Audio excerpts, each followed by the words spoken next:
Welcome to listening to stories on Kevin TV audiobook channel. Shadow Slave. Chapter 2199. From the Ashes.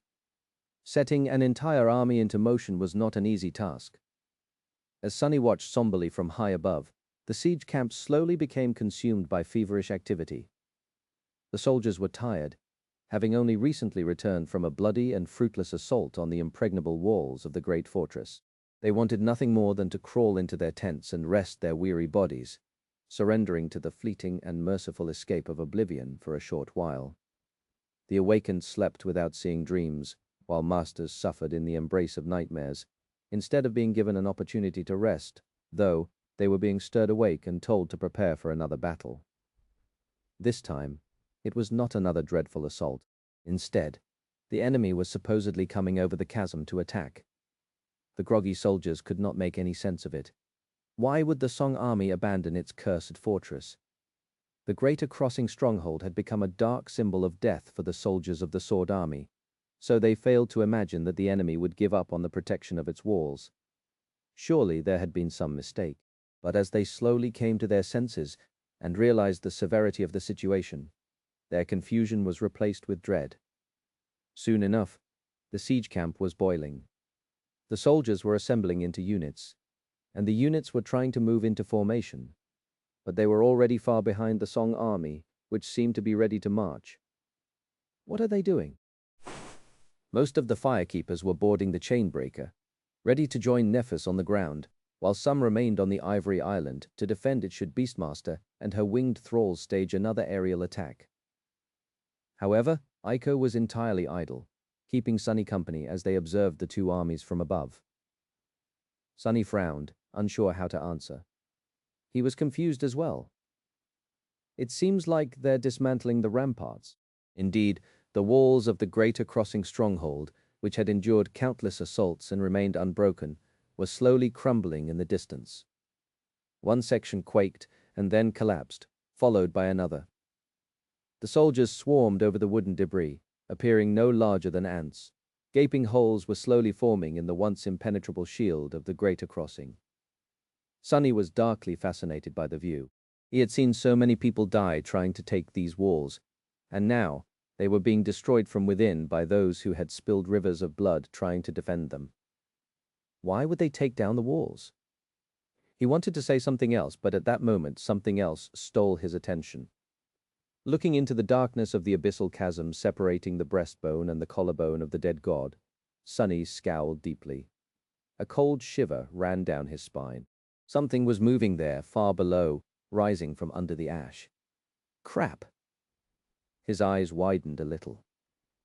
Aiko looked at him in confusion and opened her mouth to say something, but Sunny interrupted her in a tone that lacked his usual levity. "Go back, Aiko. Lock yourself inside the brilliant emporium and don't come out until I come get you."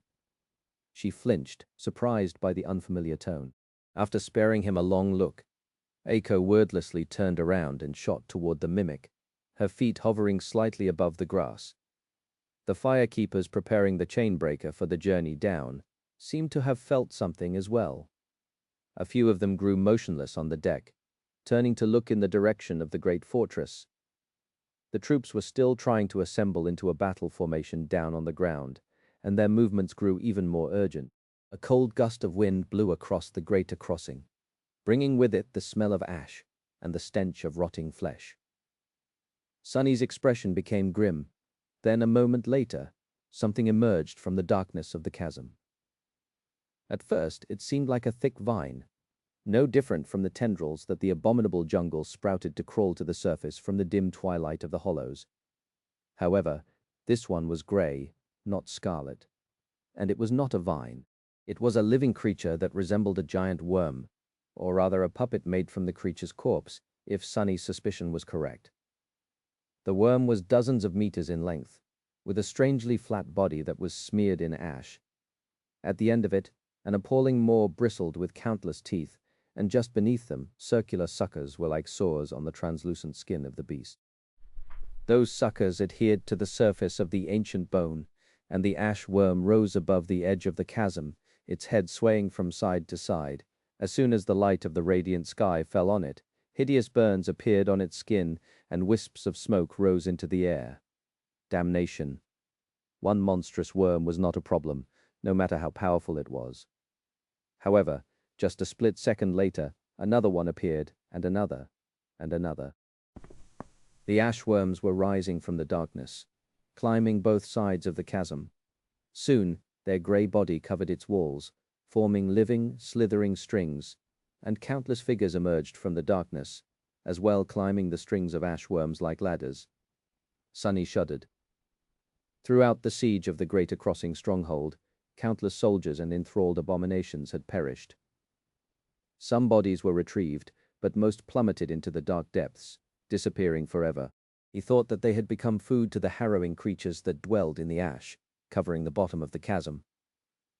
But as it turned out, the ash dwellers became victims of the dead, instead. All that time, the Queen had been waging a secret war against the creatures of the ash. She won that war, and now, the fallen of the Greater Crossing siege, all those countless victims whose lives had been snuffed out by the cruelty of war, were coming back to avenge themselves upon the living. A blood-crusted human hand crested the edge of the chasm, and a moment later, a disfigured corpse climbed from the darkness, smeared in ash, empty eyes gazed upon the assembling army, and then glinted with murderous intent. The puppet took its first step toward the warriors of the sword domain, and countless others soon followed. Damn, damn, damn. Chapter 2200, Army of the Dead.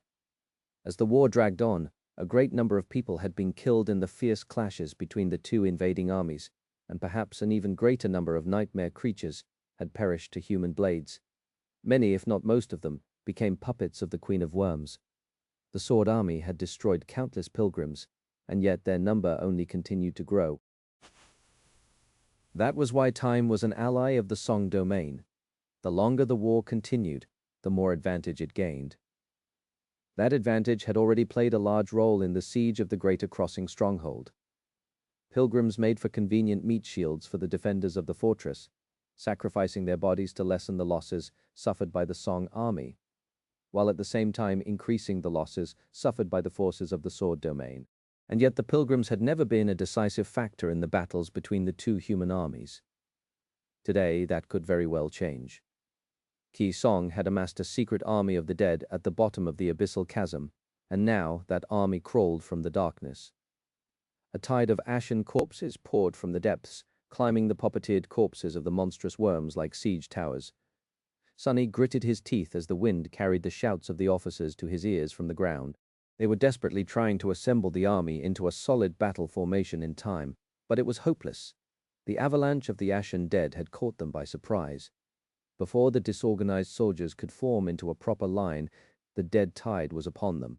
Ashen corpses tore into the vulnerable mass of humans like hungry wolves, ripping into their armor and their flesh with bare hands, as well as with fangs, claws, and mandibles, since there were plenty of dead nightmare creatures among them. This time, there was something different about the pilgrims. It seemed that the Queen was not holding herself back anymore. Before, her puppets were a little sluggish and somewhat easy to deal with. But now they moved with great precision and skill, no less deadly than seasoned awakened warriors were. No, in fact, it was as if each of them possessed skill and combat awareness that were far greater than those of ordinary soldiers. With his shadow sense, which spread far and wide to encompass the entire field, Sunny could feel the full extent of their chilling lethality. Their skill was so eerily deadly and profound, in fact, that he was struggling to understand its essence. As if each and every one of the countless pilgrims was a superior fighter than him, or his equal at least.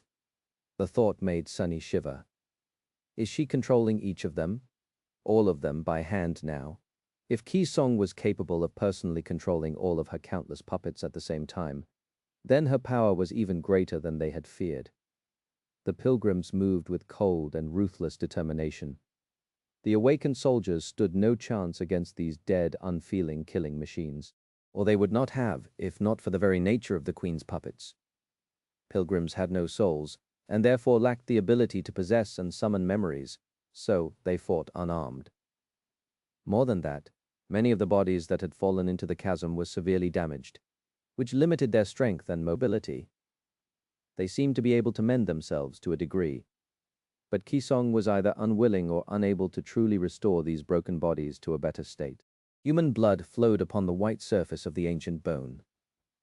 Sunny felt sick to his stomach, not only because people were dying far below, but also because he was the reason they were dying after all.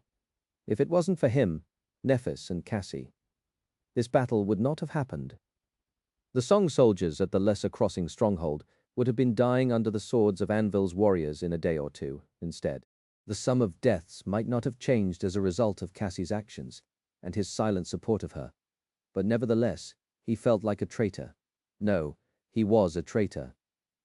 To the people who were dying because of his betrayal far below, he was. That was a burden Sunny would have to carry, and its weight, while not great, was still unpleasant. The tide of the dead bit into the side of the unprepared army, causing heavy casualties. Worse still, those of the soldiers who perished rose from the ground a few moments later, empty-eyed, joining the ranks of the rampaging corpses. For a minute or two, it seemed as if the initial shock of the Pilgrim attack would snowball into a one-sided massacre, one that would only grow into a harrowing disaster before too long. But the soldiers of the Sword Army were not weaklings either. As the initial shock receded, the soldiers dug down and met the Queen's puppets blow for blow. Overcoming their horror, they gritted their teeth and stood their ground. The officers organized their warriors into unit-scale formations, bringing order to the senseless slaughter. The units moved to support each other and merge into a proper battle line. The battle line could have still collapsed, but at that moment the Saints entered the battlefield, pushing the tide of pilgrims back. Nephis was there as well, her flames spreading far and wide to wash away the wounds of the soldiers and save those who would have joined the army of the dead otherwise. The Queen took the dead, making them rise from the ground with empty eyes. Changing Star, however, healed the living, helping them rise to their feet with their own strength. The chain-breaker reached the battlefield, and the firekeepers jumped down from its deck, joining the fight. It seemed as if the Sword Army would be able to repel the unexpected attack, after all. But of course, that was merely an illusion, because the pilgrims were not the tip of the spear. They were a distraction. Their purpose was to buy enough time for the real peril to arrive. Chapter 2001, Flowing Blood. The Song Army faced the same hardship their enemy had faced during countless assaults on the great fortress in the past. There were no ramparts on the eastern side of the chasm, but the chasm itself remained. Crossing it under the barrage of enemy arrows and launching an attack from the shaky bridges was a task that would thrust any strategist into despair, and Sation was no different from Nephis in that regard. That was the purpose the tide of the Ashen Dead had served. While the Sword Army was distracted by repelling their ghastly attack, the garrison of the Greater Crossing stronghold had time to brave the chasm. The besieging army had used war engines to shoot mighty steel cables over the abyssal gorge, which then served as supports to build hanging bridges. As time went on, the sappers improved and iterated upon both the war engines and the structure of the bridges, making them easier to raise and harder to bring down. The assault started when the cables shot over the chasm and ended when all bridges were destroyed. The Song Army, however, did not possess the war engines, and neither did they have a storied contingent of seasoned, crafty sappers to build them. They cut themselves from the other side of the chasm the moment they destroyed the original bridge that had connected Collarbone Plain to the Breastbone Reach in the past. That did not stop them today, though. While the pilgrims and the Sword Army clashed, the ashworms continued to crawl up the slopes of the chasm. Now that their bodies had already served their purpose and delivered the hidden army of puppets to the surface, they were free to move. The abominable creatures tangled with each other, fusing body to body with the help of their circular suckers. The seething mass of ashen flesh reached across the dark abyss, while more worms crawled across its surface to extend it further. There was one slithering tendril of ashworms rising from the eastern slope of the chasm and stretching west, and another rising from the western slope of the chasm, right below the gates of the great fortress, and stretching east. The two met above the darkness of the chasm and merged together. Just then the towering gates of the Greater Crossing stronghold opened. Human soldiers poured from inside, followed by the thralls of Beastmaster. The nightmare creatures were used as beasts of burden, hauling fragments of the dismantled wall behind them. The soldiers were military engineers. While the Song army did not have as many sappers, it did have some, even if they were not as skilled and ingenious as their counterparts in the enemy camp. The sappers laid the lumber that had once comprised the proud walls of the impregnable fortress atop the mass of ash-worm puppets, swiftly turning it into the deck of a great bridge. Then columns of soldiers stepped onto the bloody wood, marching across the bridge like a river.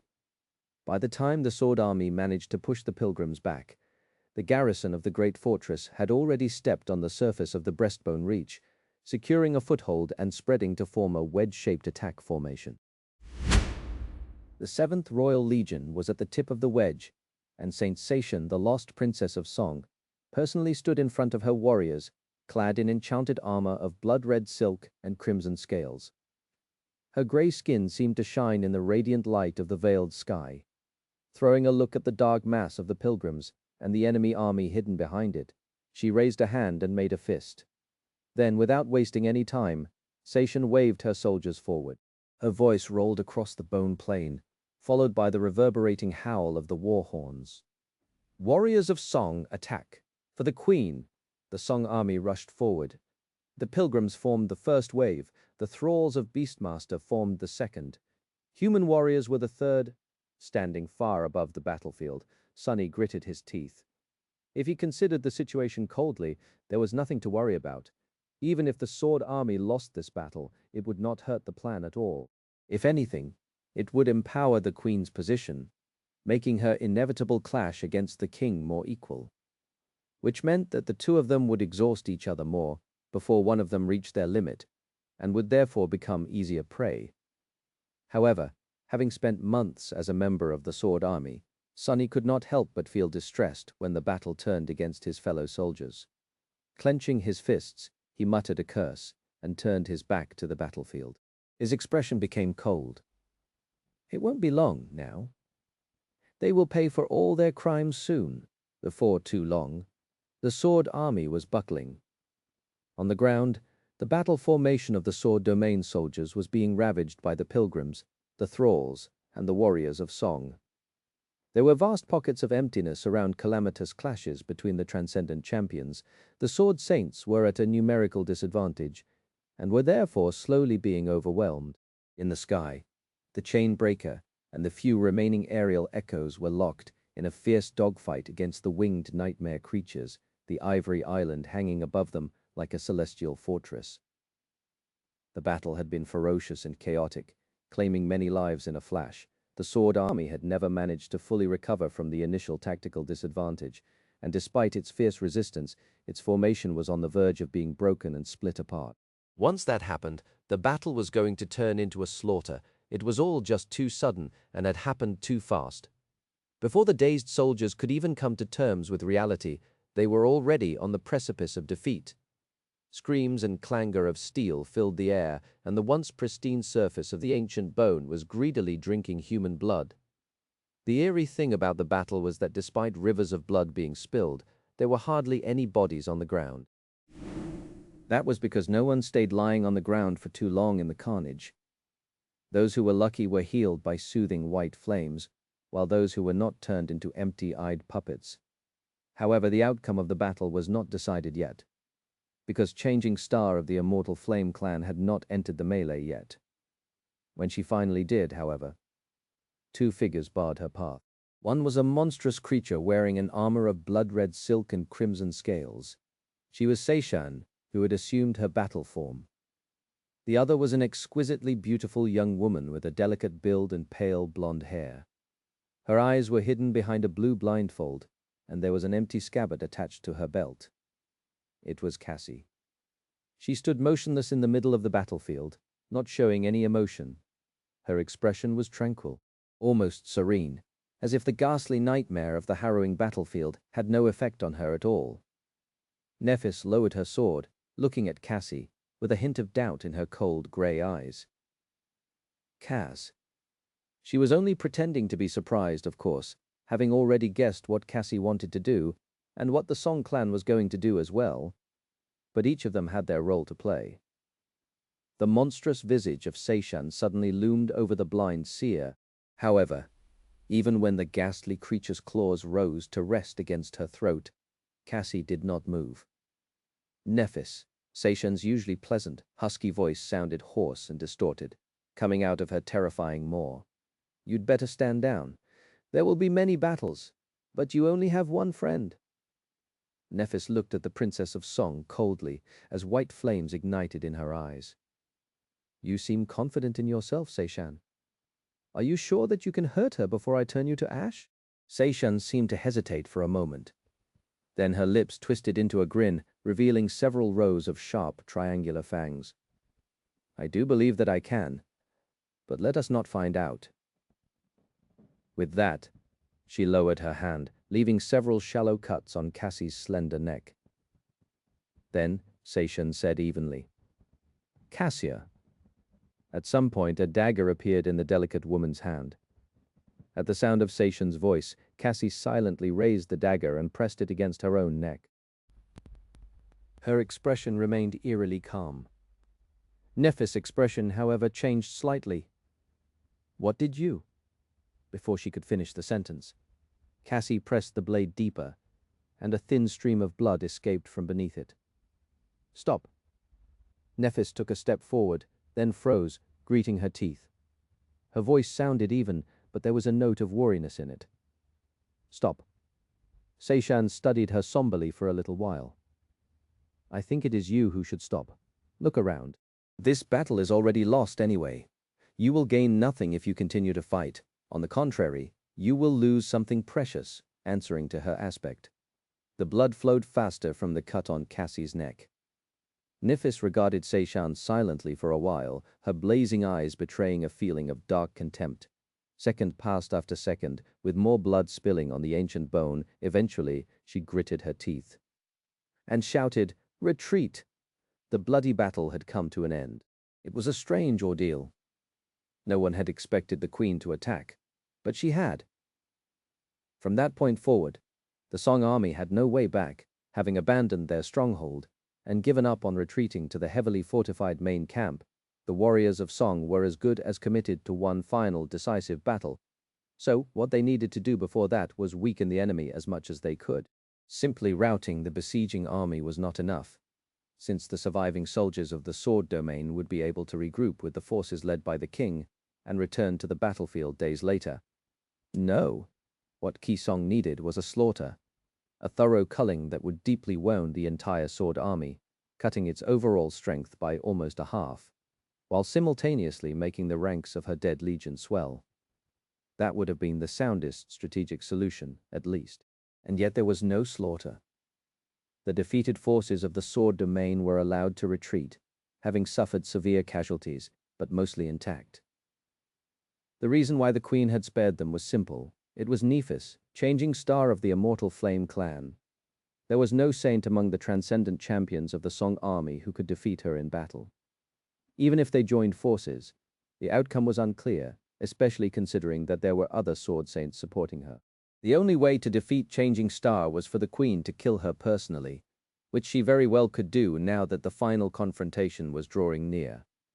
However, if Qi Song did enter the battlefield personally to kill Nephis and destroy the greater contingent of the Sword army, then Anvil of Valor would without a doubt do the same, wiping out Song forces at the Lesser Crossing personally. Countless awakened soldiers would die, and plenty of saints would die as well. The king would lose his adopted daughter, while the queen would lose 3 of hers. At the end, both sides would come out of the conflict bloodied and weakened, having gained no decisive advantage. Granted, Qi Song stood to gain much more from the ghastly exchange than Anvil. That was because she would not just be killing Changing Star, but also conquering her citadel, the Ivory Island, a great boon that could vastly improve her position in Godgrave. So, the cold logic of war still dictated that blood had to be spilled, but perhaps because the queen cared about her daughters more than the king did, she stayed her hand. The gruesome battle had come to an abrupt end without a sovereign unleashing their power, and the battered forces of the Sword army were allowed to retreat. The Ivory Island drifted away, overseeing the retreating soldiers. Most of them had survived, but too many had not. The Song army watched in grim silence. Somewhere far away, in the hollows, The news of the sudden attack had already reached the ears of the King of Swords. After that, the very last act of the profane war of Godgrave began to play out. The initiative was on the side of the Song army, so they had the right to choose the final battlefield. Surprisingly enough, Ki Song did not lead her warriors south, but instead marched further east across the Breastbone Reach, deeper into the territory controlled by Anvil. Eventually, her forces reached the northern edge of the dead god's sternum, a point almost directly opposite the great precipice far south, where the nameless temple stood out there, with an abyssal drop to the distant mountain chain of the titanic skeleton's spine behind them. The warriors of Song made camp and started preparing for battle. They could not have chosen a more eerie battlefield.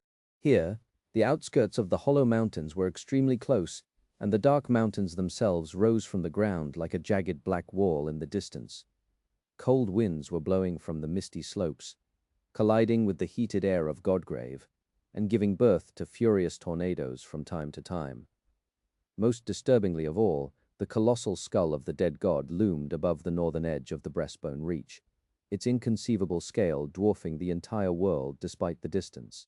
The neck and the head of the titanic skeleton rested on the slopes of the hollow mountains, as if on a pillow, so it almost seemed as if the skull was staring directly at the battlefield from high above. The unfathomably large, gaping holes of its eyes were full of impenetrable darkness, and its jaw was opened slightly, as if struggling to let out a harrowing groan, or twist into a terrifying grin. The dead god watched the mortals prepare to fight their last battle in silence, cold mists flowing across the white bone. Since Ki Song had extended Anvil an invitation, he had no choice but to accept. Going after the main camp of the Song army and the Collarbone Citadel was also an option, but that would leave his own army camp vulnerable, so he pulled the forces that had been supposed to attack the lesser crossing from the rear out of the hollows, gathered the second siege contingent of the Sword army, and marched north. The defenders of the lesser crossing were left in a perplexing situation. The force that had been laying siege to their stronghold retreated, leaving them with nothing to do. At the same time, they could neither march across the Breastbone Reach, since the king's army was in the way, nor return to the Collarbone Plain and march east, since there was not enough time. Therefore, they could not rejoin the queen before the final battle. So, instead, the lesser contingent of the Song army crossed from the first rib to the Breastbone Reach and marched south, aiming to conquer the nameless temple. It remained to be seen if they would reach it before the two armies clashed, however. The king seemed to believe that they would not. At some point, the marching army under his command absorbed the retreating remains of the greater contingent and proceeded to the final battlefield. Sunny and Nephis were busy with their own preparations for the last battle, of course. Nephis led the retreating soldiers, while the Lord of Shadows had followed the king from Vanishing Lake north. They were reunited when the two forces met and merged, maintaining a polite distance between each other under the prying eye of the king. Granted, the situation among those in command of the Sword army was a bit awkward. Saint Jest, the king's confidant, had secretly gotten into hot water for killing Song of the Fallen, Changing Star's right hand. Worse still, as it turned out, she was not really dead. Instead, she was perfectly alive and had been somehow captured by the queen on top of that, which played a large role in the defeat of the siege forces at the Greater Crossing. For most of the high-ranking members of the Sword army, it was entirely unclear what exactly had transpired and how Saint Cassia ended up becoming a hostage of the queen. Some whispered that she had betrayed the Sword domain, but since her extreme loyalty to Changing Star was well known, few believed these rumors. Instead, most of the Sword saints came to believe that it was the king himself who had conspired against Song of the Fallen. After all, everyone in the Sword army had witnessed how he was suppressing his adopted daughter, to the point of sending a few of her firekeepers to their deaths. Was it such a stretch to assume that the king would endeavor to remove her most powerful follower from the picture as well? After all, the last time anyone saw Lady Cassia before the Greater Crossing battle, she had been leaving on a dangerous mission in the company of Saint Jest, and everyone who needed to know knew what kinds of tasks Jest performed for the king. So, the mood among the champions of the Sword army was somber and heavy. Anvil did nothing to remove their doubts, treating the situation with his usual cold indifference. And while all of that was happening, one of Sunny's incarnations had traveled south reaching the nameless temple at the same time as the retreating forces of the Sword Army met the contingent led by the king. On the surface, he was acting under orders, aiming to defend the citadel from a possible conquest party of Song champions. In reality, of course, Sunny had an entirely different goal.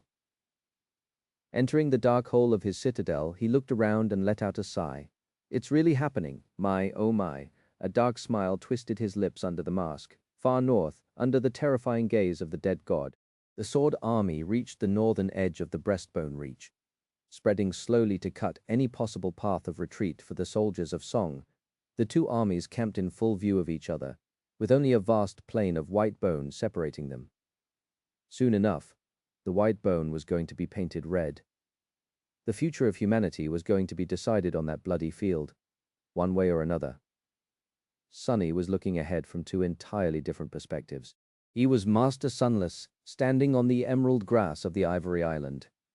He was also the Lord of Shadows, standing on the surface of the ancient bone in the middle of the sprawling mass of the camped army.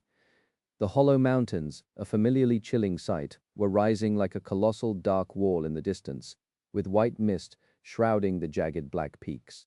And there, between his somber incarnations and the misty slopes, a titanic skull loomed above the world, looking down at the insignificant struggles of the mortal warriors with an indifferent, eerie grin. Each of its empty eye sockets was large enough to encompass a vast city filled with nothing but impenetrable darkness. Both of Sunny's incarnations shivered. It's strange, really. Considering the nature of Godgrave, he would have expected the skull to bloom with an ocean of scarlet growth, the abominable jungle spilling from its eyes like tears of blood. But even the jungle seemed wary of the dead god's skull, staying as far away from it as possible. Considering what horrors dwelled in the ancient jungle, Sunny shuddered to imagine what kind of being could have scared the scarlet infestation away. Even the sovereign seemed unwilling to solve that particular mystery, which was why both of them had stayed clear of the skull. Perhaps he would find out one day, when he was much stronger than even the Supremes. He would have to live through the final battle of the war first, of course. His gaze drifted down from the dreadful visage of the titanic skull, returning to the ground. The Song Army encampment was like a black line on the horizon, a considerable distance for mortal men, but barely a stone's throw away for a transcendent like him. They were close enough for his shadow sense to encompass the enemy camp, at least, if he wanted to attract the Queen's attention. There was nothing but the abyssal drop behind them, and the Sword Army had already cut off all paths of retreat. Making camp at the edge of the breastbone reach, under the watchful gaze of the dead god, was as much of a strategic decision as it was a statement. Having their backs to the abyss ensured that the Sword Army would not be able to use its numerical superiority to completely encircle the warriors of Song. And at the same time, it conveyed a message the Queen had no intentions of retreating. It was victory or death for her, as it was for her men. The vast stretch of white bone separated the two camps. The armies were preparing for battle, but the usual clamor was subdued. An oppressive quietness enveloped both camps. The wary soldiers were readying themselves in grim silence, their pale faces contrasting sharply against the deep darkness nestling in their eyes. They had the look of people who had long lost grasp of reason and were numbly going through the motions simply because stopping meant death. The promise of one final decisive battle filled them with dread and a strange kind of excitement in equal measure. Dread because many of them would die, most of them perhaps. Excitement because the war, which had seemed endless, was finally coming to an end. That said, Sunny wasn't quite sure about what this final battle was supposed to achieve. The logic of a mundane war was quite simple. Two armies faced each other, and the one that broke first lost. However, this war, the Domain War, Realm War, or simply the Great War as people tended to call it lately, was different, because all the struggles and sacrifices that the soldiers had made were simply a prologue to the true confrontation, to the fight between the two Supremes. They had spent decades quietly preparing to fight each other, developing their forces and moving game pieces into advantageous positions. Then, their domains clashed in a bloody struggle to carve as much power as possible and break the tenuous balance between them by subjugating Godgrave. Anvil had come out victorious from that clash, nearly pushing the forces of Kisong off the titanic skeleton, but the Queen had ultimately won.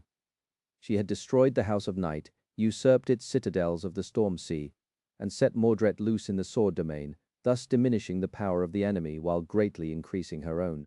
Now, time was on her side. The longer she delayed the final confrontation, the greater the chance that Valor would lose Bastion became. There was Revel and Gilead, too, who were supposed to be approaching the two remaining citadels in Godgrave, which meant that Anvil would not give her time and attack as soon as possible. But what would such an attack even achieve? Slaughtering awakened soldiers would diminish the power of a domain somewhat, but not as much as conquering citadels or slaying saints would, and neither of the sovereigns would let their saints fall without reason. There were no citadels on the northern edge of the Breastbone Reach. There was no territory to conquer here either. So, as far as Sunny could understand, the two armies were preparing for battle for no reason whatsoever. If the sovereigns were sane, and they were, in their own perverse way, they would not send their soldiers to slaughter each other on this pristine white field. Instead, they would finally step onto the battlefield themselves. Ki Song had at least some justification to prolong the conflict, but Anvil did not. So even if the Queen tried to force a clash between the armies, he had no reason to allow her to stall. The soldiers were merely a tool to tie the adversary down, a potential danger that could not be ignored, and would therefore force the enemy's hand. They were merely here to witness one sovereign fall, while the other ascended to the throne of war. Sunny took a deep breath. That is, if I understand everything. But he could very well be missing something. In any case, the stage was set. The main characters of the play were about to enter the spotlight. History was going to decide who was the hero and who was the villain. Not that it mattered in the grand scheme of things. He had done everything he could as well. Now it was time to see if his efforts were enough.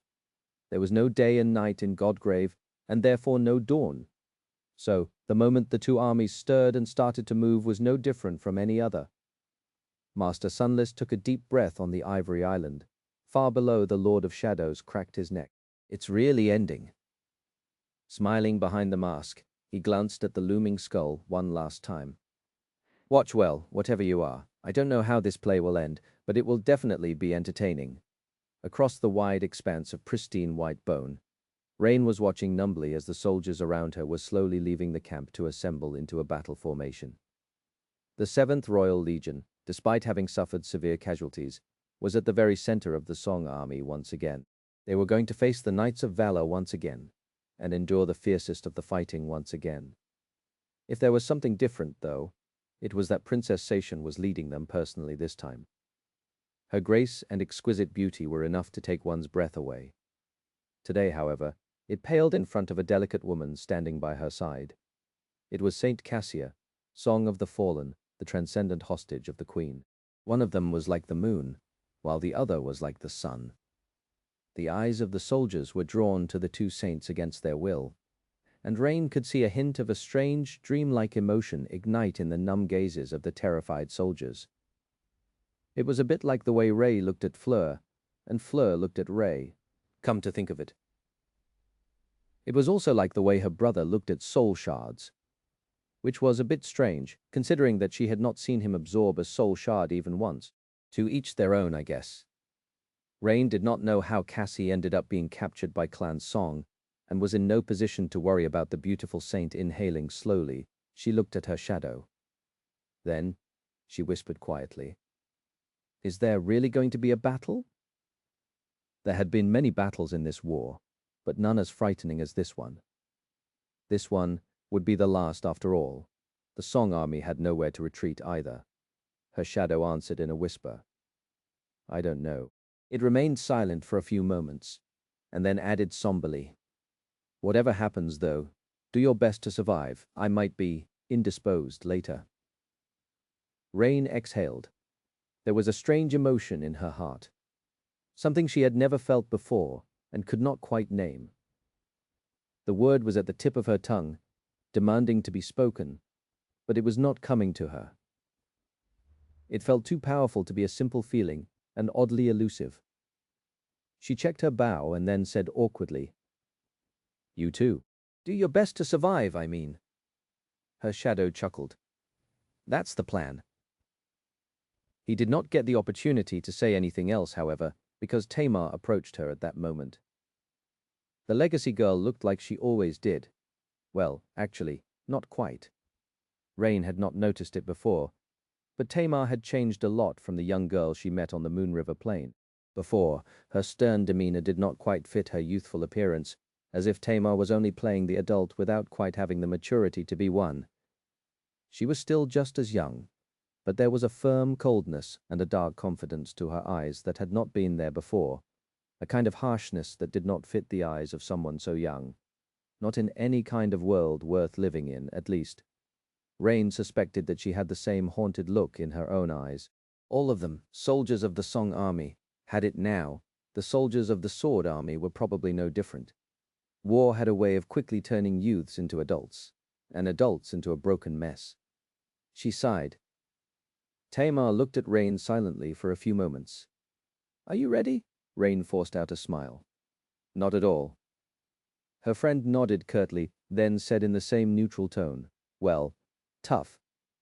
Hearing that, Rain couldn't help but laugh. A tentative smile found its way on Tamar's lips as well. "Gods, I was hired to build roads, you know. How did I end up in this mess?" Tamar shrugged. "You don't know." She hesitated for a moment, then sighed. "Listen, Rani, I wasn't going to mention anything, but since you're asking, I'll just say it. It's because you're not very bright." "No, really, every decision you make is unwise. Actually, unwise is not quite enough to describe it. Ill-advised, monumentally stupid."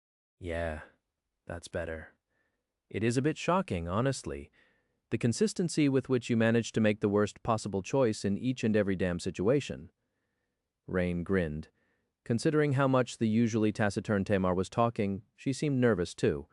Her logic was quite sound, though. Rain sighed and shook her head, then asked in a slightly amused tone, "You do know that Rani is not my real name, right? It was just something that entered her mind out of the blue." It was a bit funny that none of her friends even knew what her name was. They could even die without ever finding out. That would be a bit sad. Tamar stopped talking and blinked, staring at her in confusion. A few moments later, she asked slowly, "It isn't?" Rain shook her head. "Nope." Her friend seemed genuinely startled. She remained silent for a while, then raised an eyebrow. "What is your real name, then?" Rain coughed, suddenly feeling embarrassed. "That, well, you know. It's Rain, actually." Tamar stared at her for a while, then sighed and palmed her face. "So you just moved 2 letters around? Ah, what can I even say? Case in point." Rain gave her a look of indignation. "Hey, it's not easy to come up with a fake name on the spot, you know? You try it." The young legacy shook her head. "I don't see why I ever would." They looked at each other, smiling. Their smiles were pale and fragile, though. All around them, the Song army was slowly moving, assembling into a battle formation, across the wide divide of the pristine white plain. The Sword army was doing the same. However, before 2 armies met under the radiant sky of Godgrave. 3 different battles were coming to an end somewhere else, far away, but promising to change the outcome of the war despite the distance. Chapter 2205, Run to Failure. A shattered moon shone upon a shattered castle. The castle had always been a ruin, but now it was reduced to rubble. The rubble used to be surrounded by a deep lake, but now the lake was gone. Its bottom had been revealed in all its mystery and horror. Indifferent to what lay at the bottom of the lake, Morgan of Valor hunched over an alloy pan and looked into the fire numbly. There was a gentle gust of wind, and Nightingale landed nearby greeting her and the other saints. Then a stronger gale crashed into the remains of a crumbling wall that protected the fire, and a small pebble fell from it down toward the pan. Morgan did not move, allowing the pebble to fall into the pan. A few moments later, she sighed heavily. "I'm sick of it. How many times had it been already?" The day repeated itself endlessly. Each time she gathered her saints and faced her brother in battle. Each time they lost miserably and died. Over and over again, she suffered the pain of her body being torn apart and broken, activating the enchantment that reset time at the last moment, rinse and repeat. It had been somewhat exciting at first. Morgan did not enjoy losing, but she loved battle. So this closed loop of endless warfare was like a playground for her, a lethal and vicious playground, but a fascinating one nonetheless. Her brother, too, was a perfect enemy. He was strong, cunning, ruthless, and hateful, a worthy adversary for her own insidious mind at last. Even better, he somehow retained the memories of all their previous battles. So the strategies he employed against her were both varied and increasingly diabolical. But the novelty had quickly grown old. Nobody was fond of hitting their head against a wall, after all. And Mordred was indeed a wall, an unbreakable barrier that she could not overcome, no matter how earnestly she tried. The power disparity was too vast. The resource distribution was too uneven. Even though the champions under her command had proven to be far more formidable than her already quite flattering evaluation of them, especially the three government saints, the transcendent vessels Mordred controlled were deadlier. There were the nightmare creatures he kept subjugating as well, and even though they were fighting on a battlefield of her choosing, the ruins of True Bastion failed to contain Mordred in the end. She had hoped that the others would stifle him, maybe even destroy him. But although her brother had been held back by the threat of these eerie beings for a while, he seemed to have learned how to escape them eventually. During one of the more desperate battles, Morgan had even employed a perilous strategy to draw them forth. Using her transcendent form, she fashioned her body into a flat plane of polished steel that showered above the ruins like a replica of the great mirror, reflecting the shattered moon and the broken castle back upon the world. The swarm of the others she had unleashed was a terror to behold and resulted in some of the most harrowing deaths she witnessed, even after months spent in the endless loop of hopeless battles. And yet, her brother had survived their onslaught for far longer than she had. Looking back, that was the breaking point when this endless death loop had gone from tiresome to tedious, and over many lost battles after that, Morgan had slowly grown numb. There was a difference between being defeated and surrendering to defeat. And while she was neither ready to nor capable of surrendering, it was getting hard to remember what she was fighting for to begin with. Desire. Morgan often thought back to what her brother had told her during the Battle of the Black Skull. He had said that his desire to kill her was stronger than her desire to kill him, and that was why he was stronger. Back then, she had dismissed his words as mockery, and an indication of the difference in their technique, perhaps. Her brother was perfectly willing to sacrifice his body to achieve victory. He had plenty of those to spare, after all. But Morgan was held back by the deeply human need to keep herself away from harm, which gave him a profound tactical advantage in a sword fight. But now she was starting to suspect that there was a deeper meaning to what her brother had said. Resolve, determination, conviction. Those weren't simply empty words, not to powerful beings like them. All these passions were born of desire and fueled by it. Desire was the source of all virtues as well as of all sins. Mordred was driven by his ardent desire to avenge himself on his family, and while his wicked passion was as twisted as he was himself. What did Morgan have to offer in turn? The desire to win, to prove herself worthy, to earn the approval of their father. If not, then to at least save herself the biting shame of disappointing him. All those were too abstract, too empty. They had not seemed like that before, but they did now. More than that, these wishes had been forced upon her by others instead of coming from within her own soul. These small and meddlesome desires were only worthy of a princess who had been raised to be a tool. They were not fit to be called a passion. Morgan was not really passionate about anything, except maybe the pure art of war and combat itself. But that was not enough. Her heart was not really in the battle, at least not to the degree this battle demanded. And therefore she could not win. Luckily, she did not need to win. She just needed to hold out there in Godgrave. The final battle was swiftly approaching. A few more loops, and she would have accomplished her goal without even managing to defeat her brother. How ironic was that? Even knowing that the end was near, though, Morgan could not get herself to feel any excitement. She was tired, and all of it just all seemed senseless. Damn! The stew is ruined. Wincing, Morgan extended a hand and fished the pebble out of the pan. Dropping it to the ground, she looked at the stew without much appetite. "Dinner is ready," her voice was subdued. Nightingale gave her a strange look. She had developed a bit of tolerance to his looks by now. But still, the man was obnoxiously handsome even when he felt unsure. It used to make her want to tease him more. He was probably considering if she had been replaced by one of the others now, full of trepidation. Well, maybe not.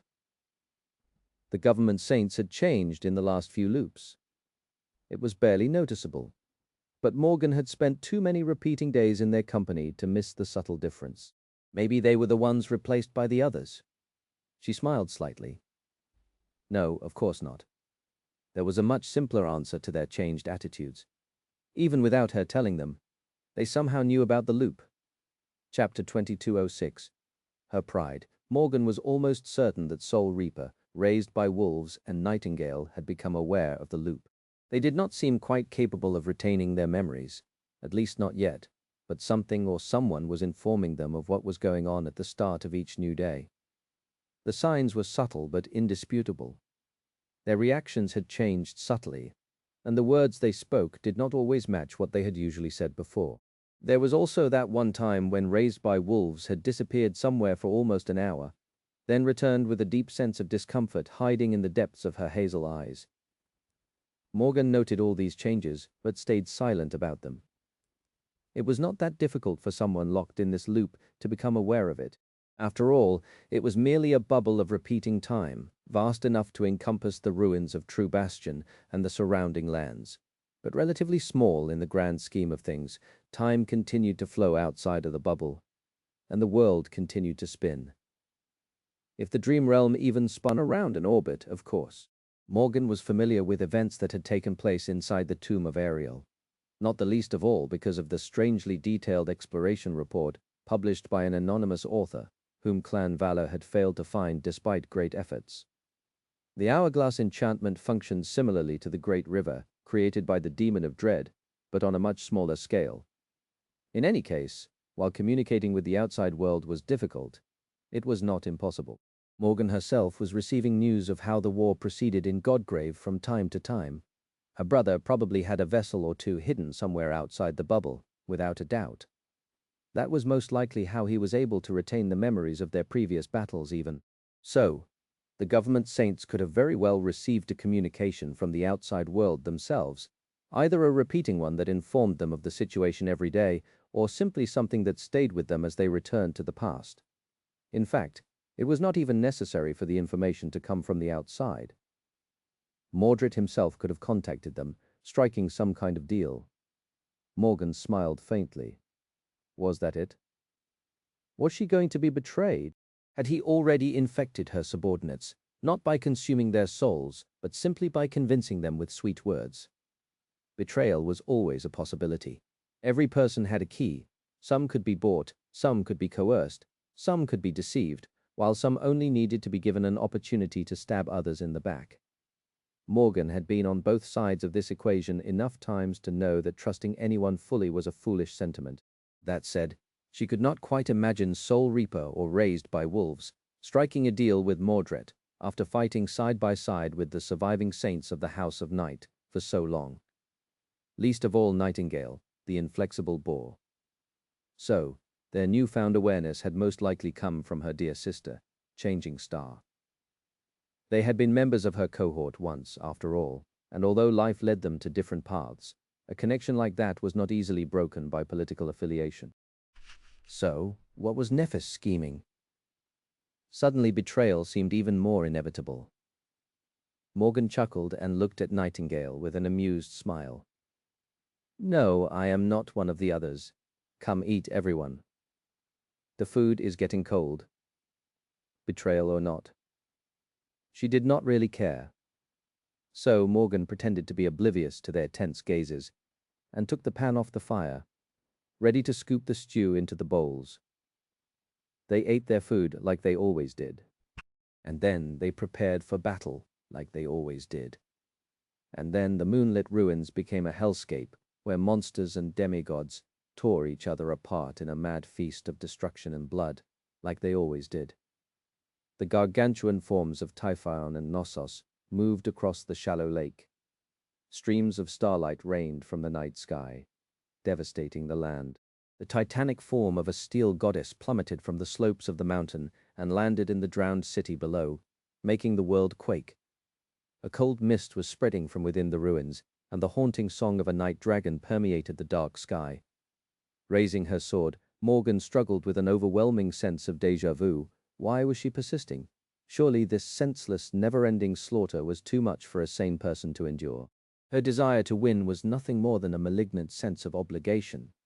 Her desire to prove herself to others had turned to ash a long time ago, after she learned that those who would deem her unworthy were themselves not worthy of casting judgment on her.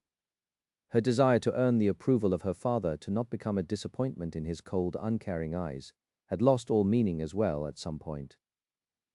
Why was that? As Mordred's vessels were destroyed one after another, and her saints fell one after another, their blood painting the ruins red, Morgan took a deep breath. Was it because she had become disappointed in him as well? Probably yes. Not that he would care. So why was she fighting? A dark grin twisted Morgan's lips. Well, was it not simply because she liked it? Her desire to win might not have been as powerful as her brother's overwhelming, hate-fueled passion. But she had her pride as well. She hated to lose. And that was reason enough for her to persist and fight for these ruins until the sky itself broke apart, and the pieces of the shattered moon fell down like a rain of fire, simply because she was too stubborn to give up, and knew how to appreciate a good battle, a good war. Yeah, I like it. It's nice. Morgan was going to stop her brother, not for anyone else, but solely for herself. Pale moonlight reflected from the blade of her sword as Morgan jumped from the ruined wall to face Mordred, like she always did. Chapter 2207. Limit of Loyalty. Their battle was just as furious as always, but it felt a little different, because Morgan was tired, and because she was enjoying herself a little bit more. She was strong. She was fearsome. Her aspect was brimming with dire power, one that was sharp enough to cut down anything and anyone who stood in her way. Or so she had thought before. Over the past months, though, Morgan's edge had become a little dull. Any sword would lose its sharpness if someone kept hammering it against a hard surface, after all. And her brother's vile presence was much too difficult to cut. Still, Morgan met him once again, and fought him once again. By now they knew the depths of each other's lethality all too well. She was a tide of living metal that drowned and shredded everything it touched. He was an insidious fiend who used stolen bodies and overwhelming force to exhaust and strangle his enemies, leaving them no chance to survive. The ruins shuddered and turned to dust as Morgan battled Mordred and his transcendent vessels. The wave of liquid metal flowed through them like a tide, enveloping the few remaining structures and toppling them one after another. The lumbering figures of Mordred's stolen bodies pursued, tearing at it with their fangs, their claws, and the power of their aspects. Some of them drowned in her flowing form and were eviscerated, while others managed to deal damage and bring her agony before being cut down. Morgan felt a strange divide within herself. She was enjoying the furious abandonment of battle. But at the same time, she felt like she was simply going through the motions. It was both exhilarating and tedious in equal measure. She wanted to stop, but she did not, could not. She refused to.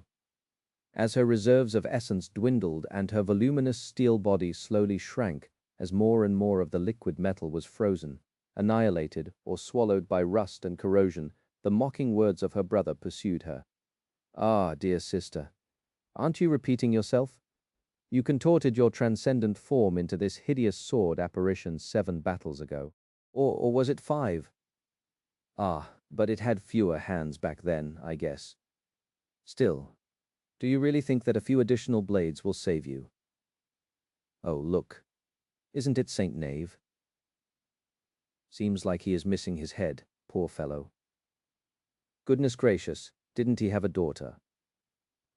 I guess you'll have to break the news to her soon. If you manage to run away from me again, of course. Have you heard? They are chanting the name of Changing Star all over the world.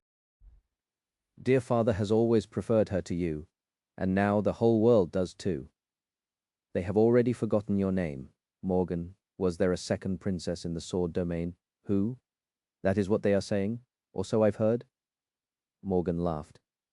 As if she cared, dismissing her transcendent form and rolling down from a pile of rubble, she spat a mouthful of blood and rose to her feet shakily, using her sword as support.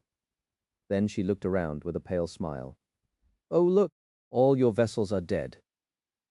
Her smile faltered, though, when more blood flowed out of her mouth. Morgan bent in a painful coughing fit, then straightened and wiped her mouth tiredly. And also, do you ever shut up? Why do people even call you the Prince of Nothing? They really should call you the Prince of Running His Mouth instead. As Mordred, his original body, jumped down from the ruins of a tall wall and landed softly a dozen or so meters away, she looked at him and grinned. Right. It's because you were discarded by our father like trash, then tossed aside by the dream spawn like trash. You know what they say. One man's trash is another man's treasure. Doesn't seem to apply to you, though, bastard. Her brother's smile grew a little forced. At least she wanted to believe that it did. Mordred chuckled. I'll enjoy ripping out that dirty tongue of yours, sister, again. Morgan struggled to raise her sword and smiled. Do try. He descended upon her like a natural disaster. Technically, Morgan was stronger than her brother. Her aspect bestowed many boons upon her, after all, while his had little to do with direct confrontation.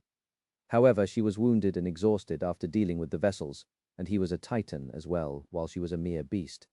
Their power was almost evenly matched. Almost in the end, Morgan still lost.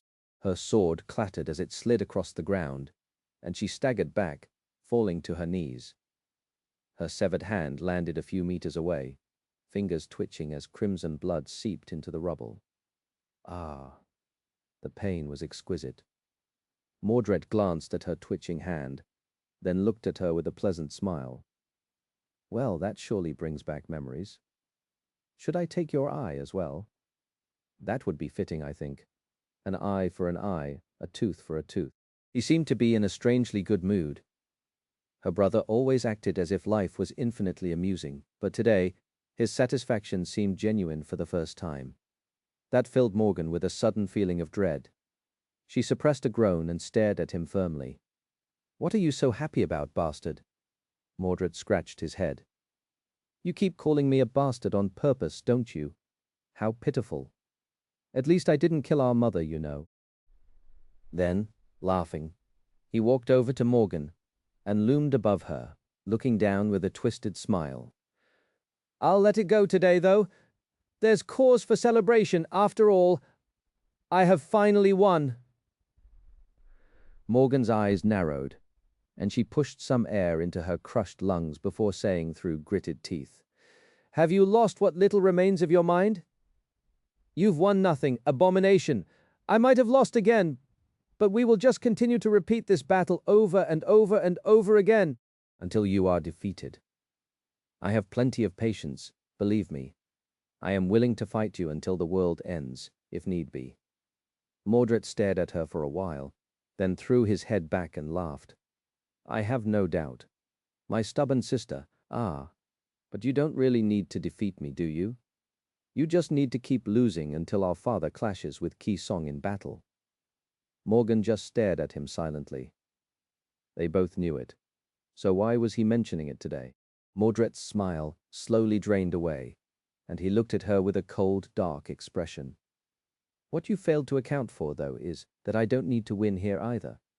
Her eyes widened slightly, and she winced, struggling to contain the pain. Her brother chuckled. You've been defending Bastion so bravely, sister, so valiantly. But I don't really need to conquer it, do I?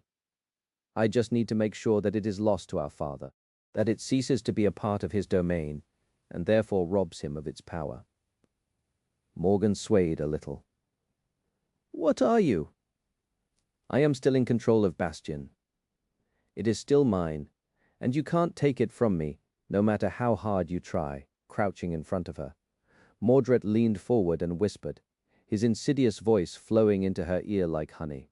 Exactly. It is yours, not our father's. It used to be a part of the sword domain simply because you were loyal to the king. Where is your loyalty now, though, Morgan? How much of it is left? She shivered. Mordred looked at her coldly and said with chilling indifference, all pretense of being a human lost from his voice. You might pretend otherwise, but we both know. None of it is left now. I helped you get rid of it. In these God-forsaken ruins, I drained you of every drop of faith you had left in our Father, and now you are lost to him. He has lost you, and therefore. Her brother stood up and looked down with a dark and triumphant expression. He has lost Bastian as well. My mission is complete. Taking a step back, he looked up at the shattered moon and exploded with laughter. Ah, it would have been so nice, so lovely to wrench control of this damned castle from your hands. But this is even sweeter, I think. Morgan stared at him in stunned horror, numbly searching her soul for any lingering attachment to their father, to his kingdom, to his great domain. But just like her brother had said, she could not find anything. No, wait. Stopping his laughter, Mordred lowered his head and looked at her darkly. His lips twisted into a faint smile. Time to die, sister. Morgan stared back at him. She lingered for a moment and then said weakly, Go to hell. With that, she activated the hourglass enchantment. The tide of time was turned back once more. But even so, nothing could change the outcome of their battle this time. Chapter 2208, Will of the People. The femur of the dead deity turned from a great inclined plane into a labyrinth of vast, deep canyons near its southern edge. The end of Godgrave. That was because both legs of the titanic skeleton had been shattered by a harrowing blow once thousands of years ago. Both of its femurs were heavily damaged near the knees, deep cracks marring the surface of the ancient bone. Some were even deeper, going all the way to the Sea of Ash, far below. The knee joints themselves were out of sight, buried in the ash. Since nobody knew how deep the Sea of Ash was, it was impossible to tell if the dead god's tibias and fibulas were hidden under the endless grey carpet, or if something had severed them completely in the distant past. The citadel Gilead had been ordered to conquer was situated at the very last bone plateau, standing on the shore of the Sea of Ash. The journey to the end of Godgrave had been harrowing. The battle for the citadel, located so close to the endless expanse of ash, promised to be more harrowing still. Are you sure that we can even take it? The voice sounded tired. Gilead kept his gaze aimed across the last canyon, then turned slowly to look at his last companion. The two of them were all that remained of the expedition. His lustrous armor had long been destroyed, and his skin had turned the color of bronze under the merciless radiance of the overcast. Even his tunic had been bleached by the light, losing all color. The woman's parasol was in the same sorry state. The beautiful patterns that used to cover its surface were now faint and feeble, barely noticeable in the bright light. It was a miracle that the flimsy thing had survived at all. Looking at the woman, Gilead suddenly found the situation comical. So many brave warriors had died, skilled, awakened, fearsome masters, even a powerful saint. And yet this mundane luxury item the woman had brought with herself on a whim was in one piece. He sighed deeply. Gilead's blue eyes were vivid and feverish, but the woman's green eyes were dim and calm. After endless days of horror and suffering, they had finally reached their destination. Now, there were only these few last obstacles left for them to overcome. The last canyon, the last plateau, and the citadel itself. He remembered that she had asked him a question and nodded belatedly. We must take it, and therefore we will. The lower part of the woman's face was hidden behind a scarf, but he could tell by her eyes that she smiled. She had not smiled in a while, so that was probably a good sign. It's just the two of us now. Two saints against whatever profane horror guards that citadel. I'd say the odds are not in our favor. Gilead pursed his lips, then shook his head grimly. We've made it so far, so we'll take it. The woman studied him for a while, then leaned back and laughed.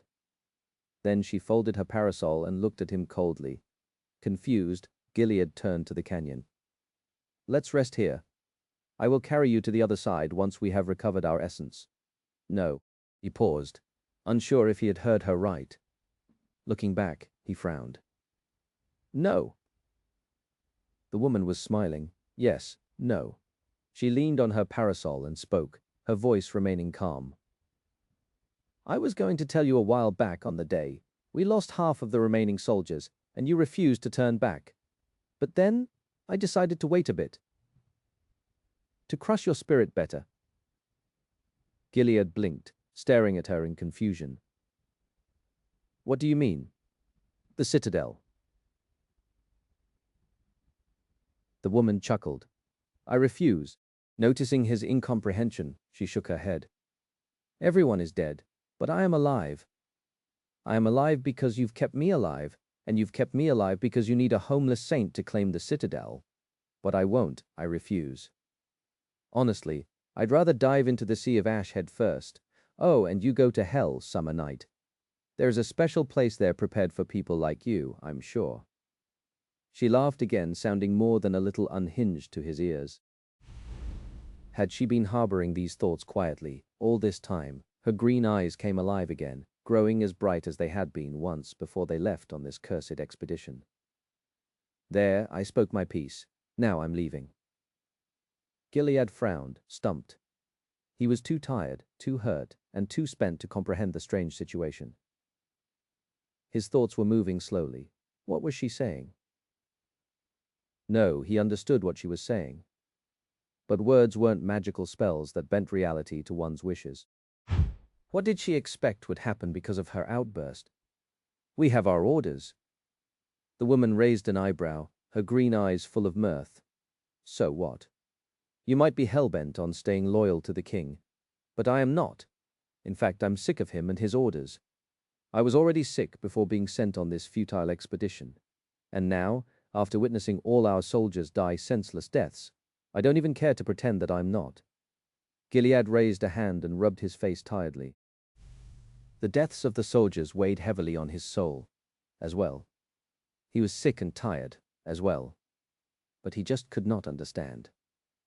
She was a saint, a transcendent champion of the sword domain, the best there was. Sure, not all saints were retainers of the great clan valor like he was. And even among the knights, not everyone took their oaths as seriously as he did. Some people were guided by greed and self-interest. Most people were simply lost, but most saints still had enough composure to keep their wits about them. What was she hoping to achieve? Were there others like her among the transcendent champions of the sword domain, ready to abandon reason? You refuse? You can't refuse. The woman seemed to grin. Can't I? What are you going to do to stop me, Summer Night? I admit, you are far stronger than me. You can kill me, you can overpower me, you can even drag me to the citadel against my will. But, even if you do, you can't force me to claim it. You can't do anything. Gilead just stared at her blankly. Then a hint of exasperated anger ignited in his piercing blue eyes. And then what? What happens after you flee to the waking world? Do you think that the king will just let you be? Or are you planning to fight him as well? It's useless. The woman stared at him for a while, then sighed and opened her parasol. Hiding in its shade, she shook her head. Is it useless, though? Gilead laughed. You don't know anything. You haven't seen anything. If you think that you can fight a sovereign, if any of us or even all of us can, then you are delusional. It is nothing but an exercise in futility. The woman smiled again. I think not. He stared at her somberly, and she shook her head again. I think that you are misunderstanding something very important, Summer Night. You are right, I can't fight the king. It's hopeless. If I do, he'll kill me. But what happens after he kills me? Do you think that I'll be the last one to defy him? Is he going to kill everyone who disobeys his orders? The woman scoffed. We, mere mortals, are powerless in front of a sovereign, because a sovereign is like a god. His will is the divine will. But gods are also powerless in front of us mortals, because their divinity depends on a domain, and domains consist of people. What is he going to be the king of if people turn their backs on him, and he slaughters the people? The king of nothing, twirling her parasol, she took a step closer to Gilead, and looked him in the eye. We mortals are not as powerless as you think, and our will is not as insignificant as it seems.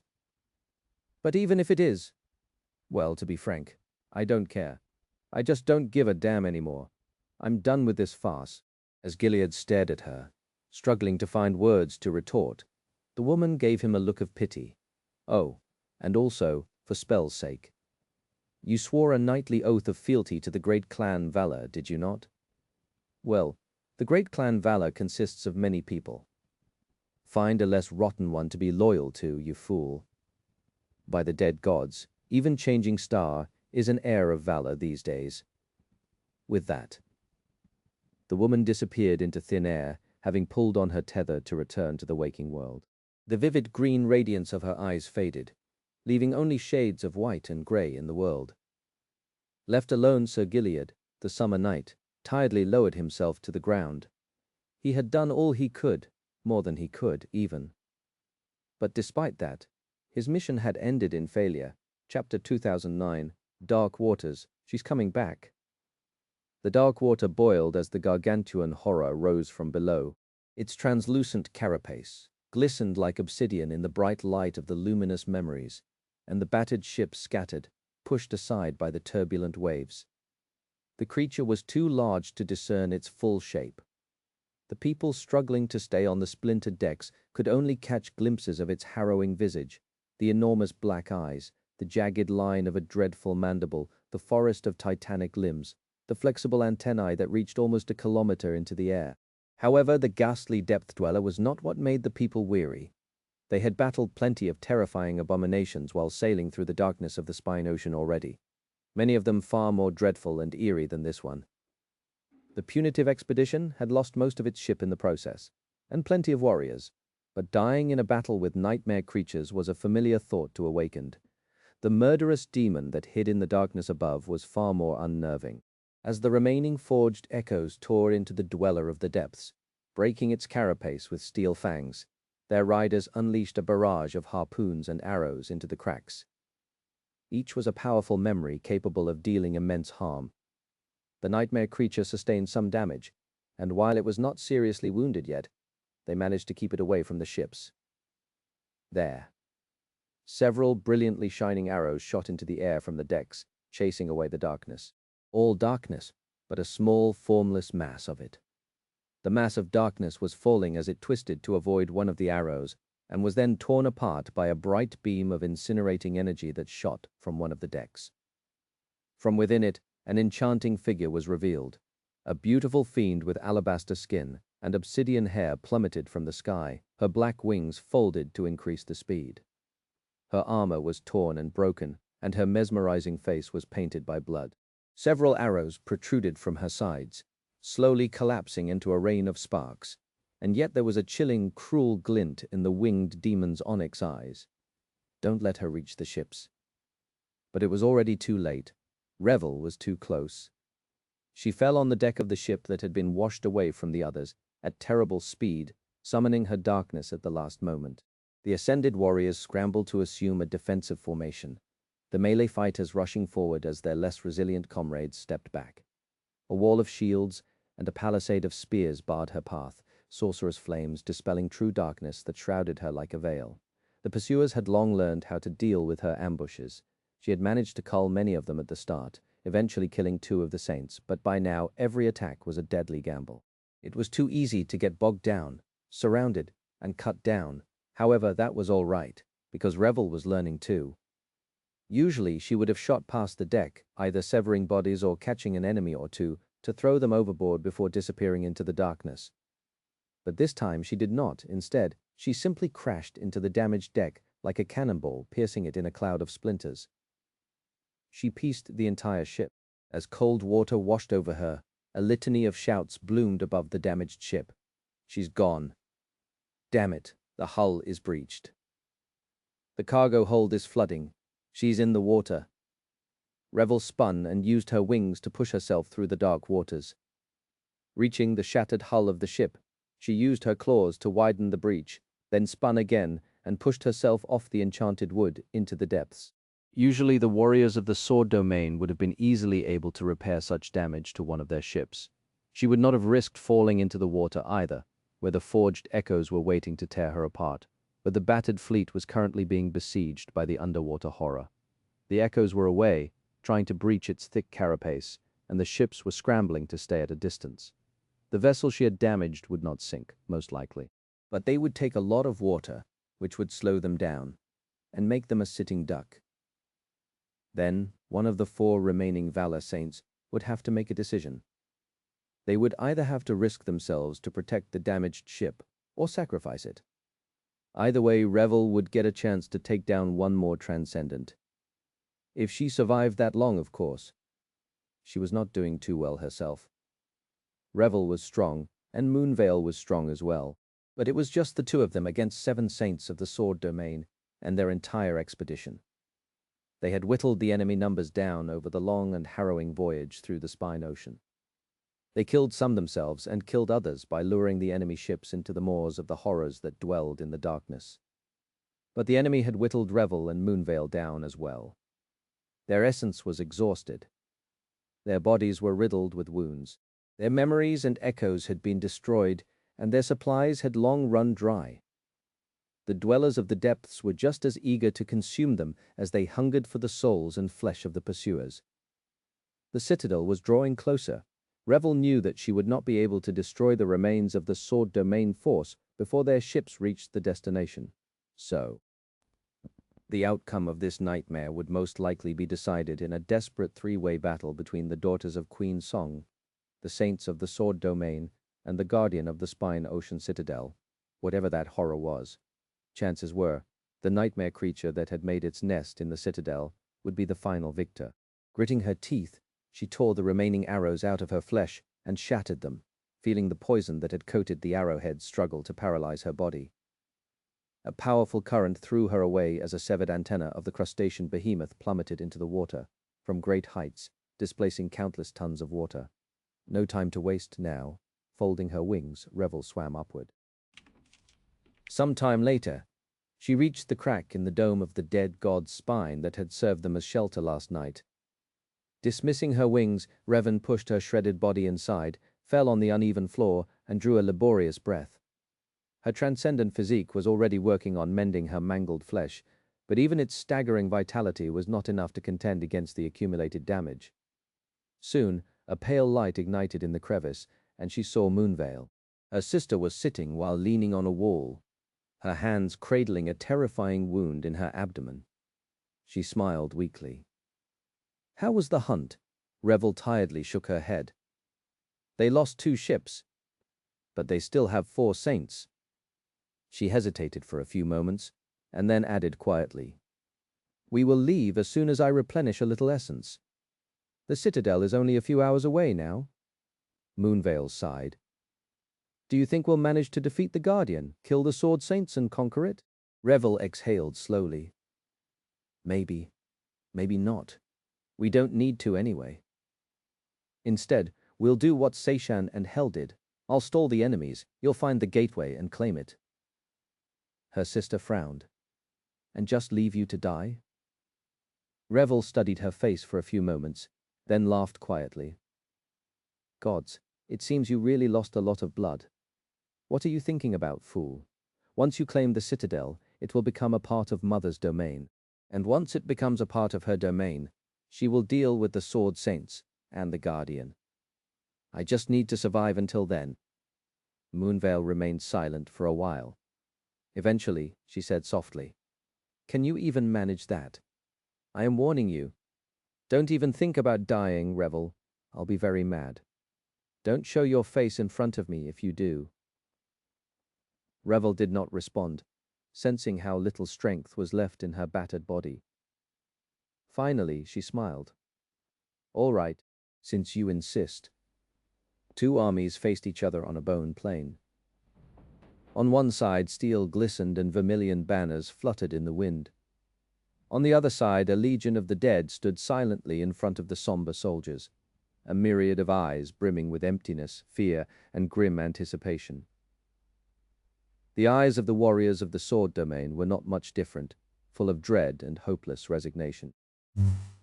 The veil of grey clouds shone brilliantly in the distant sky, and the blinding light was making the bone plain shine as well, like the surface of a white-hot pan. The sweltering heat was suffocating, making the warriors of song yearn for the cold snowstorms of Ravenheart, while the warriors of valor yearned for the cool waters of the Mirror Lake. Were they going to see their homes again? No one knew, and most were too afraid to wonder. The 7th Royal Legion stood at the center of the Song army. Saishan was in front of her soldiers, looking across the battlefield solemnly. Cassie was by her side, silent and motionless, her movements restricted by the invisible strings of the Queen's power.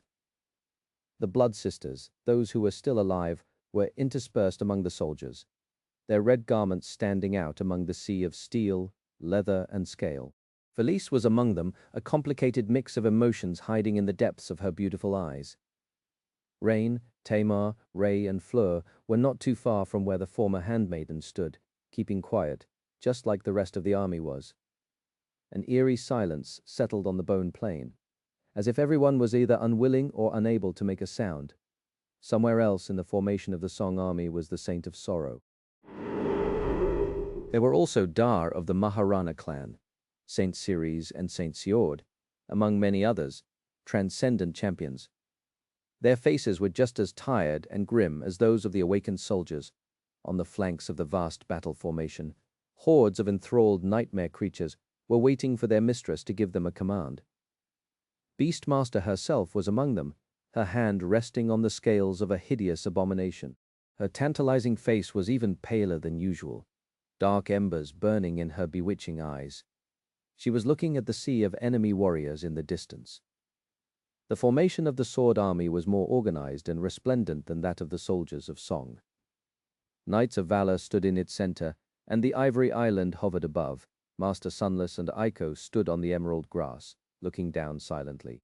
Far below, the Lord of Shadows was leaning indifferently on his fearsome Odachi, his white hair moving slightly in the wind. His demonic mask did not reveal any emotion, and there was nothing but darkness in the fierce slits of its eyes. Some distance away, Nephis was standing in front of a row of an orderly phalanx of heavily armored soldiers. Her slender figure was obscured only by the thin fabric of a light tunic, and her longsword rested easily on her shoulder. Her hair reflected the sunlight, flowing in the wind like a beautiful stream of incandescent silver. The firekeepers were just behind her. Among them, Sid was suffering silently from the unbearable heat. Letting out a sigh, she opened her canteen, drank from it greedily, then shook the flask a couple of times and dropped it on the ground. Not too far, the White Feather clan stood, ready for battle. Saint Tyrus and Saint Roan were in front of the awakened warriors of their clan, while their daughter Tele was among them. All three seemed calm, but the wind was turbulent in that part of the battlefield, betraying hidden emotions. The other saints of the Sword Army were similarly tense. Saint Rivelin seemed to have lost some of his gallant poise, staring across the battlefield with a frown. Somewhere else, Jest was leaning on his cane, looking at the ground with a dark expression. For the first time in a long while, he felt too old to face the dire demands of the world ruled by the nightmare spell. His grandson, Master Mercy of the Dagonet clan, was among the soldiers of the Sword Army. Rayvalin's son, Tristan, was there as well, and countless others. Countless souls were waiting for the battle to start on both sides of the white bone plain, shivering with dread and trepidation. They were waiting for the war horns to sing, for the battle to start, and for the war to end. However, the command to attack never came.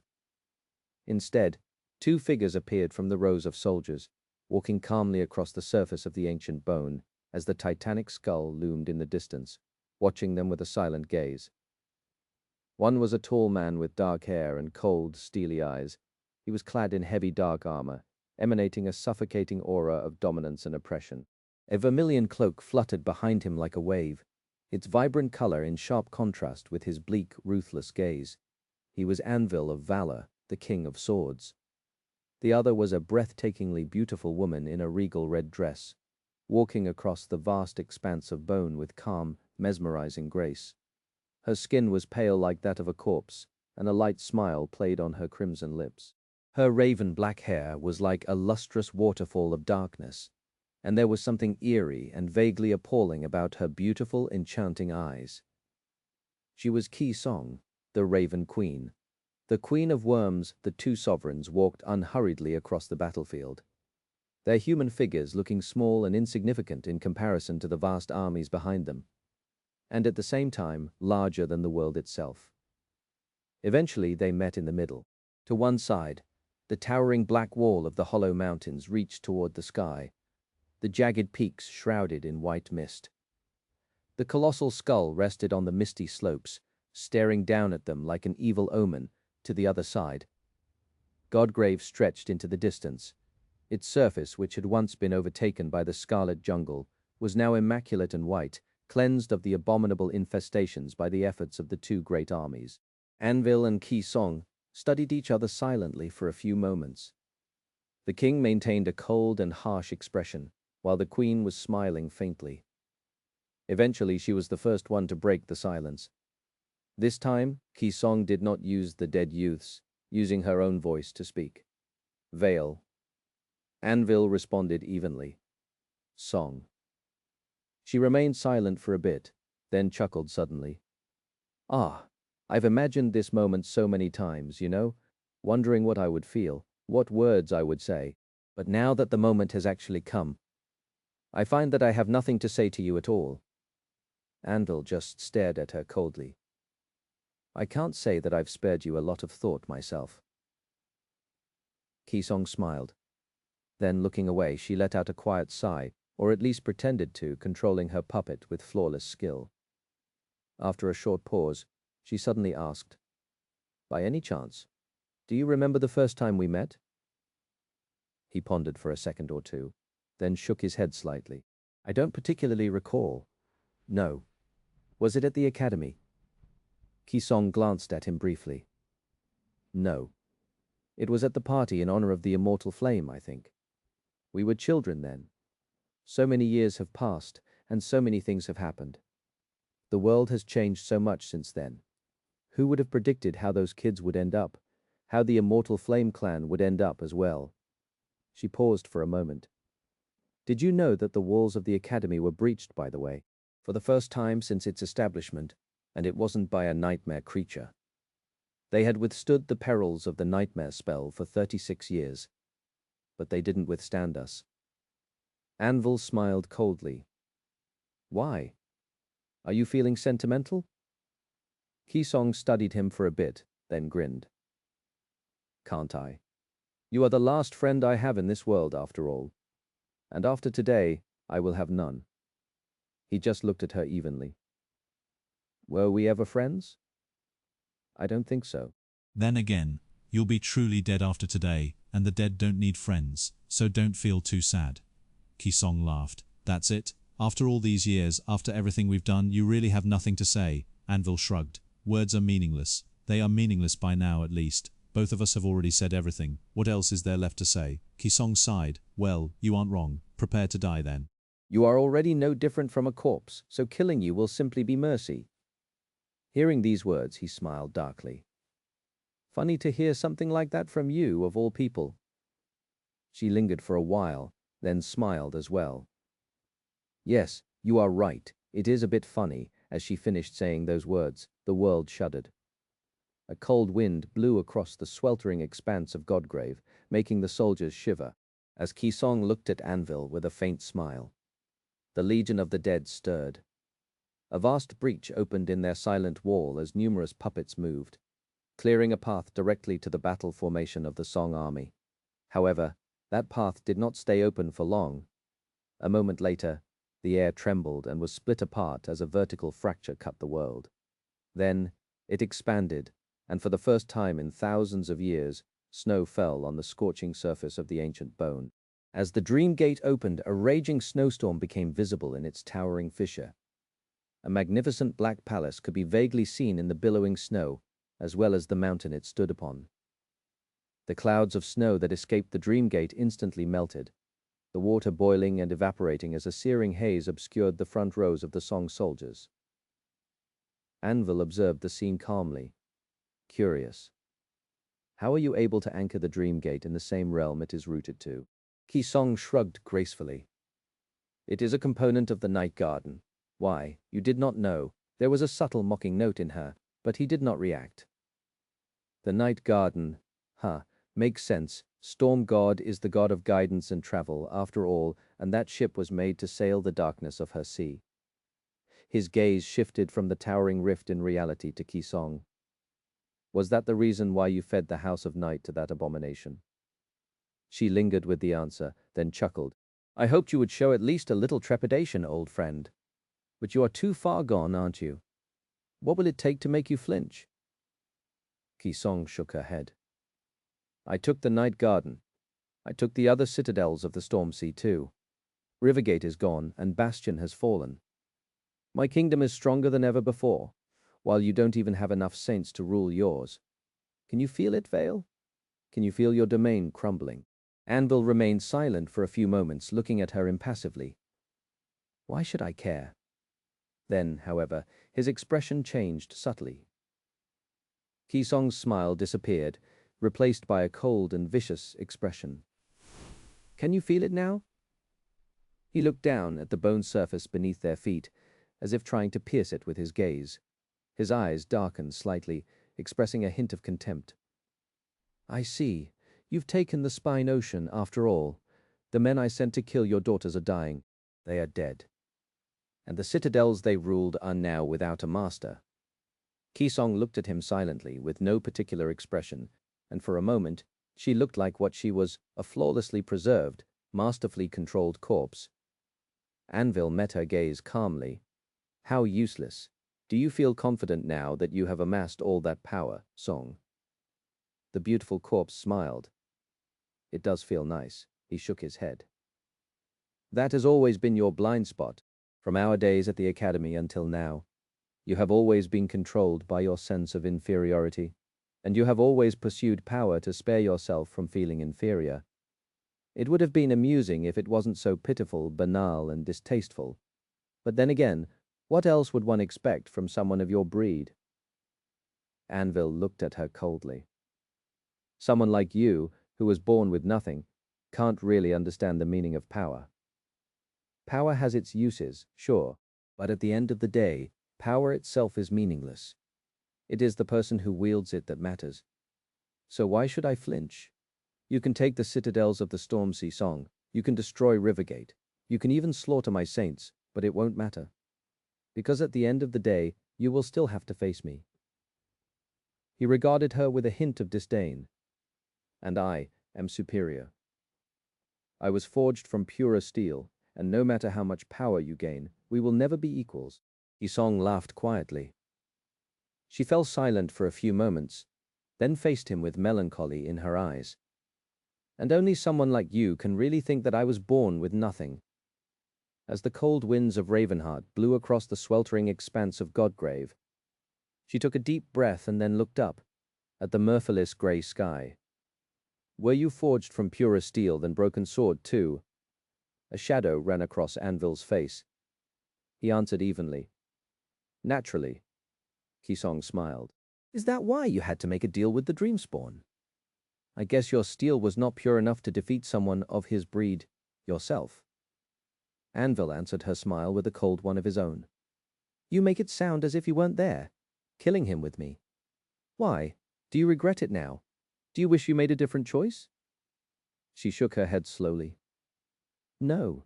You and I both know that it was necessary, just like erasing all traces of immortal flame was necessary. If someone seems to be having regrets, it's you, Vale. Otherwise you would not have allowed his daughter to grow into someone neither of us can easily eliminate. Kisong looked at him calmly. I'll correct your mistake after you die, though. Don't worry. As she said those words, a subtle smell of iron suddenly permeated the air, and Anvil's oppressive presence grew much deeper and terrifyingly sharp, as if it had finally awoken after slumbering all this time. He shook his head.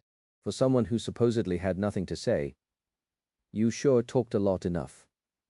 Let us solve this once and for all. Let us see who is worthy of wearing the crown. Lowering her head for a moment, Kisong smiled. Farewell, Vale. Anvil summoned his helmet, and his voice rustled in the wind like the clamor of a myriad of blades. Farewell to you too, Song. A hurricane of scarlet sparks drowned the world. Far away from the sweltering heat of Godgrave, high in the frigid cold of Ravenheart, A magnificent black palace was shrouded by the veil of a raging snowstorm. As the winds howled, a low and reverberating sound echoed in the snow, making the people in the city across the great bridge freeze and turn their heads. There was the groan of stone, and then the towering main gates of the Black Palace opened wide for the first time in countless years. Beyond the gates nestled deep, dreadful darkness. A moment later, grotesque shapes emerged from the darkness and entered into the light, moving indifferently through the lethal cold of the snowstorm. A vast, seemingly endless river of marching dead was flowing out of the Black Palace, across the stone bridge, and into the towering fissure of the Dream Gate. There were nightmare creatures of all shapes and forms in that river, as well as countless humans. The puppets differed from each other in shape, in size, but a few of them were far more terrifying than all the rest. Those were the puppets made from the corpses of slain titans. As the hurricane of scarlet sparks was giving birth to a vast storm of swords, the first of the titans passed through the Dream Gate, stepping onto the surface of the dead god's breastbone. The world quaked under its footsteps. The dead that stood in front of the sword army had seemed like a legion. But now that the icy halls of Ravenheart opened, their numbers suddenly looked paltry and insignificant. The soldiers of both armies watched in stunned silence as the endless procession of the Queen's puppets marched from the billowing snow, the flow of them never ceasing until an entire army of the dead flooded the bone plain, all of them staring at the boundless clouds of swords with eerie, empty gazes. The titans towered above them like grotesque mountains of flesh, some of them so gargantuan that they had barely squeezed through the immense fissure of the Dream Gate. The sea of puppets faced the storm of swords, with two sovereigns facing each other in the middle. It was then that the soldiers of the two great armies finally realized what it meant, and what was about to happen. The two gods of humanity were going to clash and fight each other until one of them was dead. Some soldiers shuddered from relief, realizing that they would not enter battle today. Others simply looked at the astonishing scene in silent awe. More still were terrified, knowing that mortals like them were not fit to see gods fight.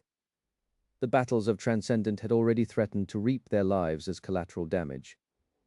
What kind of calamity would be unleashed when Supremes clashed? Somewhere in the battle formation of the Song Army, Revel and Moonveil suddenly appeared out of thin air, carried to Godgrave by one of the Song Saints, after returning to the waking world from the darkness of the Spine Ocean. Both were bloodied and battered, Revel especially, her mangled body covered in countless wounds. As someone ran to bring the healers, she fell to one knee and looked up with a pale face, her eyes widened. The corpses of the 4 sword saints they had brought with them moved, rising from the ground to join the army of the dead. Across the sea of the puppets and the storm of swords, in the formation of the sword army, Summer Night appeared in a similar fashion. His body was in a better state than those of the Queen's daughters, but his gaze was bleak and dark, devoid of its usual shine. He looked at the battlefield silently, then lowered his gaze, lingered for a few long moments, and then summoned his armor and his weapons. Almost at the same time, 7 dreadful swords fell from the sky, stopping to hover behind Anvil. He raised an arm, and one of them landed into his hand. The world itself seemed to shift, as if being bent and torn by the eerie gray blade. Ki Song looked at the terrifying sword calmly. "I see you are still a consummate collector. A sacred blade, is it?" Anvil lowered his head, the vermilion plume of his helmet moving slightly. His indifferent voice sounded even as he answered, aiming the sword at the unarmed queen. "It's still a disappointment, but it will do. At least I'm not in the habit of playing with dead dolls." Ki Song laughed, her voice drowning in the rustle of countless swords. "I have some living dolls as well." With that, her smile dimmed, replaced by a cold and dark expression. Fearsome, predatory crimson flames ignited in her eyes. "These toys won't save you." A moment later, she was suddenly in front of Anvil. Her bare hand crashed into his breastplate, denting it. Her fingers left deep grooves on the enchanted metal, almost tearing through it. The force of her blow was fearsome enough to produce a devastating shockwave, pushing the King of Swords a couple steps back. At the same time, the sea of puppets surged forward like a tide. The storm of swords had blotted out the radiant gray sky, casting a deep shadow on the battlefield. Now the swords plummeted from the height, as if the sky itself was falling on the dead army. The flying swords shone as they fell, reflecting the blinding light, and for a moment it seemed as if the entire world was aflame. When the cloud of steel collided with the tide of the dead, the burning world seemed to shatter. The power of the impacts was so immense that they produced blinding flashes of light and waves of unbearable heat. Some of the puppets were torn apart, while some were severely damaged. However, more still dodged or deflected the flying swords, moving with the cold and calculated skill of sublime warriors. A skill like that was a harrowing weapon in the hands of a being who controlled the mighty body of a nightmare creature. After all, it was the skill and intellect that gave the weak humans a chance in battles against the abominable vessels of corruption, and more harrowing still was the fact that the flesh of many puppets cut by the swords simply mended itself, erasing most of the damage. They were not living beings after all, and since the queen could control her puppets intricately enough to make them rot, or restore themselves from being rotten, she could erase these cuts as well as the heat, the light, and the weakened shockwaves reached the two armies. The soldiers backed away, horrified by the cataclysmic collision. The colossal skull watched silently, though having witnessed far more dreadful battles. Chapter 213:13 100,000 Deaths. The soldiers watched the battle between the sovereigns in stunned, breathless silence. To them it looked apocalyptic. The sea of the dead and the celestial river of rustling swords had intertwined into a vast storm of devastation, with mangled pieces of severed flesh and shards of shattered metal obscuring the battlefield like a chilling haze. The bone plain continued to tremble as if from a powerful earthquake, the violent tremors throwing countless soldiers to the ground. The cacophony of the unfathomable battle was overwhelming and deafening, and the winds it had given birth to were strong enough to make the awakened warriors stagger and sway.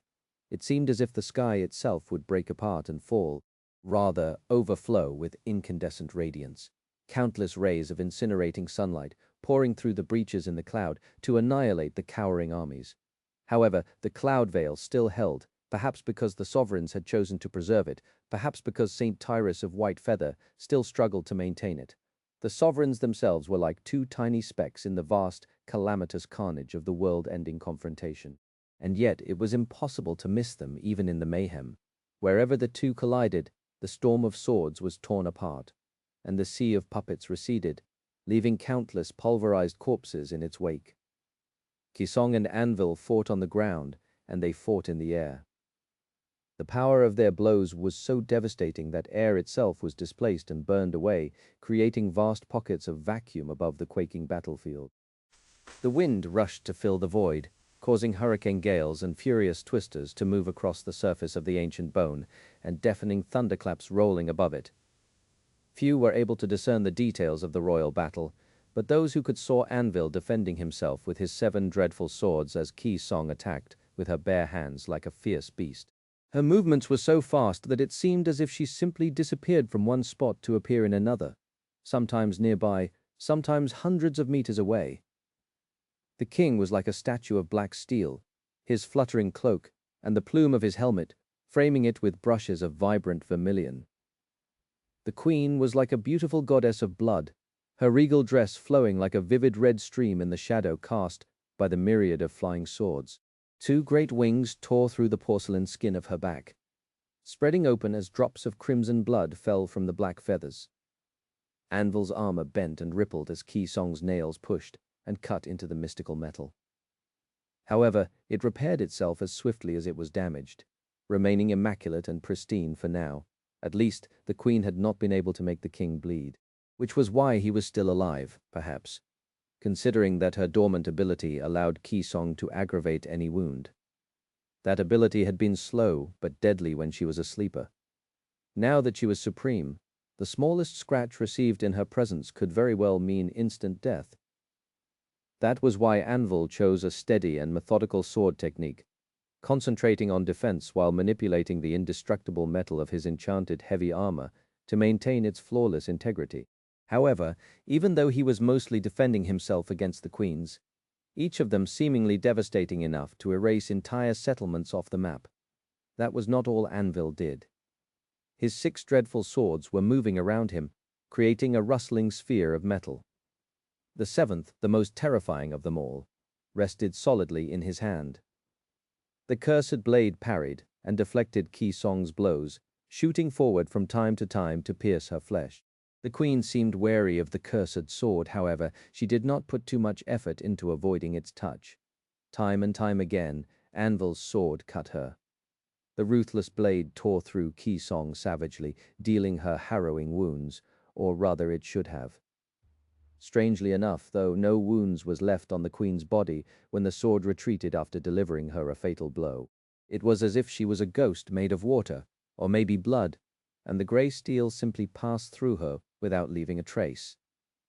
If one was very attentive, however, and possessed the inhuman ability to pass through the calamitous chaos of the great battle with their mind, taking all of it in at the same time, they would have noticed a curious detail. Every time Ki Song received a lethal wound, and ignored it without as much as a wince, one of her puppets far below fell to the ground, its body gruesomely severed. Anvil did not seem surprised by what was happening at all. Deflecting another attack and pushing Ki Song's hand away, he sent one of the 6 flying swords barreling forward. The queen was a split second too late to react, and the cold steel passed through her slender neck.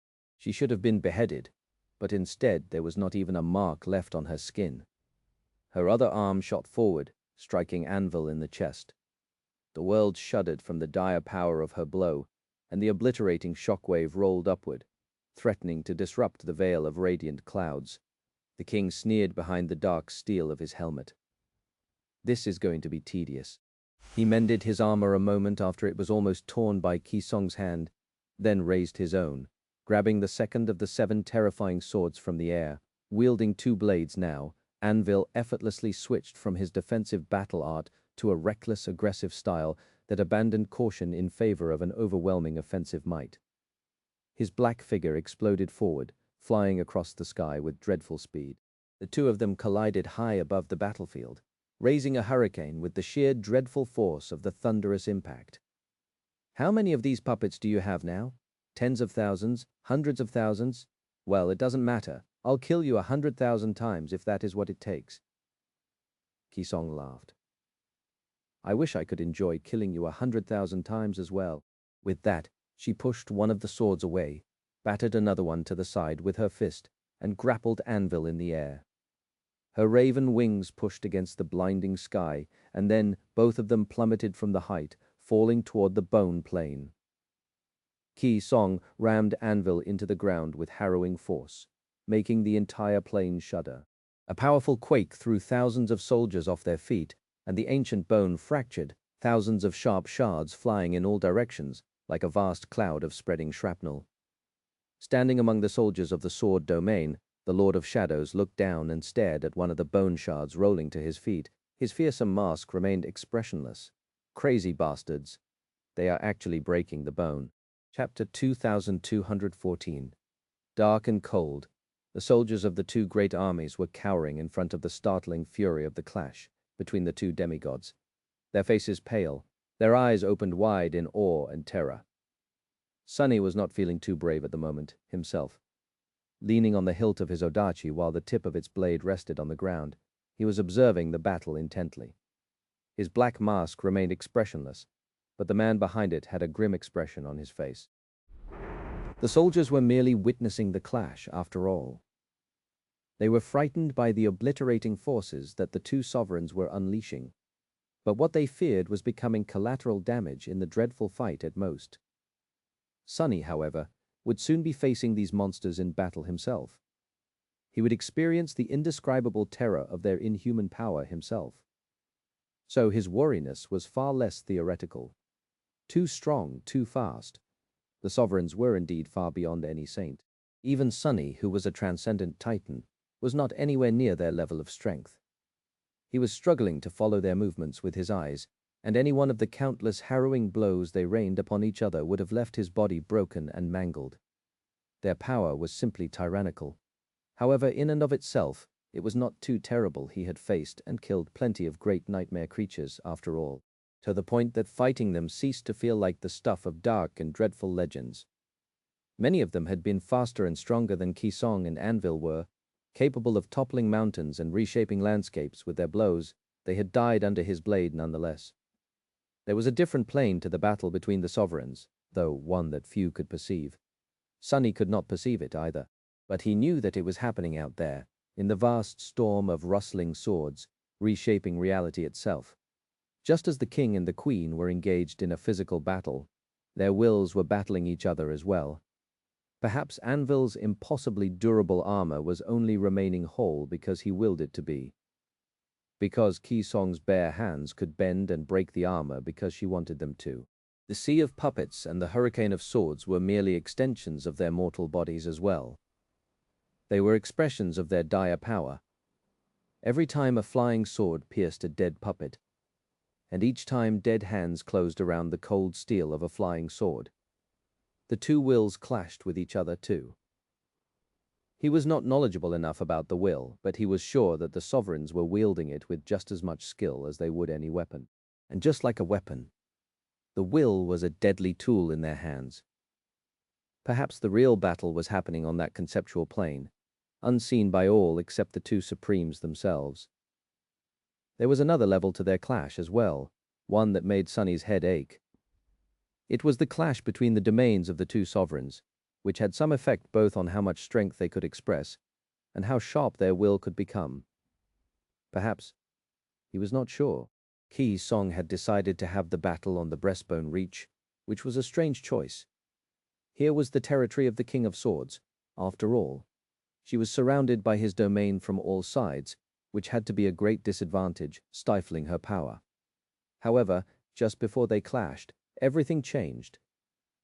Sunny could not quite perceive it, but he did sense it, a subtle shift in the very nature of the world around them. It must have happened because somewhere far below, Revel finally conquered the Spine Ocean citadel, Kisong gained more authority over Godgrave, and the boundary of her own land pushed against Anvil's sphere of influence from the depths of the dark ocean. And then there was the Dream Gate, which seemed to have opened to the snowy vista of Ravenheart somehow. Sunny knew that the Dream Gates served as conduits of supreme power. Whenever they appeared, the surrounding land became a part of the sovereign's domain. That was how Anvil and Kisong were able to bring their domains to the waking world during the Chain of Nightmares and eliminate the Gate Guardians that had emerged during the Battle of the Black Skull.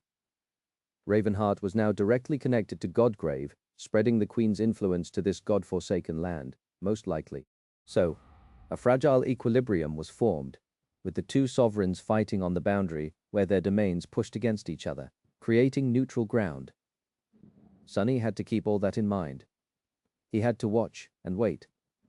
And when both of the sovereigns exhausted their powers, he would have to enter the fray and face their chilling, tyrannical power himself. Side by side with Nephis, of course. Would they really be able to win? Well, now, they had no choice, because they had already made it. He closed his eyes for a moment, feeling the weight of that choice pressing down on him like a crushing burden. For a moment, Sunny allowed himself to be weak and unsure. He felt sick. He felt disgusted with himself. I am the most hypocritical person in the world, aren't I? Two worlds, even. That was because the moment Nephis had chosen the path of no return, leaving herself no other option but to defeat the sovereigns and become one herself, she had made a choice for the countless mundane humans living in the Sword and Song domains as well. And Sunny. Sunny was her willing accomplice. Should they fail, millions of people would die.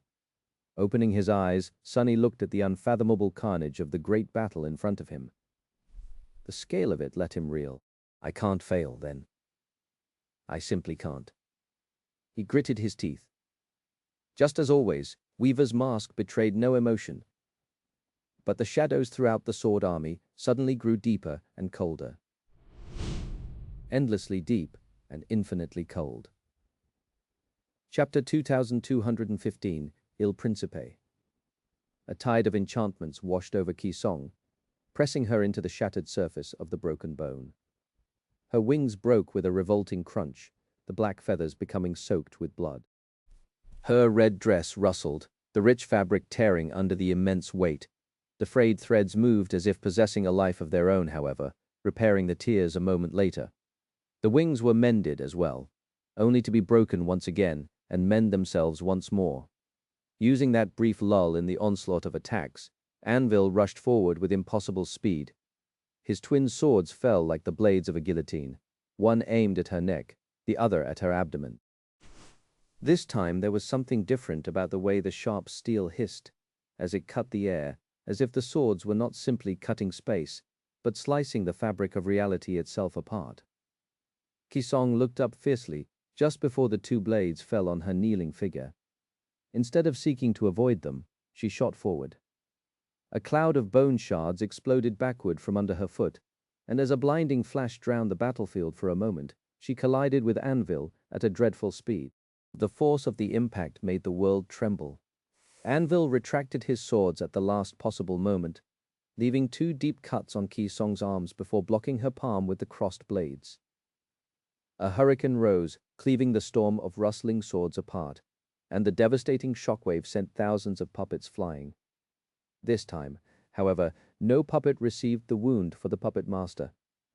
The cuts remained on the queen's porcelain skin, swelling with crimson blood. As Anvil slid dozens of meters back, and she rushed forward to pursue, a vicious smile twisted her lips. A will sharp enough to cut the world. A moment later, her delicate hands descended upon the king like a crushing tide. A litany of deafening thunderclaps consumed the battlefield, fusing into a continuous roar. Kisong's graceful figure seemed to blink in and out of existence as she moved around Anvil, delivering 100 devastating blows from all directions in less than a second. The bone plane quaked. A soul vast enough to encompass the heavens, with a snarl, she delivered one last blow, the most dreadful of them yet. 5 of Anvil's swords were batted away, and he blocked her soft palm with the last 2 blades. The impact was so terrible that a furious explosion blossomed from the point where her skin touched the cold steel, washing the world in light and flame. Anvil withstood the attack calmly, but a deep crack spread through the ancient bone from beneath his feet, cutting it like an ugly scar. Kisong laughed as she danced away from his retaliation, her red dress flowing behind her like a stream of blood. A heart cold enough to extinguish the flames of hell. As he lost his balance and fell, she lunged forward with a wicked smile. "Aren't you a marvel to behold, Vale?" Scattering the 5 swords with a powerful wave of her mighty black wings, she mounted Anvil like a beast, raised her hands, and clenched them into fists.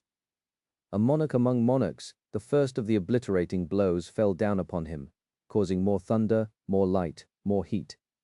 The blades of the swords Anvil used to protect himself were already glowing red. Somewhere else on the battlefield, the dead titans were standing like tall mountains in the storm of flying swords. The lesser puppets were shredded and cut down. But these colossal abominations were too vast, too dreadful, and too powerful to be destroyed easily.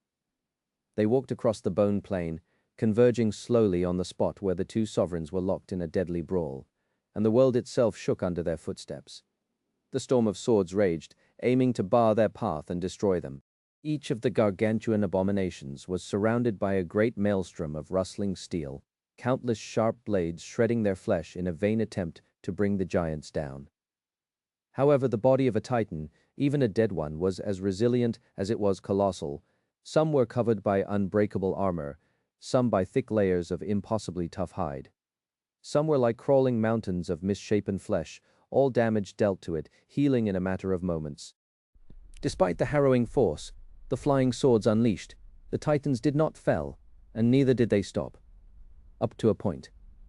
The hurricane of swords suddenly twisted, the myriad of blades forming countless runes around the marching giants. Then, the runes ignited with an ominous scarlet glow, and streams of ethereal red light connected them like rivers. The scarlet rivers formed nets that surrounded the titans, or cages, perhaps. The bars of the sorcerer's cages were intangible, and yet the gargantuan abomination crashed into them as if they were made from solid metal.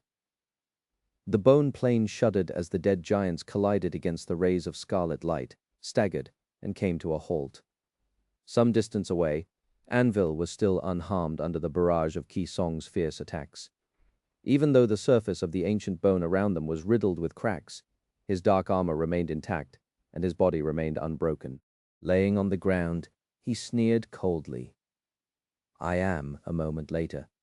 5 of the 7 dreadful swords pierced Kisong's body from behind, while the 6th pierced her heart. Anvil released its hilt, wrapped his fingers around her neck, and shot into the sky, dragging her with him. A marvel to behold, a monarch among monarchs, and so much more, as they soared high enough to almost touch the cloud veil. He turned the visor of his helmet to Kisong and said, with a hint of indifference in his cold, ruthless voice, "What are you?" With that, he strained his muscles and tossed Kisong down.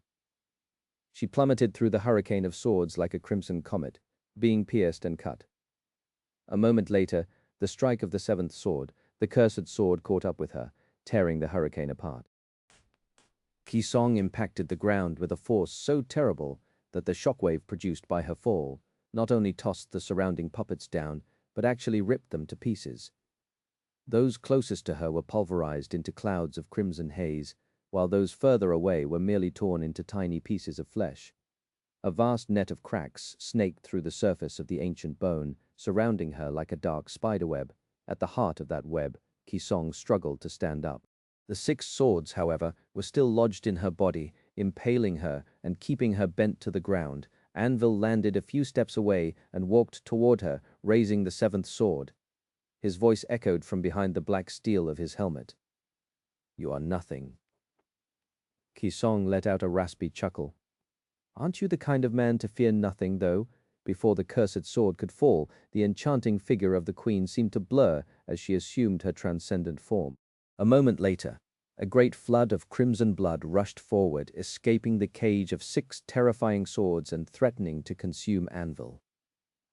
Chapter 2216, Crimson River. The tide of blood Kisong had turned into was vast enough to fill a sea, rushing forward like a crimson flood. The glistening red river moved above the ground, twisting in the air like a living creature. The flowing wave of it rose high above the battlefield, instantly dwarfing the stalwart figure of the King of Swords. It seemed impossible that so much blood had been contained within the small and fragile vessel of a human body, and yet reality was undeniable. Anvil had met Kisong's devastating blows without flinching, but he seemed reluctant to allow the crimson tide to touch him. As soon as Kisong assumed her transcendent form, scarlet runes ignited on his black armor, and he used his powers to levitate back, instantly creating distance between them. The blood river breached that distance in the blink of an eye, though covering hundreds of meters in a split second. Anvil continued to retreat, using his 7 blades to create a shimmering sphere of steel around him. As he soared into the sky and the crimson wave pursued, it swallowed countless flying swords. Moments later, the swords dissolved within it, breaking down into streams of scarlet sparks. The sparks were then absorbed by the glistening blood, leaving no trace behind. From a distance, it looked as if a glistening crimson ribbon was dancing fluidly in the air, gliding through the storm of swords. It was just that the immense scale of that ribbon was hard to fathom. Its surface shone with a beautiful red glow when the sunlight fell on it, and anyone who saw that glow felt their own blood start to boil. Sunny felt it as well.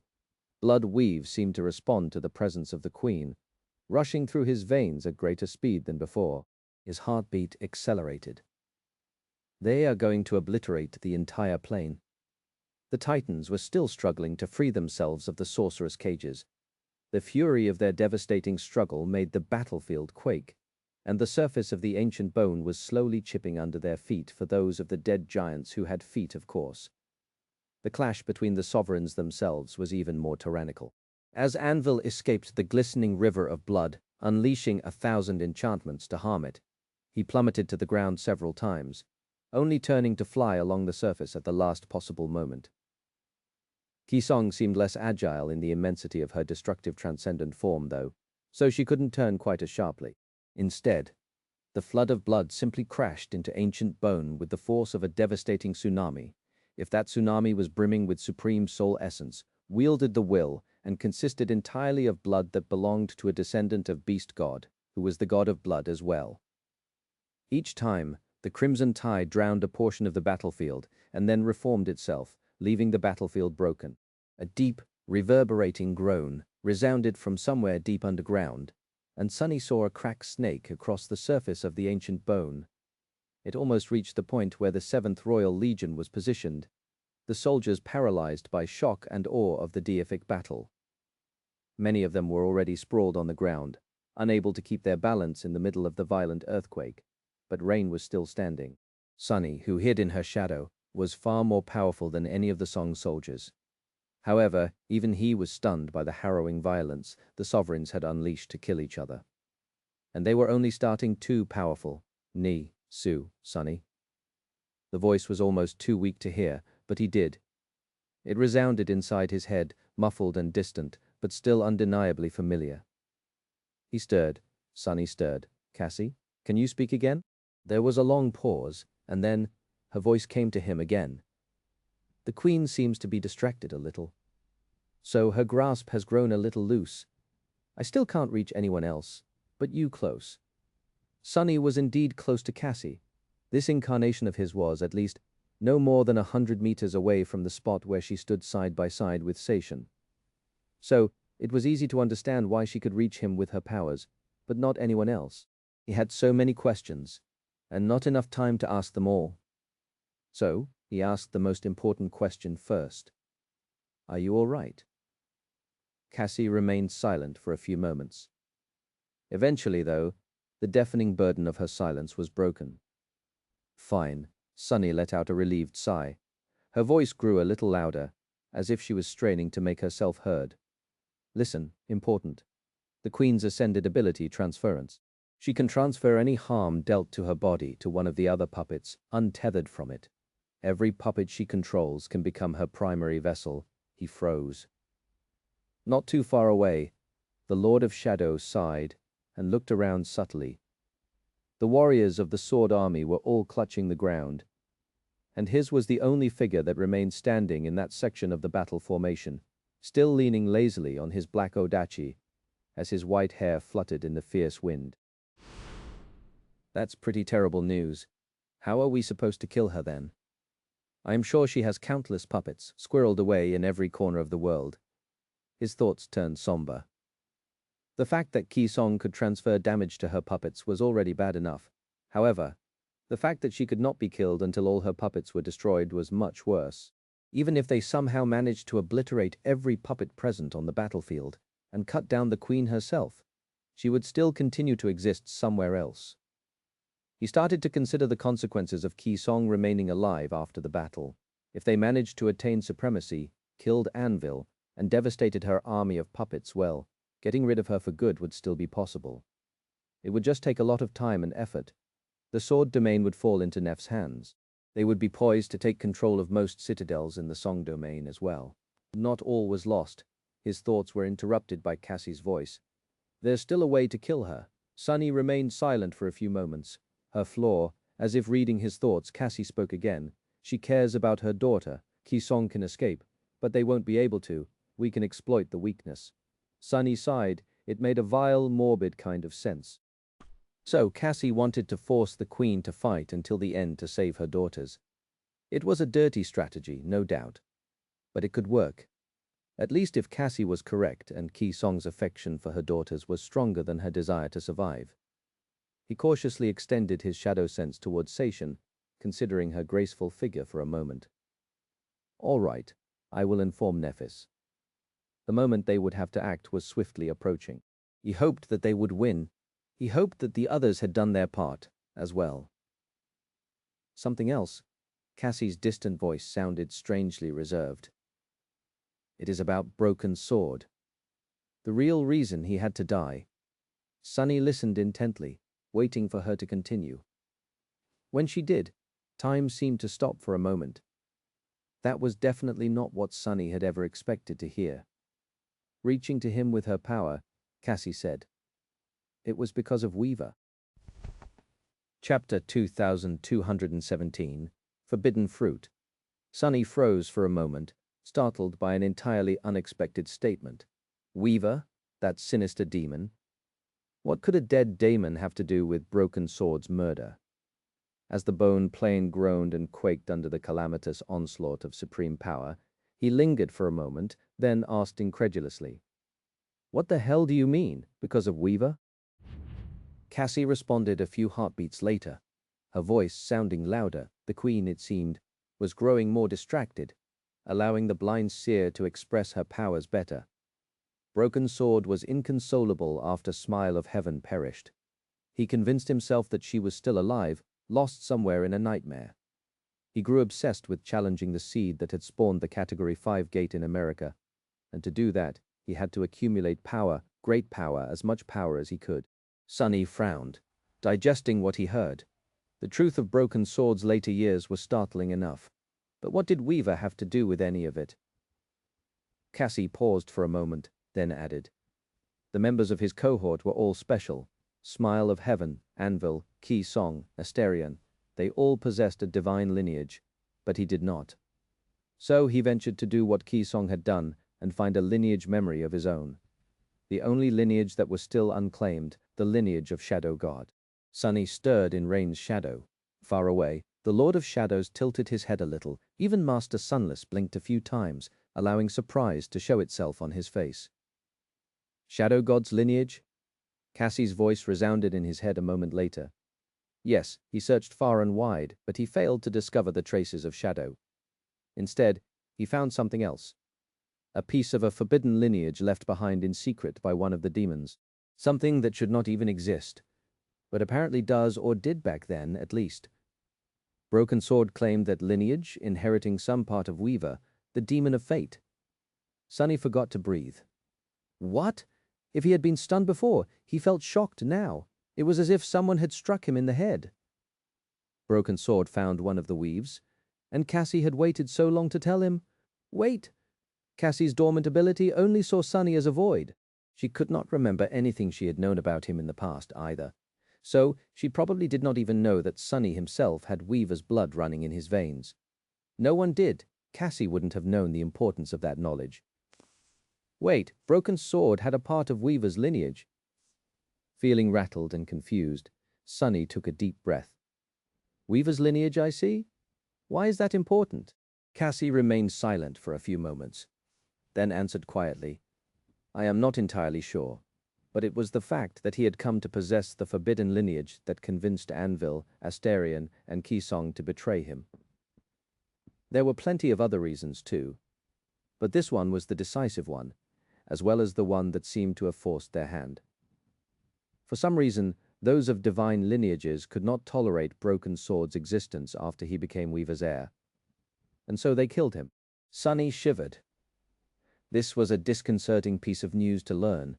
Wasn't he much more of an heir to Weaver than Broken Sword had been? He had not one, but 3 parts of Weaver's lineage by now. Would those who had inherited the lineage of the gods target him for some unknown reason one day, as well? Sonny inhaled deeply. Suddenly he was overcome by an ominous feeling. It was not a premonition, exactly, since his intuition had lost its mystical edge when his connection to fate was severed. However, Sonny had enough experience and knowledge by now to develop a 6th sense of his own. Learning that the sovereigns had turned on Broken Sword because of Weaver's lineage was definitely sounding alarms in his head. Damn and great. Sonny wanted to ask another question, but at that moment a deafening crack washed over the Song army and the Sword army as well. The ground shuddered once more, this time more violently than it had ever done before. Rain finally lost her balance and fell, hitting the ground with a startled yelp. On the opposite side of the battlefield, the Lord of Shadows grunted and swayed, finally straightening and raising his odachi to put it on his shoulder. The soldiers around him were all on the ground, looking around in dazed confusion. Slowly their features were twisted by fear. His cold voice escaped from behind Weaver's mask, full of aloof indifference. Don't fret, there's nothing to worry about. In front of the 2 cowering armies, the harrowing battle between the 2 sovereigns had entered a new, utterly inconceivable stage. The forces unleashed by their confrontation was so dire that the breastbone of the dead god itself was struggling to withstand them. New cracks formed on the surface of the bone plane, and the cracks that had been there before deepened, and then, after an especially calamitous blow, the cracks began to widen and grow uncontrollably, as if a point of no return had been passed. The initial noise of the battlefield breaking had been drowned out by the thunderous roar of the impact, but now everyone could both hear and sense the ground below them shifting. The crack that was near the 7th Royal Legion extended in an instant, cutting all the way to the edge of the breastbone reach. It widened, too, and a few unfortunate soldiers plummeted down into the darkness. Damnation. Most people could not feel it, but Sonny could. His shadow sense extended far and wide, as well as penetrating deep. More importantly, he had an aerial view of the battlefield from the Ivory Island. Therefore, he could see the spider web of deep cracks spreading across the entire plain, stretching all the way down to the hollows. As Rain rolled and rose to one knee, looking at the dark fissure of the jagged crack, she saw a thick, scarlet vine rise from the darkness and attach itself to the splintered bone. Chapter 2218, Deep Gray Sky. The calamitous battle between the two supremes had stunned the two great armies gathered on the surface of the dead god's breastbone. The soldiers were stunned, the soldiers were awed, the soldiers were terrified.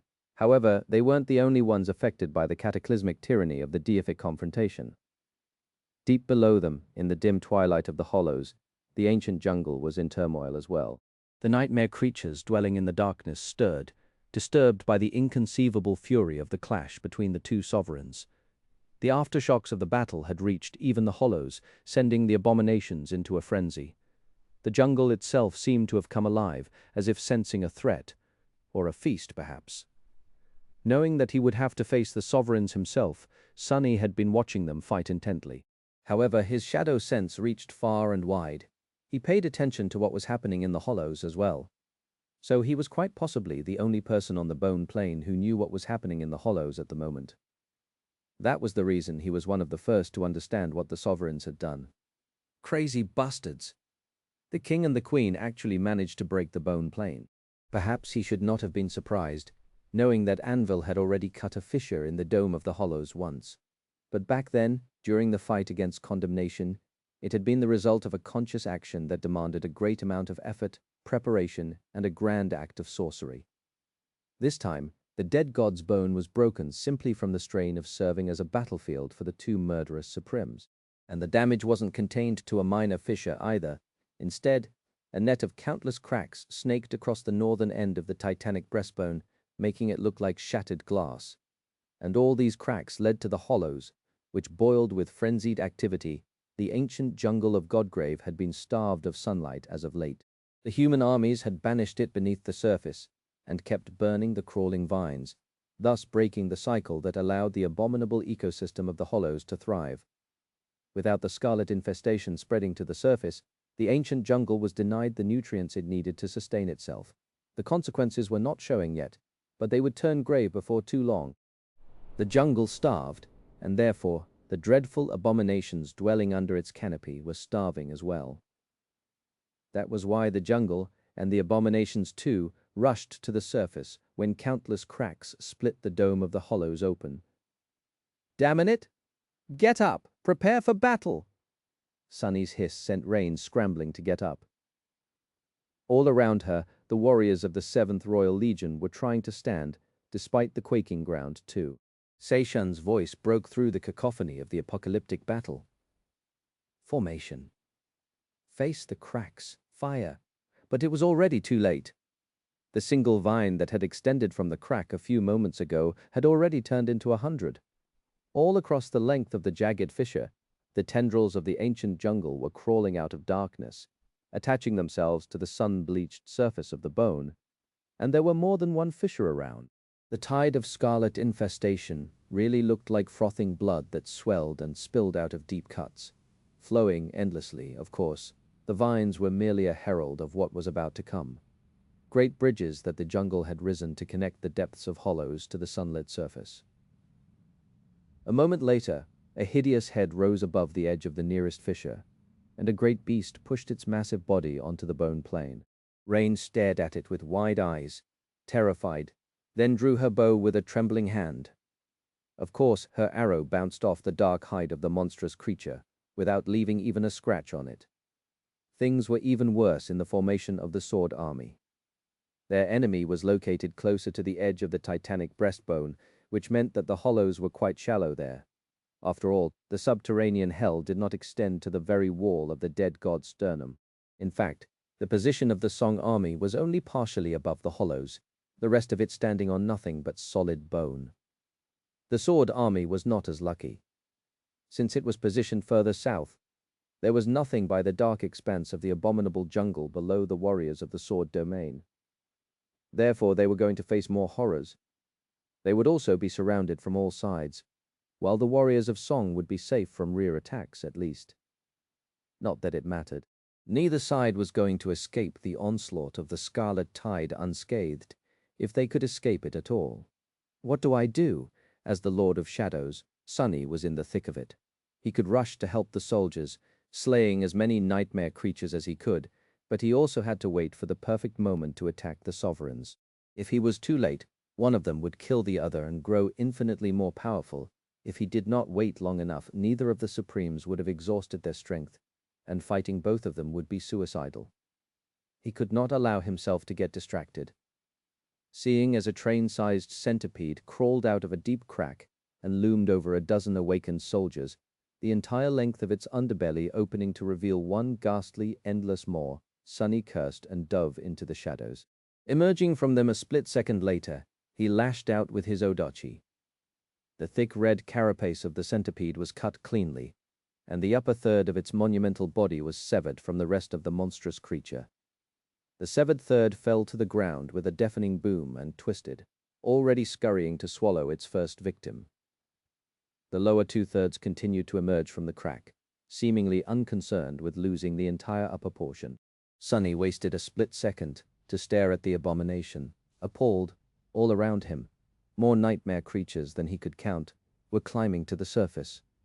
Many, if not most, no less dreadful than the giant centipede.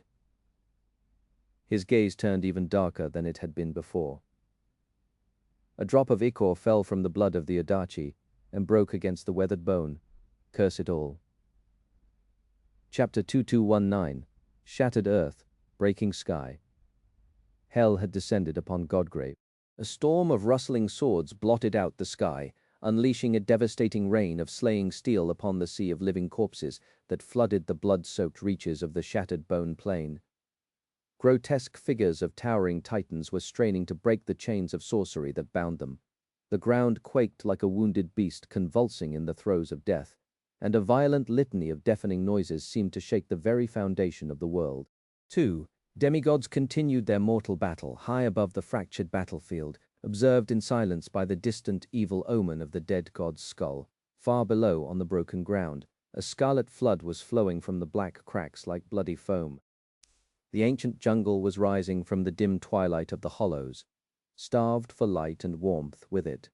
Countless harrowing abominations crawled to the surface, driven into a dreadful frenzy by the fury of the great battle and the tantalizing scent of human souls. Even Sunny, who had seen a hell or two throughout his life, felt somewhat shaken by the scope and scale of the disastrous calamity, as well as by its astonishing nature. He could not even imagine what the ordinary soldiers felt. The two human armies were on the verge of being consumed by the dreadful tide of nightmare creatures. However, the veterans of the Great War were a tough tribe. They had not lost their minds to fear, even in the middle of a seemingly apocalyptic disaster. The saints had regained their composure first, moving to intercept the most dangerous of the emerging abominations while barking orders at the paralyzed masters. The masters followed the orders mechanically at first, as if simply out of habit, then with a growing sense of purposeful determination. They rallied the awakened soldiers and joined them in defending against the chilling flood of nightmare creatures. Despite that, the death toll was heavy in those first few moments. Then, as the two armies rose to face the liberated jungle, it lessened somewhat, but it was still of no use. Sunny, whose incarnations allowed him a perfect view of what was happening on both sides of the battlefield, could see it clearly. One incarnation was among the soldiers of the Sword army, one was among the soldiers of Song, and one was watching it all from a great height. There were too many cracks, and the nightmare creatures crawling out of them were too powerful. These weren't the surface dwellers whom the soldiers of the two great armies had faced before. During the conquest of the collarbone plain, the breastbone reach, and the ribs of the dead god, and who had already been nearly too dreadful for awakened to fight. Instead, they were the ancient horrors of the Hollows, the great and dreadful predators who had spent countless years hunting others of their ghastly kind in the eternal twilight of the Scarlet Jungle. Many of them were of the great rank, and therefore almost entirely impervious to the attacks of the awakened soldiers. Only the saints could face them, but there were not enough saints around. Even worse, neither of the two armies had managed to maintain their formation. The cracks had appeared too suddenly, and they cut the battle lines, breaking them. Instead of presenting a united front against the tide of powerful abominations, the soldiers were now fighting desperately in whatever formations they could assemble, surrounded from all sides by the flood of monsters. The situation seemed bleak. Despite the daunting scale of the battle and the immensity of the two great armies, the struggling clusters of human soldiers were like islands doomed to drown in the rising sea of scarlet darkness. They were resisting for now, but the writing was on the wall. If nothing changed, both armies would be consumed, disappearing without a trace. The Song army was faring a little better, at least its position was closer to the edge of the dead god's breastbone. So there were very few nightmare creatures attacking the soldiers of Song from the rear. Seishin had realized that fact, it seemed, and was now struggling to get her army to retreat further north. The Sword army, however, was in dire straits. Sunny had summoned Saint and Fiend, sending them to help the soldiers. After hesitating for a few moments, he manifested two more avatars of himself, so that 3 incarnations of the Lord of Shadows could enter battle. All of them descended upon the nightmare creatures, holding the scarlet tide back. He had to be wary of wasting essence before confronting sovereigns, but with Serpent in his hands and countless abominations around, replenishing it by killing them would not be a problem. Sunny and his shadows were like heralds of death, each a devastating presence on the battlefield, but even his presence was woefully insufficient to break the tide. It was like a drop on the ocean, at least for as long as he was still holding back. Some distance away, Nephis was like a beacon of hope in the sea of hungry darkness. The core of the Sword army rallied around her, the soldiers being healed by her flames while her sword reaped the lives of the most powerful nightmare creatures. However, she was in the same situation as Sunny. One of his shadows was still hiding in her own. Using the moment, he spoke to her and relayed the information shared by Cassie as quickly as he could. Then Sunny fell silent for a moment, waiting for her to finish off a hideous abomination that resembled a rotten walking tree with a trunk littered by countless jagged maws, or perhaps a dead beast whose body had become the host of a tree-like parasite. The white flames engulfed the ghastly creature, turning the scarlet leaves to ash, and the incandescent sword, the Kinslayer, cut the trunk in half. There were already 2 equally horrid nightmare creatures rushing at Nephis through the flames. A moment later, he spoke. "We won't last long here." She looked around the battlefield, then nodded briefly. "We must advance." Sunny lingered for a moment, then chuckled darkly. "Advance? Advance where?" Nephis lunged at the 2 abominations, brandishing her supreme sword. "Across the battlefield, toward the edge of the plain. To reach the Song army, or at least get on solid bone." He regarded the carnage of the calamitous battlefield from the edge of the Ivory Island, remained silent for a moment, and took a deep breath. That is a crazy idea. Sunny rose from Neph's shadow, manifesting one more avatar. Crushing the second abomination's skull with a monstrous blow of his armored fist, he glanced at Nephis and grinned beneath the visor of his onyx helmet. It might just work. Chapter 2220, Infernal Trailblazer. Sunny smiled, but his smile was quite forced. He could not bring himself to feel the desperate kind of glee that often overwhelmed him when in situations that seemed too bleak to cope with. Luckily, his face was hidden behind the visor of the mantle's helmet, so Nephis did not see his hesitation. To her, the Lord of Shadows looked as he always did, cold, confident, and full of aloof arrogance. It was such a misplaced impulse to look good in front of her, even in the middle of a literal hell descending. And yet Sunny could not help but want to. Reaching into the shadows, he pulled a black spear out of them, and then looked back to Nephis. "I'll carve the path for the army to follow." As the words left his mouth, the shadows stirred, then a dreadful figure rose from them, making the soldiers shudder and flinch away. The vast shadow took the form of a tenebrous steed, with wolf-like fangs and 2 sharp horns, its eyes burning with terrifying crimson flames. The stallion seemed to be wreathed in a ghostly, indistinct haze of moving shadows, as if surrounded by a swarm of living nightmares, his sable coat seemingly absorbing light. Just looking at the towering destrier filled the hearts of the soldiers with a cold feeling of dread, which was quite a feat, really, considering how terrified they had been already. The soldiers flinched away, but Sonny took a step toward the nightmarish steed instead. Patting him on the powerful side, he said, "Hey there, buddy. I really missed having you around." Nightmare turned the chilling gaze of his crimson eye toward Sonny, lingered for a few moments, then snorted quietly. Sonny smiled. "Hey, I've been working hard too, you know?" With that, he jumped into the saddle, lowered his spear a little, and looked at Nephis from above. "You'd better follow soon." She nodded, already giving orders to the nearby officers. Nightmare rushed forward. The dreadful dark destrier moved with the speed of lightning, his adamantine hooves striking sparks from the ancient bone. He rushed through the ranks of the soldiers like a wave of darkness, then soared high into the air, reaching hundreds of meters in a single leap. A few moments later, the tenebrous steed landed nimbly outside the crumbling formation, in the middle of the mass of abominations. Bones broke beneath his hooves, and flesh was torn by his steel fangs. Splatters of blood flew in all directions, and nightmare creatures, who were not supposed to know fear, suddenly cowered in terror. No matter how dreadful and deadly the black stallion was, however, his rider was like the devil himself. His fearsome onyx armor glistened dimly, and the plume of his helmet fluttered in the wind. His dark spear moved with terrible speed, piercing bodies and severing limbs. Mangled corpses fell to the ground. For a brief moment it seemed as if the destrier and his rider would be swallowed by the tide of abominations. But instead, the tide of abominations was broken by their furious assault. The shadows stirred around them, widening the gap, and the Lord of Shadows rode forth, leaving a trail of death and devastation in his wake. Behind him, the sword army slowly started to advance. "This is useless." Rain staggered back, pulled by Fleur.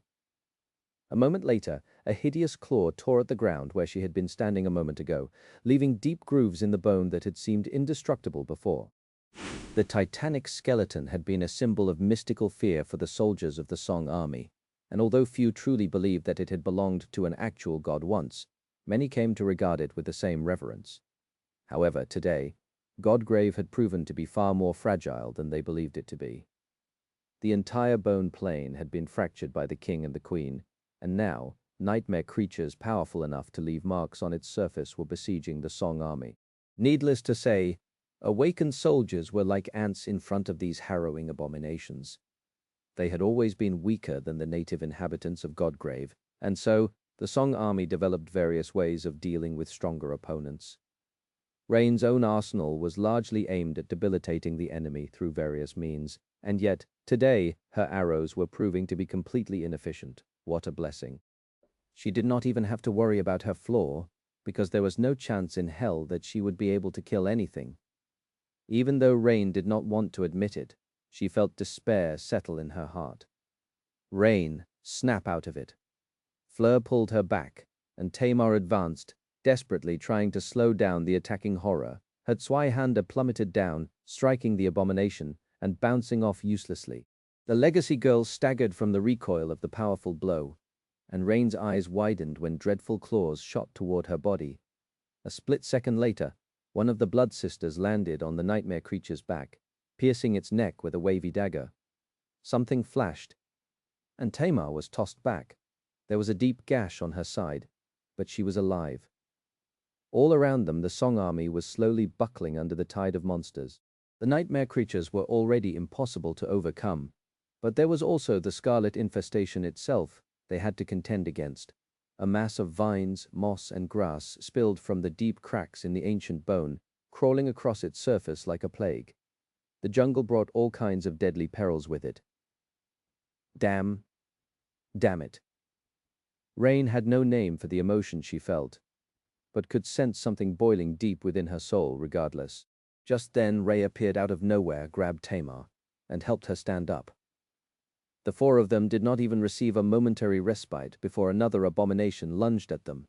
its maw opening wide enough to swallow the entire cohort whole. This time there was no escape.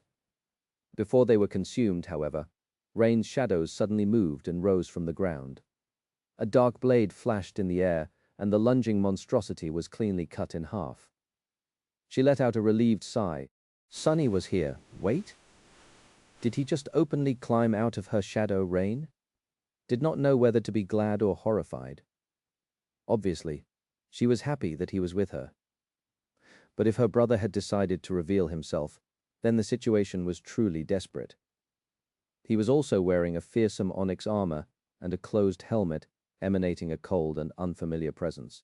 Turning his head slightly, her brother, the Lord of Shadows, brushed across the members of her cohort with an indifferent gaze. His cold voice seemed devoid of all emotions. Huh, you three again. Haven't we met before? Tamar, Ray, and Fleur stared at him in stunned silence for a moment. They would have stared more if not for the fact that the first row of the 7th Legion was on the verge of collapsing under the onslaught of nightmare creatures. Then, however, something strange happened. The pressure on the fighters seemed to lessen slightly, and a new abomination emerged from the mass of monsters, this one even more dreadful than the rest. It was a rider on a terrifying black steed, both of them drenched in blood, and surrounded by a veil of moving shadows. And behind them, Rain's eyes widened. I'm seeing things right? Was she mistaken? Or were there vermilion banners moving behind the wall of nightmare creatures? Surely she was mistaken. The journey across the crumbling hellscape of the battlefield had been a perilous nightmare. Sunny and Nightmare cleaved into the mass of nightmare creatures, besieged from all sides by the frenzied avalanche of abominations. Crimson blood and scarlet sap spilled on the white bone, and mangled bodies toppled to the ground. They were swiftly swallowed by the red sea of spreading moss, only to rise again moments later. Even locked in a furious battle with the King of Swords, the Queen did not miss the chance to create new puppets. Sunny opened a gap in the tide of monsters, and the Sword Army followed the Dark Rider. However, the horrors of the liberated jungle were not the only danger facing the soldiers. There was the army of puppets and the devastating hurricane of flying swords as well. He had to find a path through the cataclysmic battle of the two domains, avoiding the wider cracks that marred the surface of the fractured plane, the flashpoint in the obliterating confrontation between Kisong's puppets and Anvil's swords, and the caged titans. Even if he did, the danger still remained at any moment. The two sovereigns could plummet from the sky, causing a violent detonation on the ground. If the army was caught in that violent explosion of annihilating forces, the casualties were going to be horrific. The saints would probably survive, and some of the masters too, but the awakened soldiers would become a cloud of crimson haze. What a mess. Sunny used his spear and manifested shadows to slaughter frenzied abominations. Nightmare used his fangs, his horns, and his hooves to furiously rip them apart. The aura of dread surrounding the black steed weakened the hungry nightmare creatures, which made the two of them even more deadly than they already were. Far behind, Sunny's other incarnations were struggling to preserve the fragile formation of the advancing army, side by side with other saints of the Sword Domain. One of his avatars was protecting the rear. One was fighting on the right flank, and one was fighting on the left. Saint and Fiend were holding back the flood of nightmare creatures, as well Nephis, and her miraculous flames were at the head of the army, continuously healing the soldiers and following the path that he had carved. Somehow, unbelievably, they made it quite far. The casualties were heavy, and the formation of the Sword Army had turned into a complete mess, all pretenses of order obliterated by the carnage of the great battle and the complicated terrain of the fractured plain. But they still managed to tortuously extricate themselves from the worst of the Scarlet Flood and made it to the epicenter of the clash between the dead army and the storm of swords. That was perhaps even more dangerous than being surrounded by a sea of frenzied nightmare creatures. Neither the puppets nor the flying swords were hostile to the human soldiers, however. They did not seem concerned about collateral damage either. There were cracks leading to the hollows here as well, and the jungle-upt was attempting to escape to the surface from them too. But most of the horrors that escaped the darkness were swiftly obliterated by the violent aftershocks of the harrowing battle between the two sovereigns. The army was only actively besieged from the rear now, liberated from the dire need to fight the nightmare creatures. It closed ranks and concentrated on defense, the officers exerting their aspect powers to protect the awakened soldiers from the chaos, the mayhem, the destructive shockwaves of distant collisions, and the rustling streams of stray swords. Success was limited at best. The ground was still quaking, the deafening cacophony of the battle was still unbearable, and the world still resembled a crumbling hell. In fact, now that the soldiers were not just witnessing the clash between the Supremes, but were in the midst of it, the chilling catastrophe of their clash had only become harder to conceive of, fathom, and endure. But they did endure. Even then, it was in no small part thanks to Sonny. He had not volunteered to become a guide for the reeling sword army merely because of how strong he was and how fearsome his steed was. Rather, he was the best man for the job because his shadow sense was able to envelop the entire battlefield. Therefore, Sonny knew where to go, what path to choose, and which directions to steer clear of in order to avoid complete annihilation. The battered army slowly advanced through the carnage. All pretenses of maintaining an orderly formation had long been abandoned, and by now it was nothing more than a vast mob. However, it was a mob of seasoned warriors, not panicking civilians. Faced with a horror too great to be fathomed, the soldiers had simply abandoned fear, somberly concentrating on the task at hand instead, and refusing to think about anything else. Perhaps that was why they had survived. I need to hurry. Sonny was concerned about the Song army as well. After all, Rain was there. Cassie was there too, bound by the invisible strings of the Queen's power. As he was carving a blood path through the mayhem atop Nightmare and fighting to defend the splintering sword army, he was also tensely observing Rain. In the end, Sonny had no choice but to emerge from her shadow and reveal himself among the soldiers of Song for the first time since his sister had become one of them. Almost at the same time, he finally broke through the tide of abominations and came in view of the battered expanse of the Queen's soldiers. He regarded them for a moment from Nightmare's back, streams of blood running down the onyx surface of the mantle. The sight of him sitting atop Nightmare must have been quite terrifying. The Song army had done better than the warriors of the Sword Domain, but they too were on the verge of drowning in the Scarlet Flood. Neither of the sides were going to weather the calamity alone. Truthfully, even if they joined forces, their chances were not great. But wasn't it funny? These people had been ready to kill each other not too long ago, but now their best chance to survive was to fight side by side with each other. I can't tell if that is poetic or ironic. Perhaps it was both. Somewhere behind, the vague silhouette of the Ivory Island revealed itself from the storm of swords, looming above the sword army, as if trying to shield it from the fury of the supreme battle above. Raising his spear, Sonny leaned forward and tossed it at the soldiers of Song. They did not even have time to react.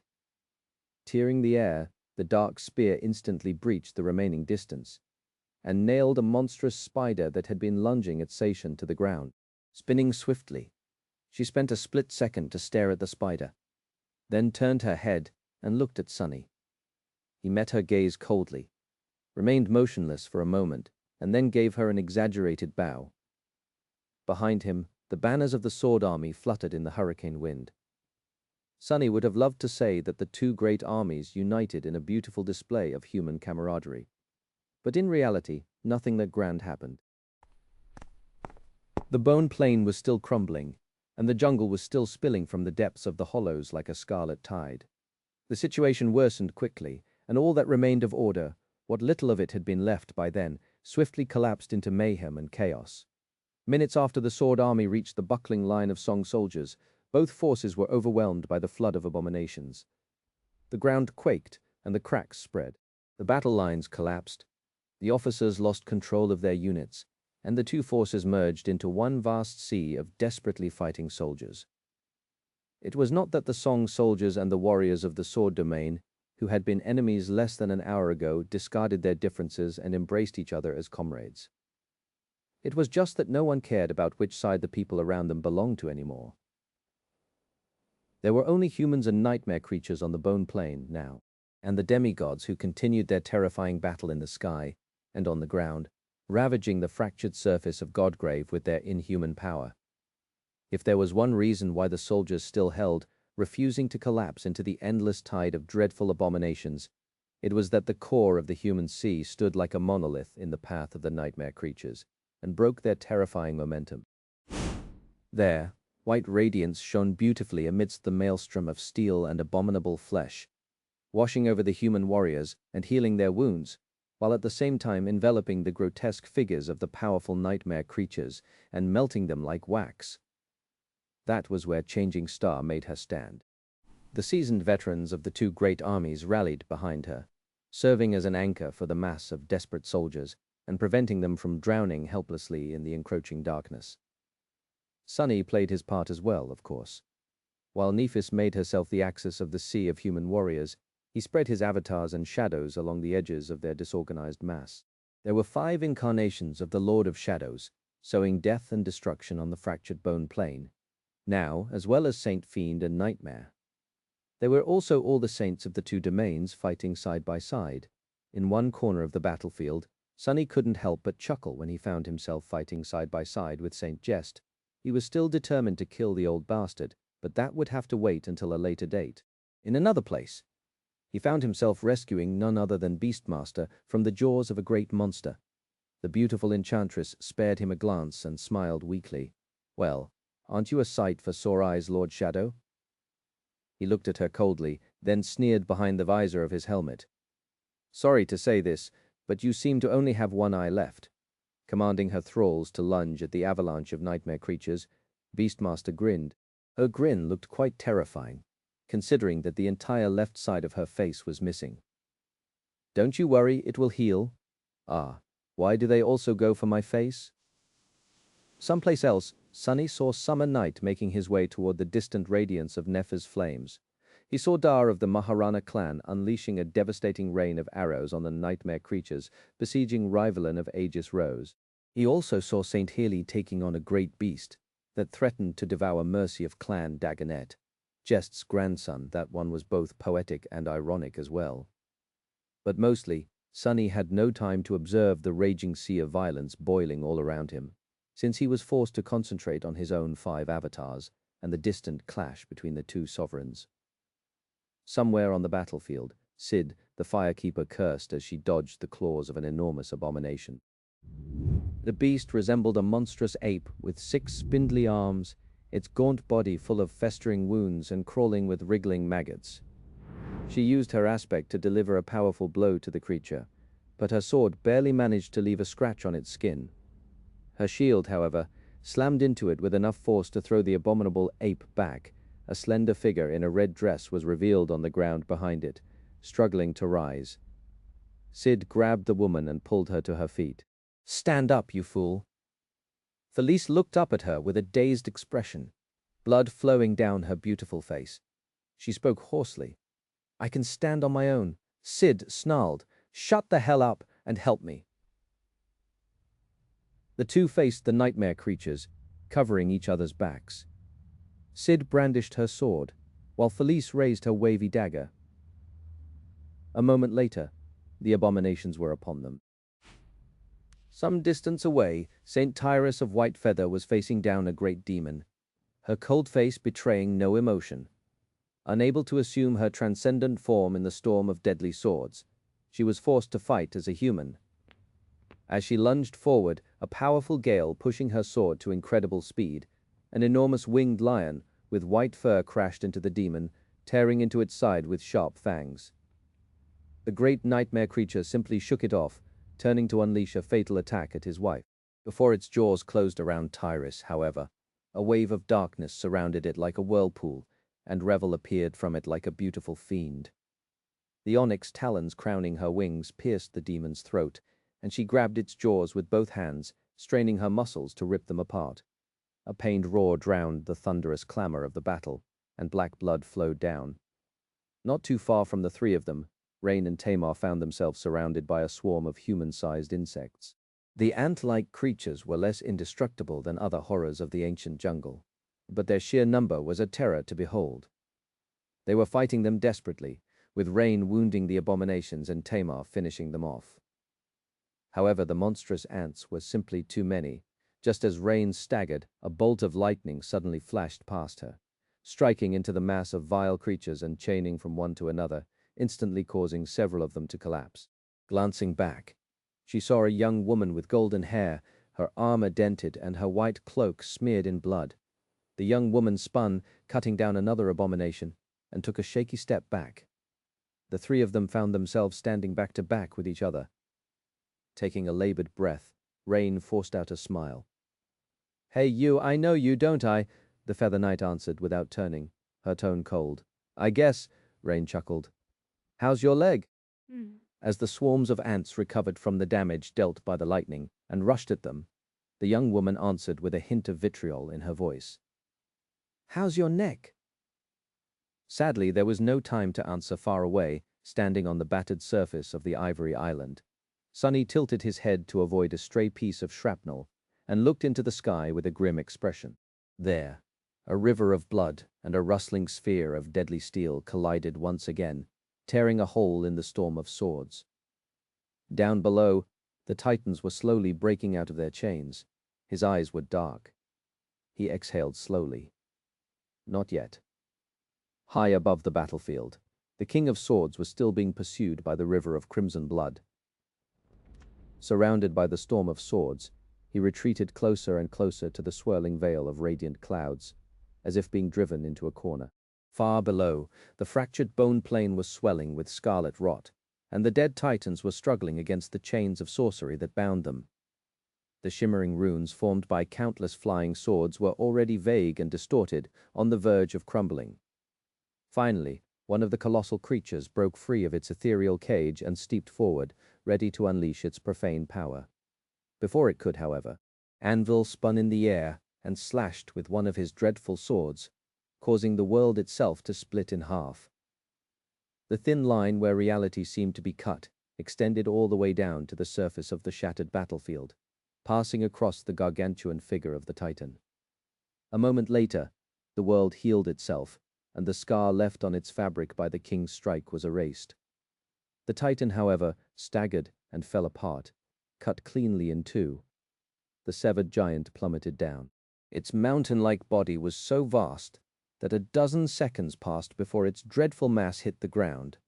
When it did, the entire bone plane shuddered, and the cracks marring its fractured surface grew wider.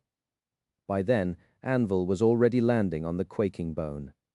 Grasping his two swords and commanding the other five to form a rustling sphere of lethal steel around him once again, he looked at the great waterfall of blood that threatened to drown him and attacked. This time, his attacks were eerily different in nature. They seemed the same, but there was something uncanny about the way his swords moved now, as if he was aiming their dreadful blades at something that mortals could not even perceive, let alone fathom. The river of blood rippled strangely and reeled back, as if hurt. All around the battlefield, hundreds of dead puppets fell to the ground lifelessly. There were no wounds on their bodies, and no blood flowing to the surface of the ancient bone. However, despite that, the corpses remained laying on it motionlessly, as if the queen had no power over them anymore. Lowering his sword slightly, Anvil stared at the crimson wall of blood towering above him darkly. A cold voice resounded from beneath the visor of his black helmet. "Why don't you get serious now?" A melodious laughter suddenly surrounded him, carried by the gales of hurricane wind. "Shall I?" As the echoes of the queen's laughter were swallowed by the cacophony of battle, the sea of crimson blood rippled once again and receded a little. Some distance away, the colossal corpse of the slain Titan that towered above the plain, like a mountain, stirred suddenly and then moved. The flesh of the gargantuan creature began to rot with tremendous speed, soon turning into a flood of viscous crimson liquid. The revolting mass of it flowed forward and rose from the ground, surrounding the sea of blood like a shell. Then, the process of decomposition was reversed, and it turned solid again. Soon, a terrifying flesh golem rose above the fractured plain, towering above it at hundreds meters in height. The river of blood was now contained within it, flowing through its veins and nurturing it with supreme power.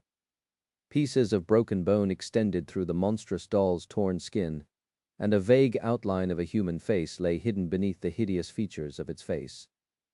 Anvil let out a low chuckle. Ah, how distasteful. as torrents of flying swords twisted in the air and plummeted down. Aiming to tear the towering flesh golem apart, it lunged forward with speed that no creature of that size was supposed to possess. Its two gargantuan hands rose and then fell down like crushing hammers. Anvil's 5 swords rushed forward to block the harrowing strike. And the moment the fists of the queen met them, a flash of light drowned the battlefield for a moment, and an obliterating shockwave spread in all directions, disintegrating thousands of flying swords, turning countless puppets into bloody haze, and causing several enormous pieces of the bone plane to plummet into the depths of the hollows. Observing the cataclysmic collision from the distant surface of the ivory island, Sonny shivered. He did not have to turn away to look at the pitiful state of the two great armies. Nephis was still holding the core of the vast, disorganized mob of human soldiers together, while he was dealing with the worst of the nightmare tide at its edges. The saints were still fighting, and the awakened warriors were still enduring as well. But the situation was turning grimmer and grimmer with each minute. He was barely preserving all his incarnations and keeping the truly powerful abominations away from Rain. The amount of essence he received back from slaughtering nightmare creatures had fallen behind the amount he was expending some time ago, and Nephis was not doing any better. His shadows were receiving one wound after another too, and if even Fiend was suffering damage, then the saints of the two domains would soon be on the verge of death. In fact, a few of them had already perished. Beastmaster's thralls were nearly eradicated. The forged echoes of the Valor elites had all been destroyed.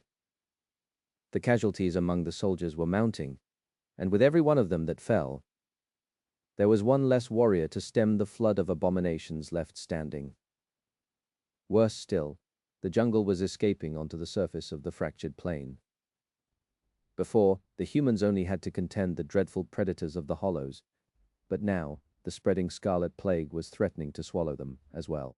The hungry moss, the bloodthirsty grass, the poisonous thorns of slithering vines, the clouds of deadly pollen, the spores that landed on human flesh, only to sprout abominable mycelia through it.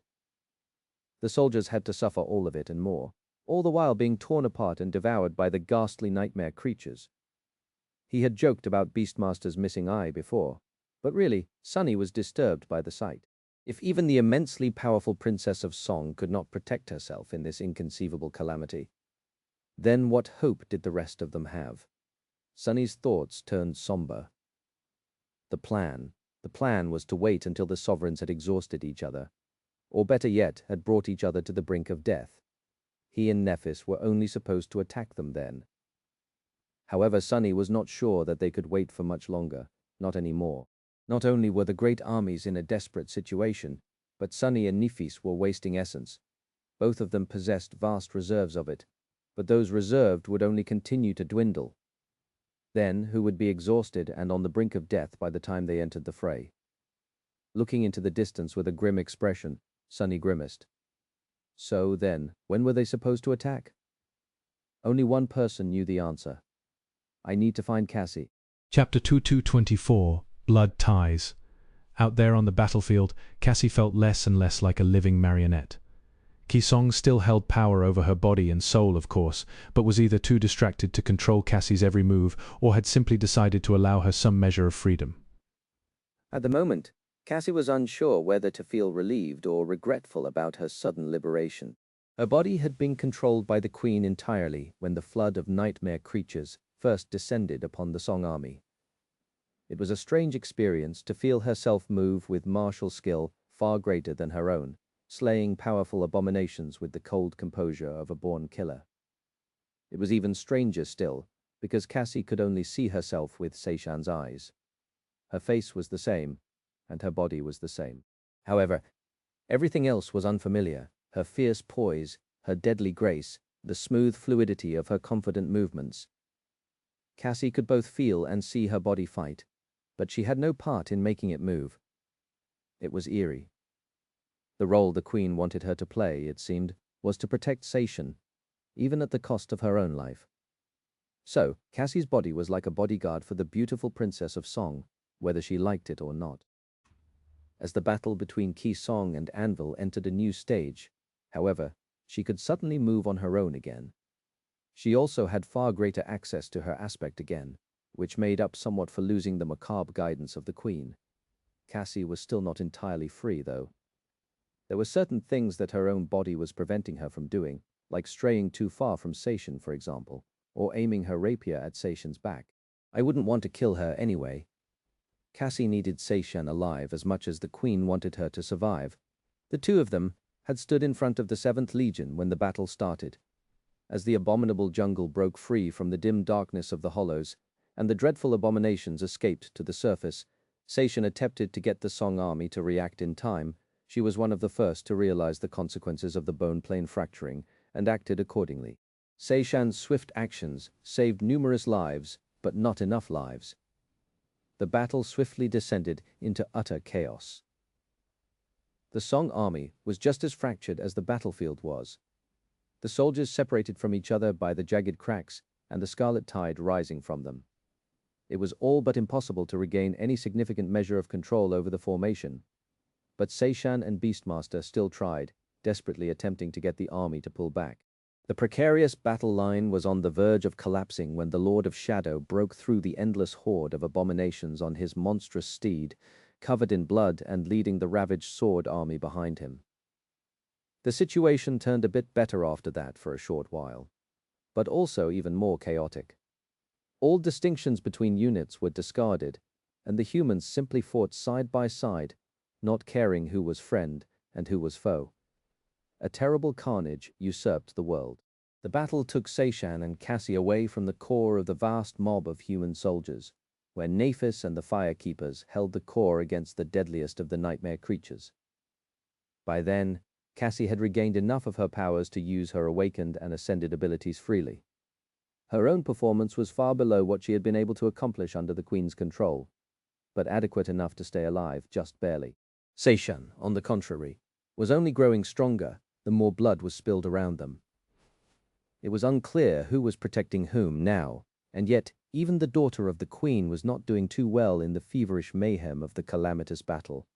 Both of them were covered in blood and wounded, their armor tattered and breached. All Cassie could do was stay close to Seishan and follow her as the older woman moved through the battlefield with a strange sense of purpose, her beautiful face turning darker and more desperate with each second. Veil. Suddenly, Seishan lunged forward, discarding all pretense of caution. She tore into the mass of nightmare creatures, her claws tearing their hides like sharp blades, her fangs ripped into them as well, sending rivers of fetid blood spilling to the ground.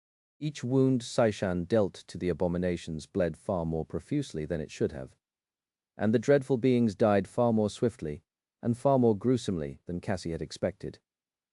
Breaking through the mass of nightmare creatures, they came about a desolate section of the battlefield. Here, no human soldier had survived, and heaps of abominable bodies lay on the ground, piled high. There were some thralls of Beastmaster, scattered between the dead abominations, all torn to shreds and dead. At the center of the vast graveyard of nightmare creatures, a sole figure was sprawled on the ground, surrounded by a ring of emptiness. It was a delicate woman with a slender build. Both her enchanting face and her white hair painted red by blood Moonveil, Seishan's sister. Dismissing her monstrous form, Seishan dashed toward the motionless figure and fell to her knees near it, leaning close to press her ear against Moonveil's bloodied chest. Cassie could hear her mumbling quietly. Alive. Still alive. The battle was raging around them, and some hideous horrors could attack them at any moment. Standing above Seishan, Cassie turned and raised her weapons, ready to attack. Her pale lips twisted into a faint smile under the dirt and grime of the battlefield. Maintaining a neutral tone, Cassie spoke without turning back. It is hard to envy the burden of your mother's love. She had waited to speak these words for a long time. Turning away from unconscious Moonveil for a moment, Seishan looked up with ire in her cold, piercing eyes. Then her gaze slid further, rising to behold the storm of swords raging in the distant sky. A few words could cut deeper than a sword if spoken at the right moment, and a tiny seed of doubt could grow into a towering tree if planted into fertile soil. Seishan was too smart to have no doubt, but she needed a push to accept it. In these days that they spent together, Cassie had been subtly preparing to give her that push. The daughters of Ki Song, were too loyal to their mother.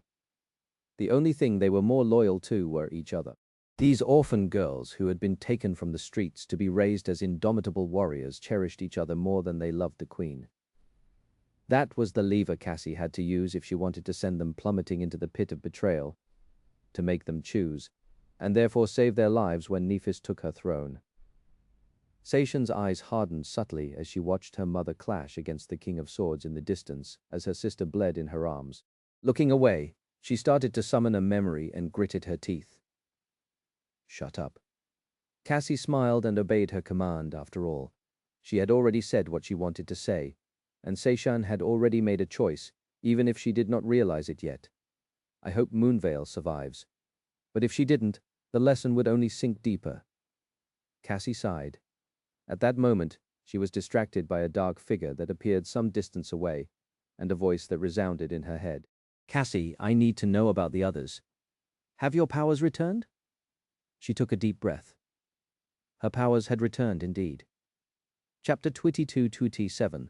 The dragon and the Princess Nightingale told her to cease movement, and so Morgan found herself unable to move. It was as if her body had turned into an ice sculpture. She could still breathe, but nothing more than that. His clear voice had easily crushed her defenses, seeped past the barriers erected by her potent memories, and caught her completely by surprise. Such power Morgan attempted to disobey the overwhelming finality of his command, desperately struggling against her own body. But it was of no use. She was completely and utterly at his mercy. Ha, ha, ha, vulnerable as she was, Morgan mostly felt amused.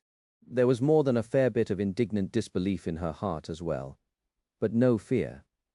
Not only because she was not a person who felt fear easily, but also because she found herself not caring that much about what would happen to her. Still sure, she had failed to remain vigilant at all times, turning a blind eye to the potential threat presented by her supposed comrades. Perhaps it was because she had stayed with them for so long and had experienced so much. But Morgan allowed herself to lower her guard around them, forgetting that for these three, most of the time they had shared amounted to merely a single day. She had also been conserving essence in preparation for the final battle against her brother, and so the more powerful of her defensive memories were not even active. And she was exhausted. However, the fact still remained. It was too easy to forget sometimes because of how nice he seemed. But Nightingale, he was a terrifying man, that slayer of dragons. Or rather, he had the potential to be terrifying, simply choosing not to abuse his dreadful power. But what is he trying to do? Morgan doubted that Nightingale would have struck a deal with her brother. So was it some misguided scheme to save her life against her will? To whisk her away to safety whether she wanted to or not? Knowing the man, no, even for him it would have been too ridiculous and infantile. She was not sure, and infuriatingly enough, she could not even ask. All she could do was stare at the charming bastard with cold fury burning in her eyes. Nightingale met her sharp gaze without looking away, a hint of regret apparent in his firm gaze. A few moments later, he sighed and turned to his companions. I won't be able to hold her for long, but it should be long enough. Raised by Wolves scoffed and caught her black locket one last time. Rising from the piece of rubble, Soul Reaper pushed herself off the wall and came closer, studying Morgan lazily. Morgan felt a chill run down his spine under that relaxed gaze. Jet clicked her tongue and glanced at Nightingale. That's great, but what are we supposed to do with her? Simply killing her is not an option, I presume. Even though gods know, she deserved to die for all the vile crap she and her clan are guilty of.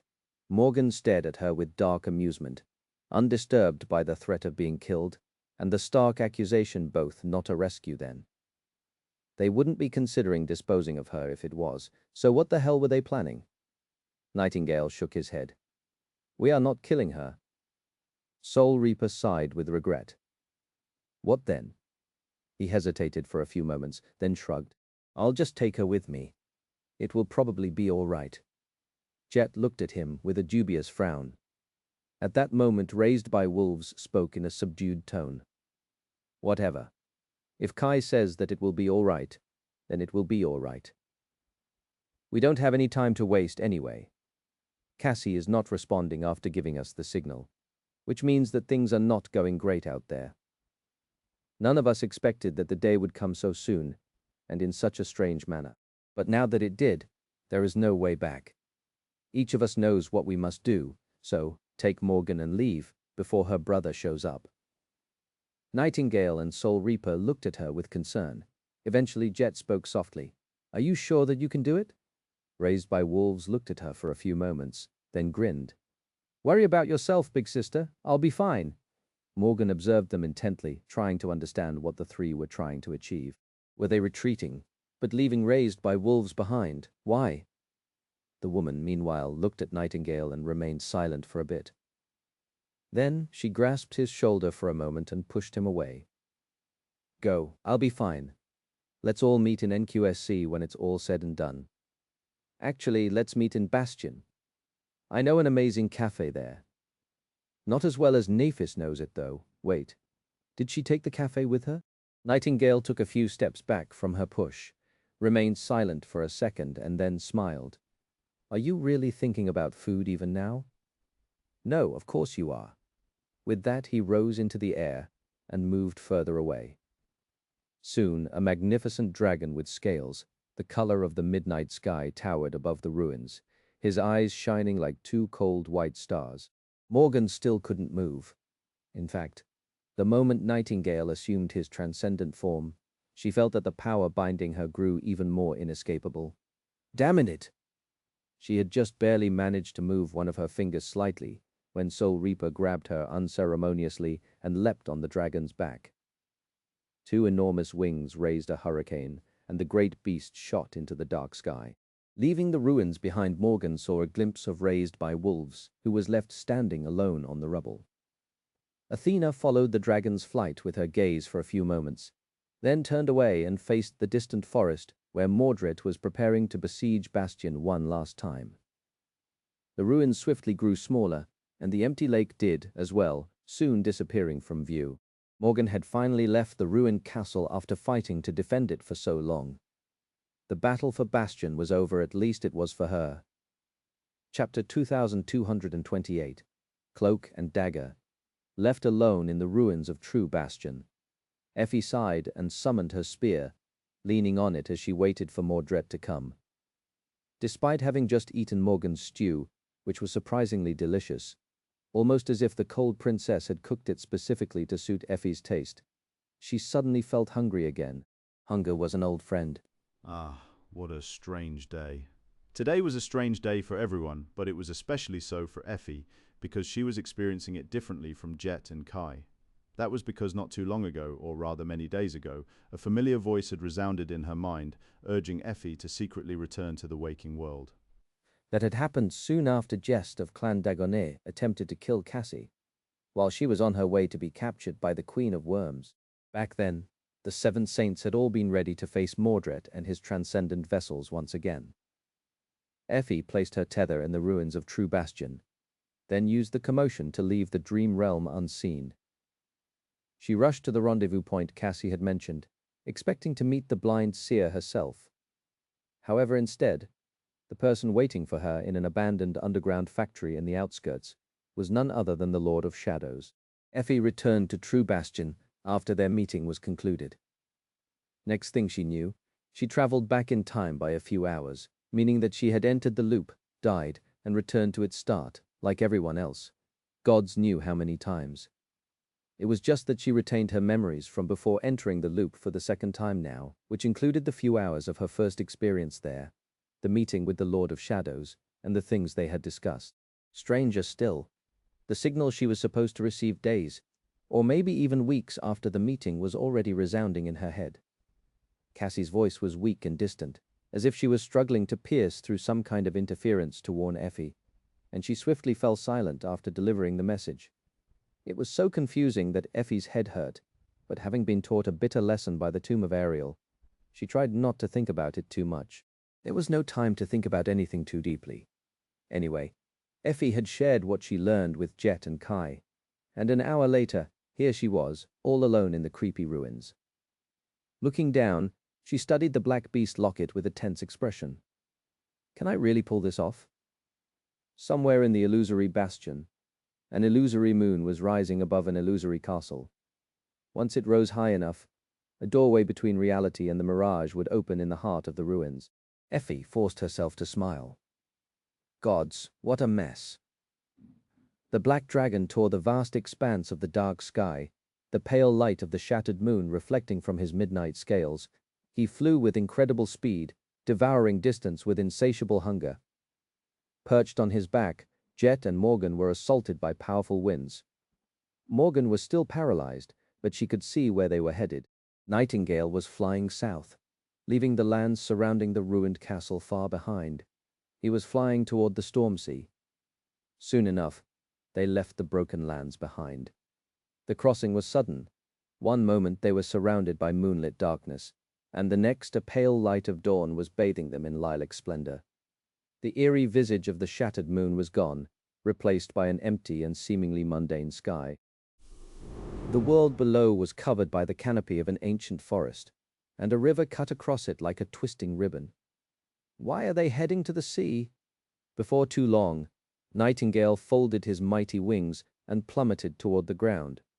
Landing in a forest clearing, he remained motionless for a moment. Morgan was surprised to see Soul Reaper stand and jump from the back of the dragon, landing softly on the grass. Straightening, she turned and looked up at the great beast. The dragon opened his maw, and an otherworldly voice escaped from it, speaking strangely human words. Good luck. Soul Reaper grinned darkly. Don't worry, I have 2 attempts, remember. Nightingale remained silent for a few moments. Then, his mesmerizing voice resounded above the clearing once again. Return alive. She laughed and turned away, waving a hand at him. That might be problematic. Morgan was feeling more and more bewildered, failing to understand why the 3 government saints were splitting up. And what exactly was their goal? Before she could really scrutinize all the available information, though, the dragon spoke directly to her.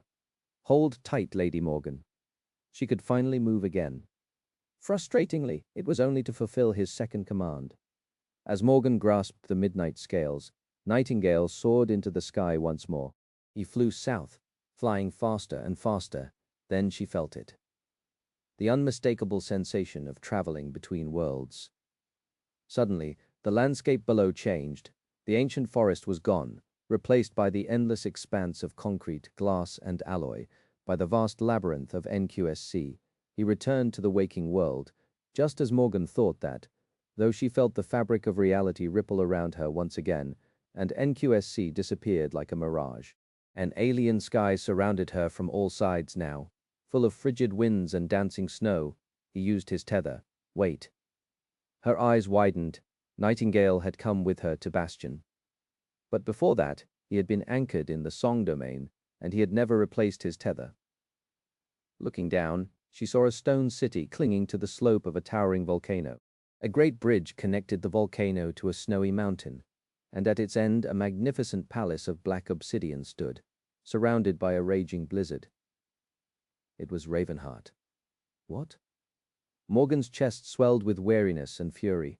There was even a sense of betrayal. Was Nightingale going to bring her as a gift to Song? Was their mysterious scheme nothing more than a ploy to switch sides and ingratiate themselves to the Queen of Worms? The dragon flew above the city, then fell through the blizzard, landing heavily on the great bridge. His terrifying talons scraped against the ancient stone, and a moment later Morgan suddenly found herself suspended in the air. The dragon had disappeared. As she fell down, Nightingale, now in his human form, caught her, held her in his arms for a second, then helped her stand. He was wearing his armor of ivory scales, already summoning his weapons. The Black Palace and its guardians were just ahead of them, obscured by the raging snowstorm. Morgan was suddenly able to move again. What the hell is going on? I don't even know anymore. It definitely did not seem like Nightingale was preparing to surrender. Instead, he looked at her, hesitated for a few moments and said, Lady Morgan, I know that it will sound presumptuous after what we've just done to you, but I would really appreciate your help. She looked at him darkly, considering cutting his head off right then and there. It would be a bit sad to rob the world of that face, but also quite satisfying. Of course, She did not forget to activate all her defensive charms, determined to not fall into the trap of his voice so thoroughly once again. Help with what? What exactly are you three planning? Nightingale remained silent for a bit, then looked in the direction of the dark palace tensely. Finally, he took a deep breath and said, Well, I intend to conquer Ravenheart. Morgan blinked, struggling to maintain her composure. Nightingale, meanwhile, continued. Most of Song forces are far away in Godgrave, but I have no doubt that the Queen left a few of her most powerful puppets behind. There are the human defenders to consider as well. It will be a dire battle, no doubt. I'm determined to win it even if I have to fight alone, but I would feel much better if you were fighting by my side. He turned to her, hesitated for a moment, and added awkwardly, I am sorry for taking the chance to face Mordred away from you, but, Lady Morgan, there can still be a silver lining after all. He has not won yet. And even if you failed to stop him from taking Bastion, wouldn't helping conquer Ravenheart instead be a kind of victory as well? Morgan stared at him silently. The Queen of Worms had sent her brother, Mordred, to conquer Bastion, the great citadel of Clan Valor. Morgan herself had been sent back to stop him, but Nightingale was offering her to help him conquer Ravenheart, the great citadel of Clan Song, instead. That was deeply ironic and completely insane, but also made a strange kind of sense. It would not be an easy thing to accomplish, though, with or without her. Morgan raised an eyebrow. What about the other two, then? What are they doing? Nightingale looked at her with surprise. He lingered for a few moments, then said neutrally, Why, what else? Effie is in Bastion, while Jet is approaching Nightgarden. They are going to conquer the other two great citadels, of course. Chapter 2229. Great citadels. Ravenheart was not undefended, of course. However, every saint of the Song domain was out there, on the battlefield. And even if some of them could return to the seat of the Queen's power in mere minutes by traversing the waking world, they had not done so yet. Perhaps something that prevented them from returning was happening in Godgrave at the moment. The news Morgan received from the battlefront was usually a few days old, and if Cassia was involved, Nightingale could very well be better informed about the current situation now than she was. The moment of attack would not have been chosen randomly. In any case, what met them at the gates of the magnificent Black Palace was a force consisting of mere awakened warriors led by ascended commanders, much like the rear garrisons that had protected Rivergate and Bastion before Morgan and her 6 saints, formerly her saints rather, showed up. And the Queen's puppets, of course.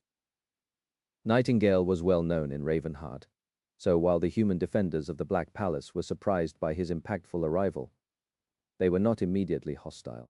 Until they noticed Morgan, that was, the puppets, on the other hand, were hostile from the very first moment. Strangely enough, the gates of the Black Palace were open, and the Dream Gate that was supposed to be standing on the slope of the volcano was now towering above the stone bridge itself, behind Morgan and Nightingale, its immense silhouette obscured by the snowstorm. The two of them had nowhere to retreat. As the puppets rushed onto the great bridge and the human defenders readied their weapons, Nightingale's voice drowned out the howling of the wind, full of irresistible authority. He only said one word, Stop. The humans froze, turning into motionless sculptures. Morgan felt a faint pang of compassion for their humiliating plight, but she did not have time to dwell on that unexpected emotion, because the puppets ignored the Dragonslayer's command, continuing to rush at them like a tide of murderous corpses. Well, it made sense after all. The pilgrims were merely extensions of the Queen's power. Nightingale's aspect might have paralyzed Morgan in a moment of weakness, but she doubted that Kisong would succumb to its insidious compulsion. He looked at Morgan earnestly. Lady Morgan, if you will... She stared at him for a moment, still unsure what to do. Was she supposed to kill him, or help him? Morgan felt a little exasperated. Finally, she turned toward the rushing puppets and muttered a curse. As she dashed forward, scarlet sparks swirled around her hand, forming a vague silhouette of a sword. Curses. Her sword was still manifesting itself when the first of the pilgrims reached her. So, Morgan cut the corpse apart with her bare hand. It fell easily, hinting that the Queen was not paying close attention to these particular puppets for now. Looking up through the snow, she regarded the motionless figures of the garrison soldiers for a split second. They were not going to offer any resistance. He's not planning to conquer Ravenheart without spilling a single drop of human blood, is he? Perhaps he was. A moment later, the tide of puppets was upon them, and Morgan had no time to think anymore. Far away, near the misty shore of the storm sea, Jet came into view of the night garden. The colossal ship was still beached, laying tilted on the shattered ground where Mordred had left it. Of course, he had not left it unguarded. Somewhere out there, on one of the countless decks of the city-sized vessel, a reflection was laying in wait, ready to slay those who would dare to covet the great citadel, and a powerful one at that, a being equal in strength to a supreme titan. Jet had to defeat it and conquer the night garden.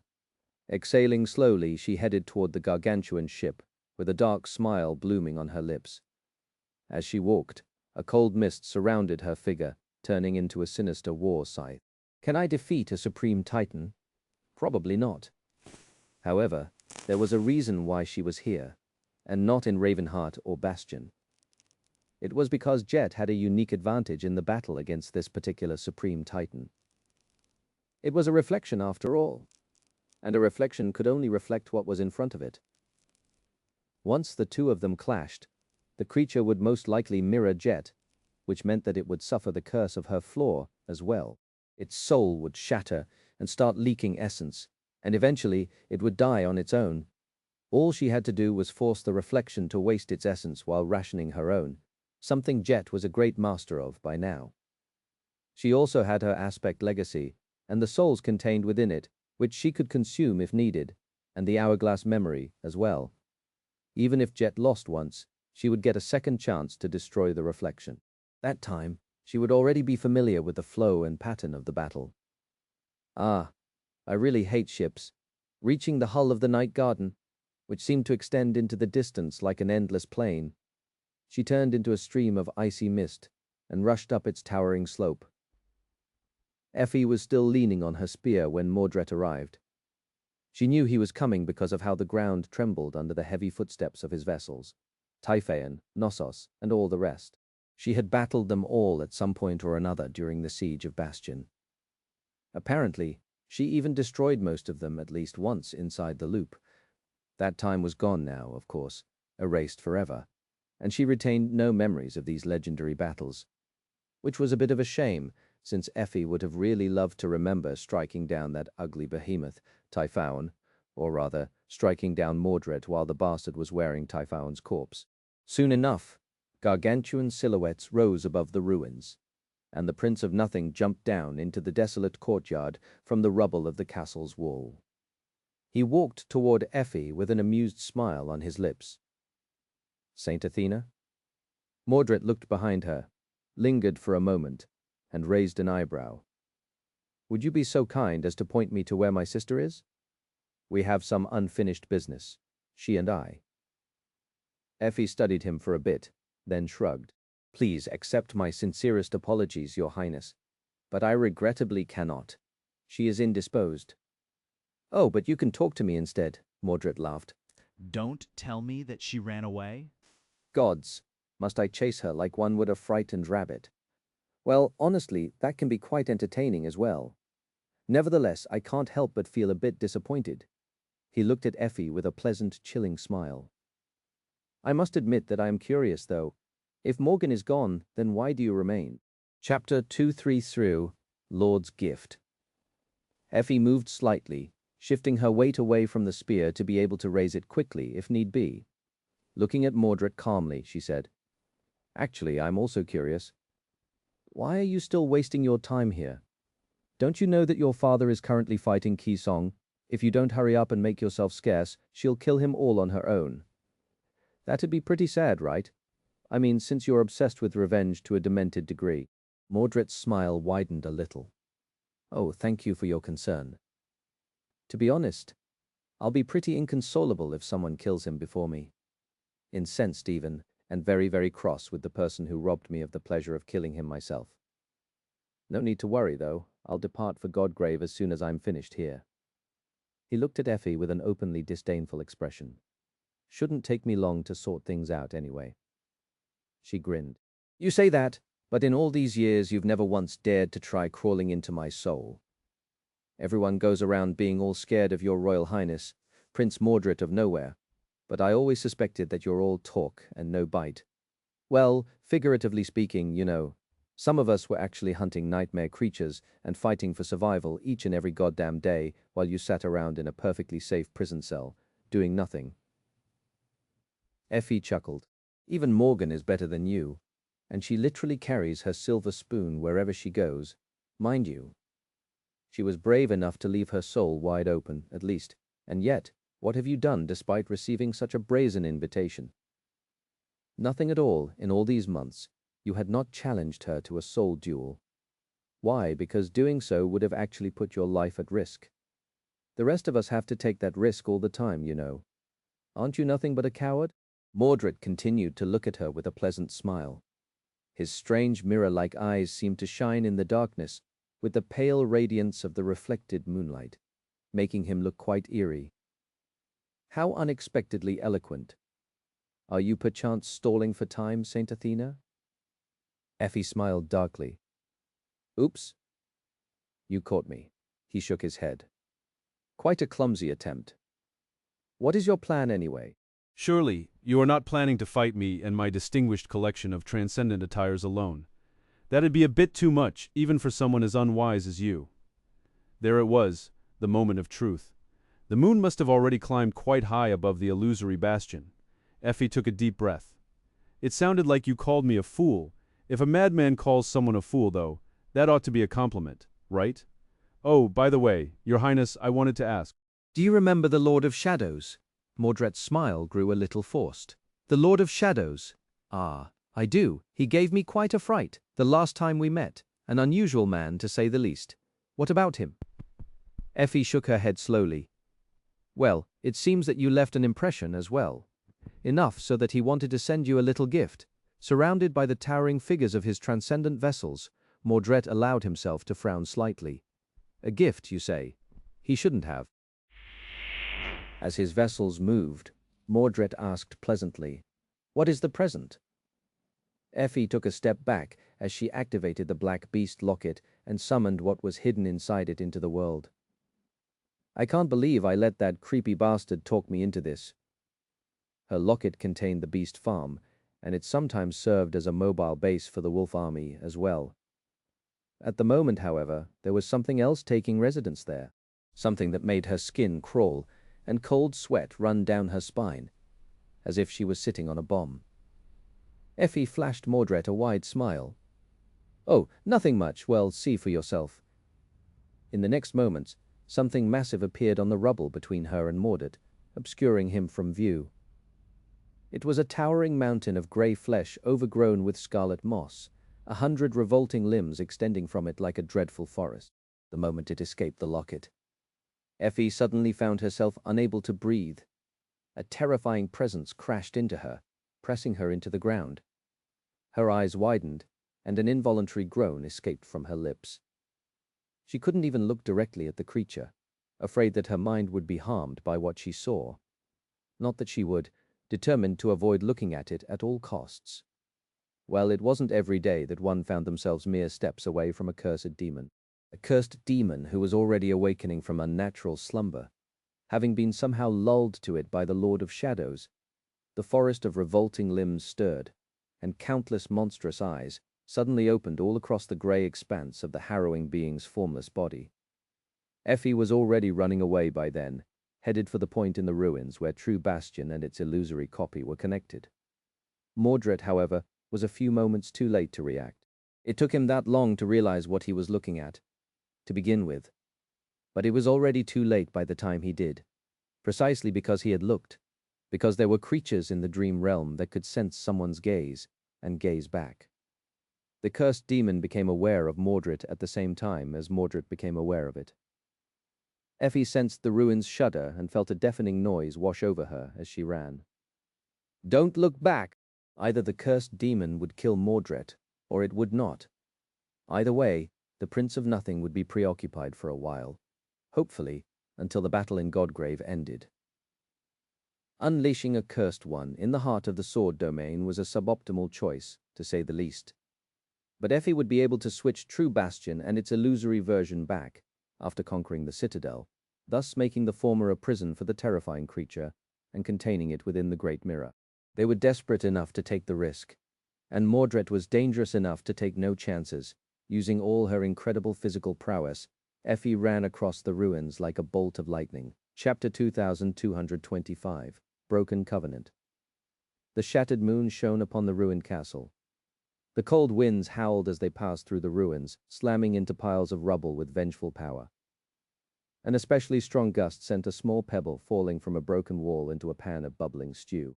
Morgan ignored the pebble. She ignored Nightingale, who landed nearby as well. Instead, she looked up and let out a long sigh. Loyalty. Loyalty was a funny thing. It came in many forms and many shapes, from different sources. Loyalty had a power in and of itself, a great power sometimes. But in the realm of supremes, it also possessed a mystical authority. It was the covenant between a ruler and the people. It was the lifeblood of a domain, as well as the means through which domains spread. To be precise, for those supremes who built their domains with the help of the nightmare spell, it was the loyalty of saints that mattered most. Because their kingdoms were built from citadels, and most people, even those of the supreme rank, could only control one citadel at a time. There were exceptions, of course, like her monstrous brother, but those exceptions only served to prove the rule. So, saints became proxies for the supremes, controlling citadels in their name. To do so, they had to pledge their fealty to a sovereign and swear loyalty to a domain. But loyalty was not an event. It was a process. Therefore, even if a saint swore an oath of fealty, their loyalty was not carved in stone. It could grow more powerful or weaken. It could even become entirely exhausted, dissolving like a mirage. If that happened, the sovereign would lose a vassal, and the domain would lose a citadel, but it was not easy to exhaust someone's loyalty. Because loyalty came in many forms, there was personal loyalty to a sovereign, like what Sir Gilead and other retainers of the great clan Valor felt. There was also a more abstract kind of loyalty like that of vassal saints, who were not necessarily devoted to their sovereign, but were instead devoted to the domain itself because their families, clans, friends, and comrades were a part of it, and many more. That was why a vassal saint could despise a sovereign, but still be part of the sovereign's domain. Domains were vast things, after all, and encompassed much more than solely their rulers, which was why it was so ironic that Morgan, the daughter of a sovereign, had no loyalty left. It was because to her, the sword domain was precisely that. It was solely a representation of her father. She was raised to be a ruler, and for that reason her connection to the vast complexity of the domain was different from that of everyone else. It was far more simple, and therefore far more easily destroyed. Morgan did not have friends or comrades. She only had subordinates who were mere tools. Her clan and her family were a single person, the King of Swords. And so once she lost all faith in her father, she lost the connection to the sword domain as well. Perhaps she was simply selfish, not caring about anyone or anything else. It can't be. I am Morgan of Valor. I am the princess of the sword domain, but it could. Morgan smiled crookedly. Her brother had her beat. The bastard, a forlorn chuckle escaped her lips. Lady Morgan, are you all right? She turned her head, noticing Nightingale looking at her with concern. The others seemed wary, too. Right, there were her 6 transcendent blades as well. What the hell was she supposed to do? Morgan forced out a smile. I'm perfectly fine. But she wasn't. She was supposed to defend Bastion from Mordred, to prevent it from falling into his hands, and therefore becoming lost to her father, empowering the key song instead. Today was the day of the full moon, one that had repeated countless times, which meant that even those who did not control the great citadel would be able to travel between its true and illusory versions in a few hours. All her brother had to do to conquer Bastion was cross over to the other side, enter the illusory version of the ancient castle, and tether his soul to its gateway, thus overwriting her own imprint. But it was all meaningless now. Bastion was already lost to the King of Swords. Her brother would without a doubt still want to conquer it for the Queen of Worms, and for himself as well, however. Did Morgan still want to defend it? Perhaps she did. Not for the sword domain, but for herself. But even if she did, was there a reason to make these people die for it? Morgan studied her saints: Soul Reaper, Raised by Wolves, Nightingale, Knave, Bloodwave, Aether. She had conscripted them into this war and watched them die countless times. To be honest, Morgan was a little sick of it. How strange. She was not a part of the sword domain anymore, but she had never been anything else. Morgan's entire sense of self was tied to the great clan Valor, and therefore all her actions had always been for the benefit of the clan. Now that she had turned her back on that, there was no structure to the world, and nothing for her to lean on. It had been reasonable and a matter of course to sacrifice these people for the sword domain, if need be before, but what about now? There was no reason to force them to their deaths whatsoever, apart from Morgan's own selfish desire to defeat her brother. Of course. Was she despicable enough to condemn her subordinates to death for a purely selfish reason? Yes, I am. But she was not pathetic enough to do so. Morgan had nothing else left. But she still had her pride. She did not have to deceive anyone into fighting her brother for her. If she were to defeat him, she was going to defeat him herself. Granted, chances were that she would just die a graceless death instead. That was a matter of course as well. Morgan took a deep breath and then smiled at her saints. The battle is over. We lost. You can all leave now if you wish. Chapter 2226. Pebble Stew. The 6 saints stared at her in confusion. The expressions of the night saints were, quite predictably, subtly different from those of the government saints, who seemed to have learned about the loop recently. Morgan observed their reactions with morbid curiosity. Eventually, it was Knave who broke the silence. The battle is over. What do you mean? Morgan fished the damn pebble out of the stew and shrugged. You probably don't remember, but I borrowed a very special supreme memory from Soul Reaper a while back.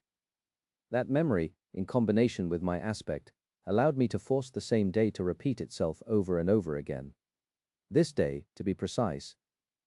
The 7 of us have battled my brother countless times today, and we have lost countless times. Each of you died a variety of gruesome deaths, if I recall correctly. You were beheaded the last time, Saint Knave. Good thing I came to my senses in time. The stew was about to be burnt. She removed the pan from the fire and looked at the 6 saints. But it's meaningless now. I won't borrow the supreme memory again, and I won't turn the time back again. Today will be the last time I battle my brother in these ruins. So if you die this time, you'll remain dead forever. Therefore, I am giving you a chance to leave. No strings attached. They stared at her in stunned silence for a while. Then, Knave gritted his teeth. We came here to avenge the slain members of our clan, to stand against this monster. His voice was full of powerless fury and indignation. Morgan looked at him coldly. You failed. She sighed, then went about scooping the stew into their bowls. Vengeance is a noble goal, Saint Knave, and I would never advocate something as tasteless as forgiveness. However, there is some wisdom to what people say before you embark on a journey of revenge. You should dig 2 graves, one for your enemy and one for yourself. Fools tend to believe that this saying admonishes revenge as a path to self-destruction, but I disagree. I rather see it as a warning that those seeking revenge must be prepared to die if they want to succeed. Morgan handed Knave a bowl of steaming stew and looked him in the eye. So, are you prepared to die? I think you do. I know you do, since I saw you die 100 times. However, don't you have a family out there in the waking world? What will happen to your daughter if you die?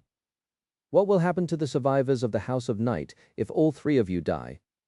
Shouldn't you concentrate on protecting the precious things you have left instead of avenging the things you lost? She did not really care about whether Knave lived or died that much, but his daughter was cute. So, Morgan did not want to see the little girl lose her father on her account. The Saint of Night looked at her with dark intensity. You did not seem to care about that when you made us your cannon fodder, Lady Morgan. She smiled. That was because I believed I had a better cannon back then. But things have changed. Morgan sighed. Go, Return to the waking world, and forget about my brother. The remains of your clan are with the government now. They'll need saints to guide them across the oceans. The House of Night may cease to exist, but you might rebuild it as well. The decision is yours. She turned her gaze to the government saints, and it was a pleasure to fight side by side with the three of you. Really? It was quite spectacular, not that I had expected anything less from my sister's companions. But everything good must come to an end. The government will be in a precarious situation once the war ends, since it won't be needed anymore. Since Earth won't be needed anymore. The winner won't care about the waking world. So, the waking world will need you. They glanced at each other, something strange, revealing itself in their eyes for a moment. Morgan ignored their strange gazes and summoned a beautifully crafted, flawlessly clean spoon into her hand. Picking up her own bowl, she said, "Eat. The food is getting cold." The six saints looked at her somberly, then at each other. Eventually, though, they picked up their bowls as well. No one else had a set of memory utensils, of course, and the ones they used were quite appalling. The meal passed in dead silence. Morgan suspected that this would be the last time. They shared food, which made her feel a little wistful. But only a little. After the meal was finished, she went away to give them some time to discuss things among themselves. Not too much time, though, since her brother would undoubtedly attack soon. By the time she returned, the decision seemed to have been made. Knave, Bloodwave, and Aether looked at her silently for a while. Eventually, the youngest, Aether, gave her a small bow. "Lady Morgan, we will be departing." She smiled at him faintly. "Better not waste any time, then." He hesitated for a few moments before nodding stiffly. I hope we will meet again one day." The bastard. "You should not have rejected me if you were going to act sentimental." With that, the three saints of the House of Night left. They returned to the waking world, disappearing from the moonlit ruins without a trace. The emptiness they left behind felt larger than Morgan had anticipated. She lingered for a bit, then shifted her gaze to the three government saints. It was a bit surprising that they were still here. Morgan raised an eyebrow. Not leaving? They remained silent for a while. Soul Reaper Jet was leaning on the crumbling wall, looking at the fire lazily. Raised by Wolves was sitting on a piece of rubble, tossing his famous memory, the Black Beast locket, into the air and catching it again absent-mindedly, a strangely somber expression on her usually lively face. Nightingale was studying Morgan, as if searching for something. Eventually, it was raised by Wolves who broke the silence. "My family home is in Bastion, you know." Morgan gave her a curious glance. "But your family is safe and sound in NQSC. Does it really matter?" She smiled darkly and did not respond. Instead, Nightingale asked, his voice as pleasant as always, "Lady Morgan, the war is about to end, is it not? One way or another." She looked at his obnoxiously handsome face and shrugged. "The final battle should be happening any day now. It might even be raging as we speak." He hesitated for a few moments, then asked, "Why are you giving up, then?" Morgan smiled bitterly. What did he know, that fool? "I have not given up. It's just that I already lost." In the next moment, though, her smile turned cold and sharp. "That is no reason to surrender, however. No matter what happens, I intend to defend Bastion until I die. Or until my brother dies. That would be much better." Nightingale looked at her with a hint of sadness in his eyes. His voice was like honey. "I'd prefer if you didn't." Morgan gave him a strange look. She lingered for a few moments, then shook her head in bewilderment. "What do I care about your preferences?" Nightingale remained silent for a while, then looked up and let out a heavy sigh. "No, you don't understand. I'm afraid I must insist." Morgan frowned. What does he? Before she could finish the thought, however, Nightingale looked at her and said, a strange firmness finding its way into his beautiful voice, "I am truly sorry, Lady Morgan, but please don't move." And as he spoke, an eerie power suddenly constrained Morgan, crushing her like a vice and paralyzing her body. Obeying his command, she froze, Chapter 2231. First Domino. There was a low groan of breaking bone, and a powerful gust of scorching wind. Somewhere far away, a piece of the battlefield plummeted into the hollows. The world quaked. The King of Swords and the Queen of Worms were still locked in mortal battle, while their armies were still drowning in the flood of the abominable horrors that spilled from the dark depths. The situation was growing more desperate with each minute, and too many human lives were being wasted on the vile altar of war. The carnage was unimaginable. Sunny had manifested his sixth avatar, throwing it into the fight as well. Now, his mind was fully split in 8 parts, and 6 of them were actively participating in the mayhem. It was more mental strain that he had ever endured, and while each of the incarnations was like a dark herald of death, reaping a bloody harvest in the sea of abominations, he was slowly unraveling under the pressure. He had not unraveled yet, though, and he was not going to break any time soon or ever. Just die. One of his incarnations used a black tachi to behead a frenzied nightmare creature, sending its body barreling back into the fissure it had emerged from, with a powerful kick. The bleeding corpse got caught in the tangle of scarlet vines, and a moment later it was torn apart by the sharp thorns and digested by the rising jungle, perhaps to provide nutrients for more abominations to be born. Sunny Cassie's voice sounded clearer than before, hinting that her powers were slowly returning. Sunny hoped that enough of her aspect had been released already. He desperately needed to know what was happening beyond Godgrave, because many things depended on it. Cassie did not disappoint. The loop is broken. Bastion has fallen. A vicious grin appeared on his face. Good, Jet, Effie, and Kai were the dagger they had prepared to stab the sovereigns in the back at the perfect moment, when Anvil and Kisong were already committed to fighting each other and could not allow themselves to be distracted. They were meant to conquer the great citadels. Bastion, Ravenheart, Night Garden. The purpose of taking them was twofold. First, it would greatly weaken the sovereigns and diminish the power of their domains, something that Sunny and Nephis had to achieve if they were to stand a chance against them.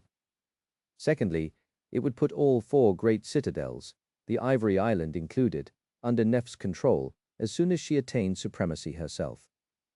After all, while becoming a supreme was the ultimate goal, that alone did not guarantee victory. A newly risen sovereign would still be weak when facing the vast, deeply established domains of the 2 supremes. Naturally, while conquering the great citadels had always been the plan, plans changed. In fact, at the level of machinations Sunny and Cassie were perpetrating, there was no such thing as a concrete plan. Rather, there were only complicated webs of planned actions and contingencies that were only as effective as they were adaptable. They had never anticipated the fall of the House of Night and Mordred's invasion of the Sword Domain, for example. Neither could they have anticipated Morgan's ingenious feat of locking herself and her brother in an improvised time loop. However, the web of their designs had proven adaptable enough to weather these unexpected factors, with some adjustments. One of these adjustments was the sacrifice of the cursed demon whom Nightmare had been lulling to sleep for almost a year. Sunny had wanted to use it against the sovereigns, but because of how insidious and sinister Mordred was, he ultimately placed it in Effie's Black Beast locket instead.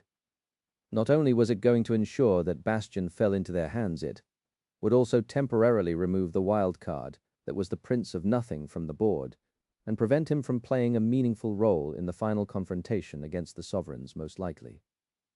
I wish I saw the expression on his face. Sunny was smiling, but he felt cold inside. That was because the fall of Bastion signified something very important. It was the point of no return. Now that the time loop was broken, and the great citadel was torn from the fabric of the Sword Domain, countless mundane people living there had been rendered defenseless against the tyranny of the nightmare spell. They were not in the throes of the first nightmare yet. Some time was needed for the infection to take hold, after all. Because of the loop created by Morgan, they would have lost the protection of the Sword Domain mere hours ago. By now, the entire mundane population of the city, people like Beth, would be slowly starting to feel a strange fatigue. Then they would start feeling sleepy. And they would only be thrown into the nightmare after succumbing to sleep. That meant that Sunny and Nephis had some time, still, to defeat the sovereigns. More importantly, at least one of them had to attain supremacy in the process. Otherwise, even if they somehow emerged victorious from the battle, they would have to pay a terrible price for that triumph. The death toll would be staggering. It would be ruinous. But the number of awakened humans would explode exponentially as well. That was why Sonny could not help but tremble while he forced a smile onto his face. This is our will. Who dares? And as if to aggravate his horror, Cassie's voice resounded once again in his head. Ravenheart has fallen. And only moments later, Night Garden has fallen. It was done. Sonny took a shaky breath, and then sent one of his incarnations through the shadows, emerging from them in the core of the vast sea of desperately fighting humans. It only took him a few moments to reach Nephis. She was fighting at the head of the drowning army, wreathed in radiant flames and surrounded by ash. With her silver hair, incandescent blade, and white wings, Nephis looked like an annihilating angel. The single gem of the crown of down shone with pure light on her forehead, resembling a third eye. The scorching heat had created an empty space around her, and the soldiers were dozens of meters back, battling the tide of abominations with dark resolve. The surface of the ancient bone was soaked with blood and littered with hideous corpses. Can't wait anymore. Nephis glanced at him silently, then looked in the direction where Anvil and Ki Song were fighting each other. Neither of the sovereigns was at the door's death yet, which was not a part of the plan, but too many people were dying, and Sonny and Nephis were wasting too much essence. And plans had to change. He took a deep breath, then steeled his heart. We must attack now. Here it was. The moment they had been waiting for, hoping for, and dreading for so long. Their chance to conquer the world. Or die trying. Finally. Nephis remained expressionless for a few moments, white flames dancing in her eyes. Eventually she turned away and looked up. Then we attack. Chapter 2232. Cold Front. Then we attack. There was nothing more to say. The time for words had run out. Nephs crouched slightly and then shot into the sky. Surrounded by beautiful radiance, she was like a white star, ascending into the tempestuous expanse of the stormy sky. The soldiers watched her flight with numb expressions, her pure light reflecting in their eyes. Far above, the ivory island moved. Its 7 chains rattled as the flying island dove into the storm of swords, weathering the fury of obliterating steel with indomitable stillness. Left alone on the ground, Sonny temporarily filled the emptiness left by Neph's departure. His fearsome onyx armor was already awash with blood, and more was added to the crimson coat as he cut down powerful nightmare creatures that threatened the core of the human army. But despite all his deadly grace and chilling strength, the Lord of Shadows was a poor substitute for Changing Star. His sword was just as ferocious as hers, true, and he could slay abominations just as well. However, he could not heal the wounds of the fallen soldiers, and he could bolster their faltering courage with hope either. But that was all right, because Sonny had his own ways. Some distance away, the original incarnation of the Lord of Shadows, the dark swordsman wearing a fearsome mask, reached one of the wider fissures in the bone, a trail of death and destruction in his wake. His black odachi rose and fell, cleansed of all blood in one swift and fluid motion. Then the serpentine blade rippled like a stream of liquid darkness. A moment later, it had already transformed into a long, tenebrous spear. Sonny looked past the slithering mass of scarlet vines, into the depths of the jagged fissure. He remained motionless for a moment, and then cast his spear down into the darkness. The spear let out a thunderous roar as it broke the sound barrier, falling into the depths of hollows. Its dark descent mirrored Neph's radiant ascent into the sky almost perfectly. By the time Nephis reached the ivory island, Serpent pierced the thick canopy of the scarlet jungle and hit the ground with a powerful explosion, a deep crater forming in the spot where it struck the ground. The jungle was like an inconceivable being that had awoken from deep slumber, teeming with abominable movement and life. Great pillars of intertwined vines were growing at unnatural speed to connect the depths to the surface like tendrils of fleshy tissue. Countless nightmare creatures were rushing to climb them. Driven mad by the scent of human souls, of course. The sudden explosion had not gone unnoticed. Many abominations veered from their paths, approaching the point of impact with frenzied snarls.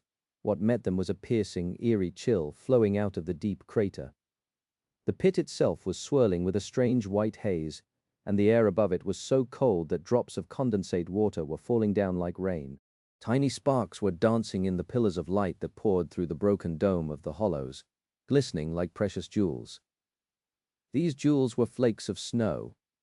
As the eerie chill spread, turning infinitely more violent and tyrannical in a split second, the drops of rain turned into ice, and the white haze exploded from the crater, growing into a furious snowstorm. Then, a terrifying silhouette rose from the crater. It was a massive creature of an eerie and grotesque shape, made entirely from ice. The ice was inky and black, but the creature was full of color due to numerous flowers blooming on its surface, their petals an intense azure color.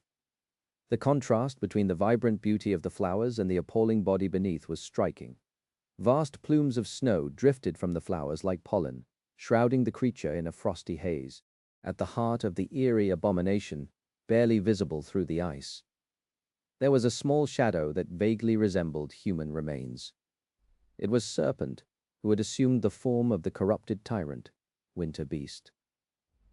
Winter Beast, that vile horror. A long time ago, Sunny had lost his cohort to its profane power. Later, he returned to the frigid expanse of Antarctica and killed it. And now that he himself was a Titan, Sunny could finally command that power for himself. Freeze, all of you. As a storm of swords was raging in the sky above Godgrave, a snowstorm suddenly consumed the dark depths of the hollows. Chilling winds blew with ferocious power, bending the ancient trees of the jungle to the ground. The streams and rivers turned to ice. Countless vermin were instantly annihilated, frozen solid by the unnatural cold, and shattered as they fell down. A few of the vine bridges were frozen and snapped as well. Those that were still rising slowed their growth, sapped of life. Countless nightmare creatures plummeted down, their roars drowning in the howling wind. Of course, the inhabitants of the abominable jungle could not be compared to the refugees of Falcon Scott and the brave soldiers of the First Evacuation Army. They were far more powerful, far more ancient, and far more resilient. Most of them were corrupted themselves, and far too many were of the great rank. Even exposed to the deathly cold of the winter beast's frigid domain, they did not succumb to its icy grasp. But they did not escape unscathed either. Enveloped by the wind and the swirling snow, the nightmare creatures were weakened, wounded, and slowed down. You have slain you distracted by the cacophonous litany of voices, Sunny silenced the handy bracelet. He had unleashed a frigid hell in the hollows, and the harvest of abominable lives Serpent was reaping was uncountable. And every life Serpent reaped sent a trickle of essence flowing into Sunny's soul due to its soul reaver ability. So, a torrent of essence drowned him like a flood, replenishing his spent reserves. Much more importantly, the soldiers desperately fighting for survival in the sweltering heat of Godgrave suddenly felt a wave of mercifully cold air wash over them, and saw billowing plumes of snow rising from the cracks in the bone plain. The flood of nightmare creatures that threatened to drown them did not exhaust itself, but it did grow less overwhelming. Fewer abominations were emerging from below, and those that did crawl to the surface seemed weakened, covered in ice and moving slowly. The pressure on the warriors of the two warring domains was alleviated somewhat, and they could finally breathe, at least for a moment. Sunny smiled darkly behind Weaver's mask. Sure, he was not like Nephis, who inspired hope and healed the wounded soldiers, but he could inspire fear and bring death to the frenzied nightmare creatures. His way was not any less effective. Chapter 233, Wrath of Heaven out there on the battlefield. The consequences of the three great citadels falling could already be felt. Anvil seemed strangely unaffected, fighting in the same cold and calculated, ruthlessly callous manner. But he had to have felt his power diminishing greatly when Effie took control of Bastion. Strangely enough, though, this significant loss could only help him at the moment. And he was in dire need of help, being pressed and battered by the fierce onslaught of the Queen. That was because the king only lost one great citade, while the queen lost two. So, while the sudden betrayal of the government saints did weaken both sovereigns, it actually served to narrow the gap between them, greatly improving Anvil's position. One could see the results already. The towering flesh golem containing the blood essence of the key song staggered, allowing one of the king's swords to deal it a grievous wound. A strange wave spread through the sea of puppets, slowing them down for a few precious moments. Many fell victim to the storm of flying swords as a result. Most importantly of all, the great fissure of the dream gate rippled and then collapsed on itself, disappearing without a trace soon after. The torn fabric of reality slowly repaired itself with the loss of Night Garden. The queen had lost the component that allowed her to connect two areas of the dream realm as well. Therefore, not only did the power of her domain weaken greatly, but its presence in Godgrave was also severely diminished. Anvil did not waste any time, pressing his temporary advantage and bombarding Kisong with a maelstrom of devastating attacks, almost as if he had been ready for the sudden reversal. Her titanic flesh golem, which had seemed indestructible, was slowly coming undone under the barrage of merciless attacks. It was being destroyed faster than she could repair it, and yet their battle did not turn any tamer. If anything, it only grew more calamitous. If before the sovereigns seemed to be holding back some of their power to defend themselves, then they focused on pure aggression now. The puppets and the flying swords discarded all caution to destroy the enemy too. The fractured bone plane quaked and groaned, more pieces of it collapsing into the snowstorm raging in the hollows. The entire battlefield seemed to be swaying on the verge of collapse. It could not continue for much longer, and it didn't, because, at that moment, the battered ivory island revealed itself from the storm of swords directly above where Anvil and Kisong were fighting, and then, in the rattle of chains, came the crushing. An invisible force descended upon the shattered battlefield, flattening the rising tendrils of the abominable jungle and pressing the queen's puppets into the ground. Countless swords plummeted from the sky, scraping against the bone before rising up again, their blades trembling from the strain.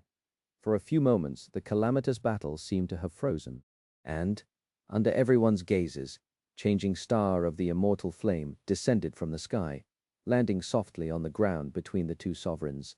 With her silver hair dancing in the air, she folded her white wings and lowered her incandescent sword. Her clear voice rang above the ravaged battlefield. "Stop this madness! Stop this madness!" Nephis spoke these words, knowing that they were meaningless. The sovereigns would not listen, and she did not want them to listen.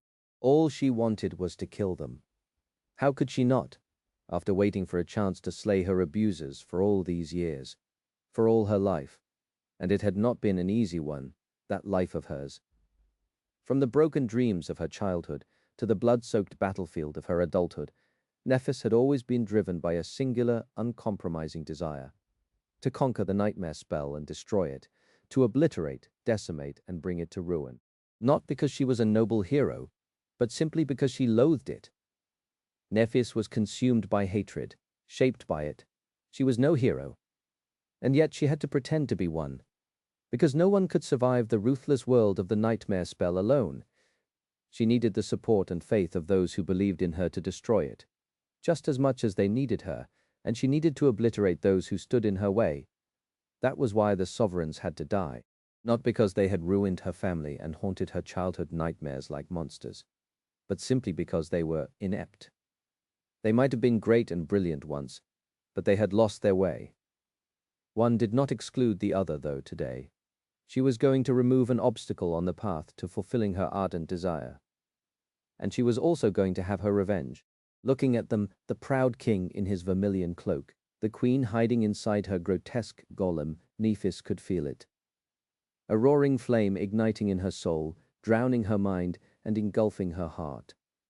The flame of wrath, the flame of hatred, scorching, overwhelming, impossible to deny. And so telling them to stop felt like torture, because Nephis wanted nothing more than to carve their souls and bodies with her sword. These ghouls, she had endured tolerating their existence for too long. Today they were going to die. Her will was absolute. Looking at her, Anvil suddenly let out a low chuckle. "And what if we don't stop, Nephis?" She looked at him, lingered for a moment, and then pointed her sword at him. "Then I will stop you." There was more she had to say, an entire speech, in fact, that Cassie and Sunny had prepared far in advance. A clever argument that listed all the crimes the sovereigns had committed, advocated for the safety of the awakened soldiers, hammered down the senselessness of a civil war, and painted a rosy picture of the future for everyone interested to hear. But Nephis could not wait any more. She had waited for too long already. Words were cheap anyway. Her actions would speak louder. Anvil looked at her silently, then asked in a cold voice, "Is it really wise to point a sword that I myself forged at me?" With that, her sword, the Kinslayer, suddenly moved on its own. Flying from her hand, it rushed to Anvil and turned to point at her own chest, hovering above his shoulder, just as expected. Nephis smiled as she dismissed it. "If you insist, I'll kill you with a better sword, forged by a better smith." She summoned the blessing. Chapter 2234. Darkness Falls Far Away. One of Sunny's incarnations was sitting on the steps of the nameless temple. The small camp the soldiers sent to him by the sword army had built was empty now. They had been recalled and left for Vanishing Lake to participate in the clandestine attack on the Lesser Crossing stronghold, which never took place in the end. By now they were out there on the battlefield, trying to survive in the cataclysm caused by the sovereigns. Many of them were probably dead, torn apart or turned into puppets. The nameless temple was eerily quiet. Sunny had spent a long time alone here, but he usually had the company of his shadows. Saint, Fiend, Serpent, Nightmare. They were on the battlefield too, helping him hold back the tide of abominations. He felt strangely lonesome despite the sleeping army of great nightmare creatures hidden in the darkness behind him and the invisible presence of the temple guardian. Of course, his solitude was not destined to last. His shadow sense spread far and wide, encompassing the dark expanse of the Shadow Realm's fragment. That was why he could already feel it, the ragged force of the Song soldiers approaching him from the north. And their commanders, of course, Lonesome Howl, Death Singer. He could not sense Silent Stalker, though, which meant that she was already somewhere close, aiming her arrows at him. Sunny did not move. Finally, the soldiers entered the empty camp, shivering as the eerie silence enveloped them. The daughters of Ki Song were the first to reach the dark edifice of the temple. They stopped, staring at him with tense expressions. In the end, it was Lonesome Howl who spoke. "Lord of Shadows, we meet again." Her voice was boisterous, but he could feel a hint of fear hidden deep within it. Sunny tilted his head a little. "You were sent to take the nameless temple, then?" She smiled. "Sure. It's a bit funny, though, oxymoron, or what have you. Your citadel is called the Nameless Temple. That's its name, so it's not very nameless, is it?" He hesitated for a moment, amused. "Perhaps, so tell me, what's the logic? Last time I beat 13 of you. Now there's only 3. Are you that impatient to die?" Lonesome Howl's smile faltered for a moment, then brightened again. "Ah, but most of you is far away, so I like our chances." Her bravado was ruined by Death Singer, though, who chose that exact moment to yell, "Death! Oh, Death! We're all going to die! I sense it." Sunny stared at her for a moment, smiling, then shook his head. "Well, naturally. Everyone dies one day. Only the void is everlasting, so I guess you are right." Death Singer fell silent and looked back at him with wide eyes. "I'm right, me. Can you repeat that, Sir Lord of Shadows? Louder?" With that, she turned her head and glanced at Lonesome Howl vindictively. Sunny chuckled. "Sorry to disappoint, though. You're not dying today." It was time. The Nameless Temple had long accumulated enough essence to travel, and the stage was set for the Lord of Shadows to make his entrance. As Sunny rose to his feet, he saw the daughters of Ki Song, and the soldiers behind them flinch. He smiled behind the visor of his helmet. "Oh, but you might become orphans." With that, he activated the component of his citadel and envisioned the calamitous battlefield. As the warriors of Song watched him warily, readying themselves for the lethal battle against the terrifying Saint of Godgrave, the ancient edifice of the Dark Temple turned hard to focus on, and then they were suddenly blinded by bright light. "Arg!"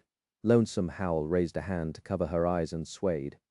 A wave of familiar heat washed over her. When she could see again, an expression of shock appeared on her face. The nameless temple was gone, as if it had never existed at all. And with it, the unnatural darkness that veiled this entire region of Godgrave had disappeared as well. In front of them, there was nothing but a white expanse of bone, ending in an abyssal drop to the distant spine of the dead deity.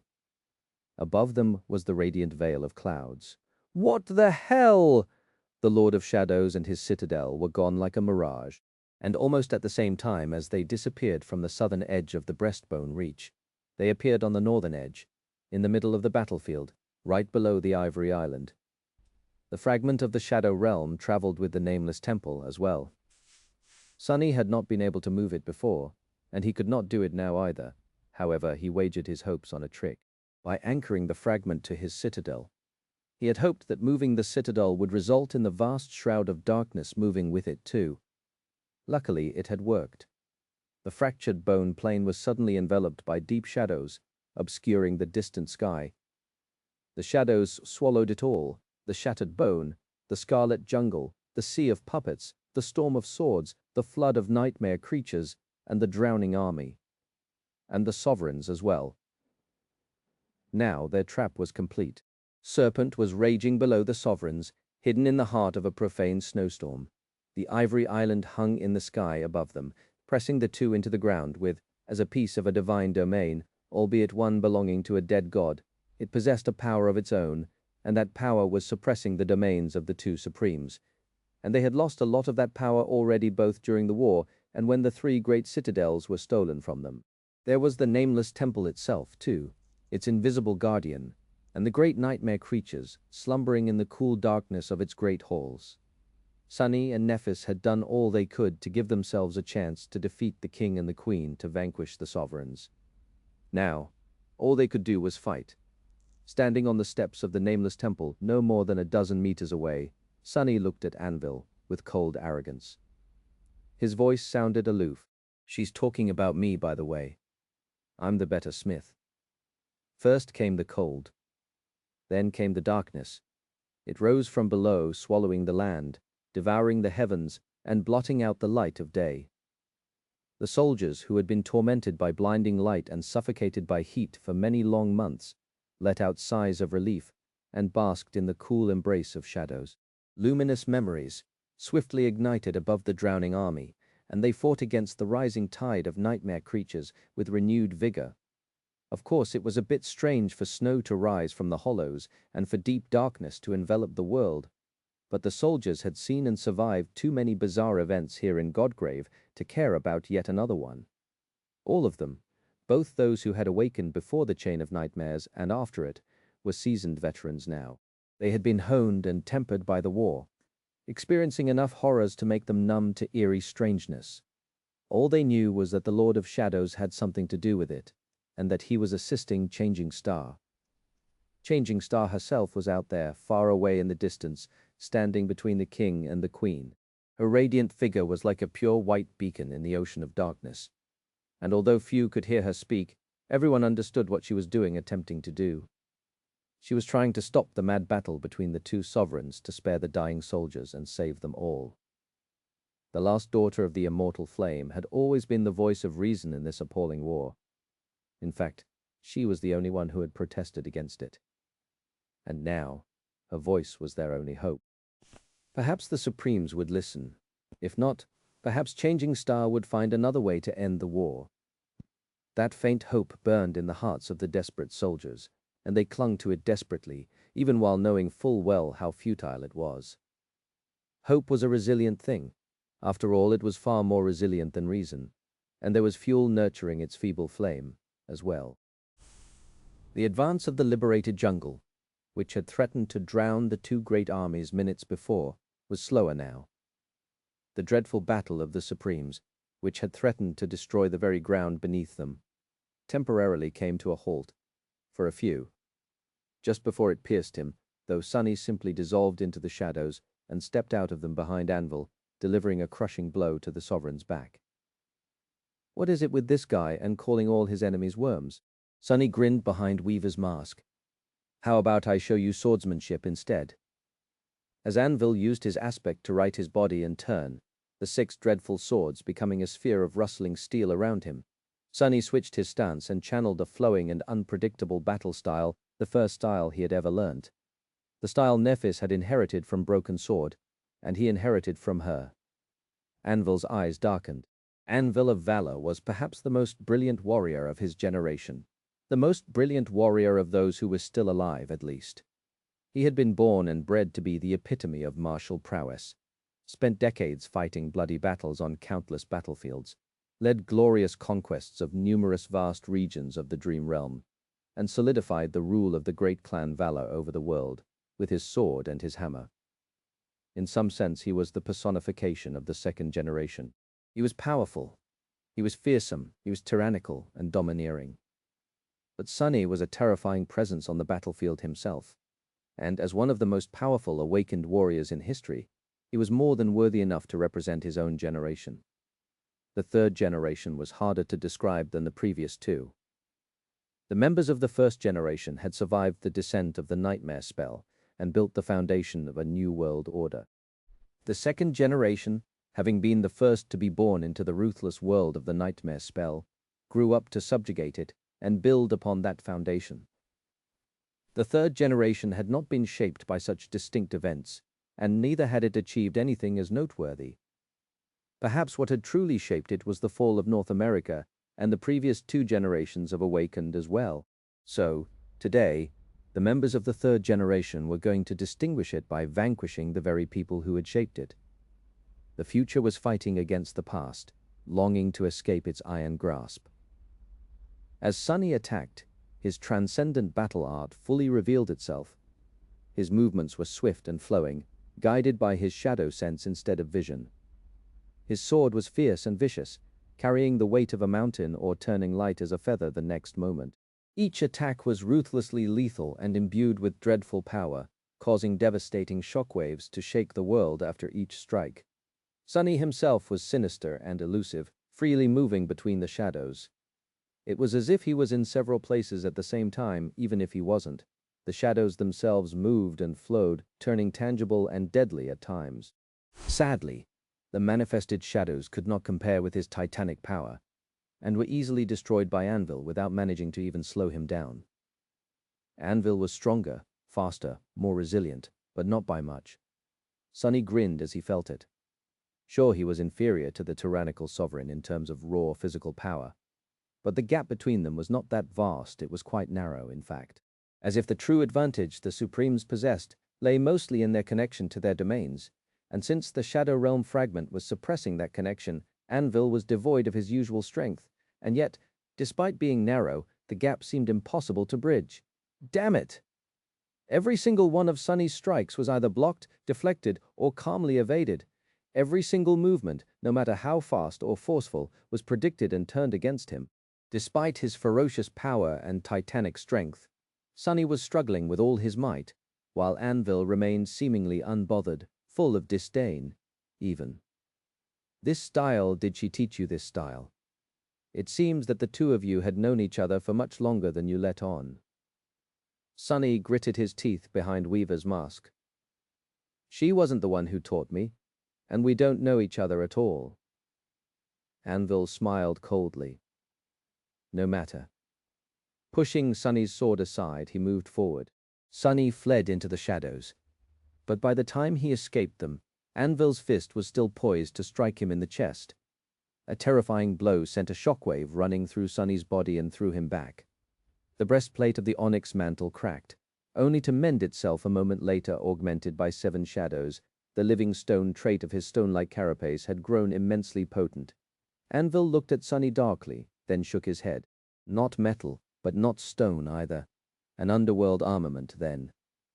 Did you think it would save you? Sunny suppressed a groan, raising his sword to attack. I might have entertained such a thought, yes. Anvil possessed the ability to control metal, and that power was not limited to his own swords and armor. He could just as easily control the weapons of his enemies. As well, fortunately, Sunny's armor was made from the strange material that was closer to stone than to metal while inheriting traits of both. His weapons, meanwhile, were made from shadows, Nifis wore no armor at all, and the blessing was like a blade forged from furious flame. So, both of them were immune to Anvil's power. That was not something Sunny had relied on to save him, though. It was just one of the measures he had to take to give himself a chance. But why is he so strong? It doesn't make sense. As Sunny attacked and Anvil defended, unbothered, almost as if entertaining himself, they moved across the shattered battlefield. Sunny lunged forward to deliver a deadly thrust, but Anvil simply moved out of the way. The two of them crashed into a crowd of puppets, and carried by momentum, Sunny tore through them like a beast made of pure darkness. The bodies of the puppets were too fragile to offer any resistance to his dreadful might. As he arrested his forward momentum and turned on the ball of his foot, he saw clouds of crimson haze and tiny pieces of torn bodies spreading outward in the air slowly, as if suspended in water. Before the first drop of blood even hit the ground, Sunny and Anvil had already exchanged 100 more blows, moving away like a rolling disaster. I think I can sense it.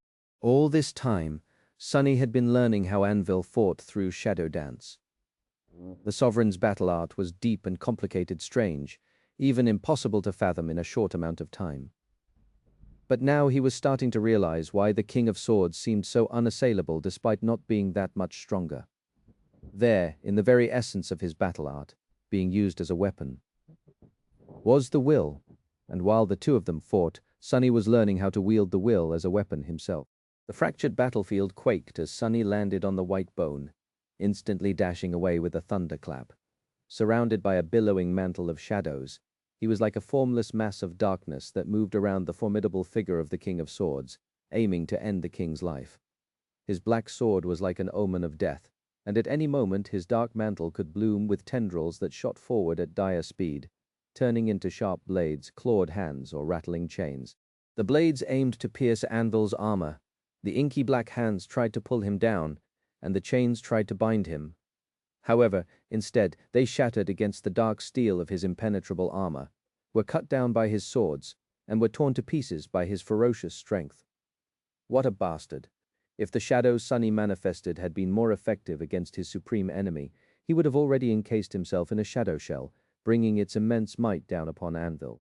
But for now there was no point. The shell would just offer a larger target to the King of Swords, and would be destroyed swiftly. It was as if Sunny was stuck in a mire. That was what it felt like, to fight against an enemy who had long forged their will into a deadly weapon, like the quiet horror of a person slowly drowning in cold mud, unable to claw their way out or find purchase. That was because the world itself seemed to be on Anvil's side, bending to accommodate his will. Sunny had not noticed it at first, but once he recognized the wrongness, it was impossible to ignore it. The effect was subtle but unmistakable, turning the king's swords sharper, while Sunny's weapons became duller, making the king's armor more durable, while Sunny's armor became more fragile, helping the king strike true every time, while Sunny always seemed to miss his target by a hair's breadth. The will? Sunny possessed the will, too, and wasn't completely unfamiliar with wielding it. He even tried to unleash it against Anvil's will, hoping to bend the world back into shape, not even to favor him, but simply to remain neutral. However, he felt like an infant trying to overpower an adult. The distance between them was too vast. He could sense it, too, what Anvil was doing, and yet Sunny had no words and no concepts to describe or understand what he was sensing.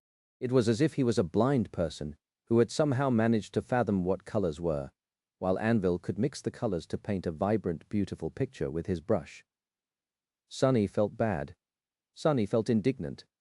Why did he have to feel like he was drowning while experiencing his full power for the first time? Ah, it's driving me mad. The world was suddenly consumed by blinding radiance as Nephis unleashed a roaring torrent of white flame some distance away. Sunny could not spare any attention to observe her battle against the queen, but he did catch glimpses of it from time to time. Nephis had already assumed her transcendent form, appearing like a spirit of light in the deep darkness of the Shadow Realm fragment. Her pure radiance spread far and wide, illuminating the dark sea of puppets and the rustling storm of swords above. Her beautiful figure was dwarfed by the gargantuan flesh golem, though moving in the air, as she dodged the devastating attacks of the queen. From a distance, it looked like a human was chasing a shining firefly across a dark abyss. However, That firefly had a vicious bite, searing the eerie creature with blinding rays of incandescent light, each of them hundreds of meters in length. The incandescent rays were soul flame channeled through the blessing, condensed and shaped by its radiant blade. They cut and burned the flesh golem at the same time, perhaps even evaporating some of the river of blood that flowed with the hideous creature. But then again, the queen's vessel was not that hideous anymore. As she fought, it continued to change and shift, assuming a more human form. The towering being still looked like a monster born from a feverish nightmare, but it also possessed an eerie, chilling kind of grace now, moving across the fractured battlefield with a ferocious and merciless sense of purpose. The wounds dealt to her by Nef's flame were erased in mere seconds, not leaving even a trace. The other dead titans had broken free by then too. One had been torn apart by a particularly dreadful great abomination, and another one was turned into a mountain of bleeding flesh by the flying swords, but the rest were already destroying Sunny's rabid army, killing and consuming the ancient predators of the abominable jungle in a variety of gruesome ways. We are all holding back, even as his armor broke and repaired itself, as he was assaulting Anvil like a whirlwind of deadly darkness. Sunny knew that the four of them had not gone all out yet. They were probing each other, for now, learning the ways of their enemy. Sunny was benefiting from this short introduction the most, because Shadow Dance allowed him a unique insight into Anvil, into learning the way a sovereign fought. What a sovereign was. But it wasn't going to last much longer, because he could see it already. Anvil was growing bored, even though it wounded his pride and sent shivers running down his spine. Sunny saw that his enemy had only tolerated their battle, in hopes of experiencing something amusing. But his hope was slowly being crushed by the lack of challenge Sunny offered. It was disheartening to see. So, what was the point of holding back? The bone plane shuddered as the head of an enormous serpent suddenly revealed itself above the vast chasm. At the same time as it appeared, a tenebrous steed suddenly rose from the shadows behind Anvil, biting down with adamantine fangs, while a graceful knight in intricate onyx armor stepped out of the darkness in front of him, bringing down her black sword on his head. Considering Anvil's power over metal, Sunny entrusted Fiend with another, equally important task, defending Rain against the abominable jungle. Saint and Nightmare, however, were enough to give Anvil pause. And that pause was enough for Serpent to turn into a black Odachi, landing into Sunny's hand a moment later. He was learning to wield the will from Anvil, but that did not mean that he could not cheat. Slaying Blade ability description. When in its soul weapon form, Soul Serpent embodies the death aspect of Shadow God. As such, it ignores the will of greater beings, as his shadows held the sovereign in place. Sunny took a step forward and brought his Odachi down in a downward slash, the power of his strike causing the air itself to part in a towering rift. Sunny's sword parted the air, creating a wind blade dozens of meters tall. It slammed into the surface of the weathered bone with a thunderous roar, sending a cloud of debris flying up. However, the wind blade was a mere side effect of the Black Odachi falling upon Anvil, held in place by Nightmare and Saint. He had nowhere to escape. Two of his 7 swords bounced off Saint's shield, too, creating a breach in the sphere of rustling steel. Sunny's sword plummeted into that breach, and for a moment he allowed himself to believe that it would strike down a sovereign. No, not really. Taught by countless bitter experiences, Sunny knew that victory never came so easy. And indeed, against all reason, Anvil managed to survive. At the last moment he shook off Nightmare, sent Saint staggered back, and turned his torso. As a result, the Black Odachi failed to end his life. It did, however, bite into his breastplate. Anvil's dark armor seemed impregnable before, but this time it was actually breached. The glancing blow did not penetrate deep, but Sunny felt it cutting flesh. As his sword scraped against the surface of the ancient bone, a drop of blood fell off its serpentine blade. Anvil took a few steps back and looked down at the long cut on his armor. A moment later, the black metal repaired itself, but the shallow laceration beneath remained. Looking up, he studied Sunny for a few moments, then smiled coldly. "You actually made me bleed. No one else has managed in a decade." Sunny smiled behind Weaver's mask. hiding his discomfort. Bleeding? Bah, how pedestrian. The King of Swords chuckled. That sword of yours is curious too.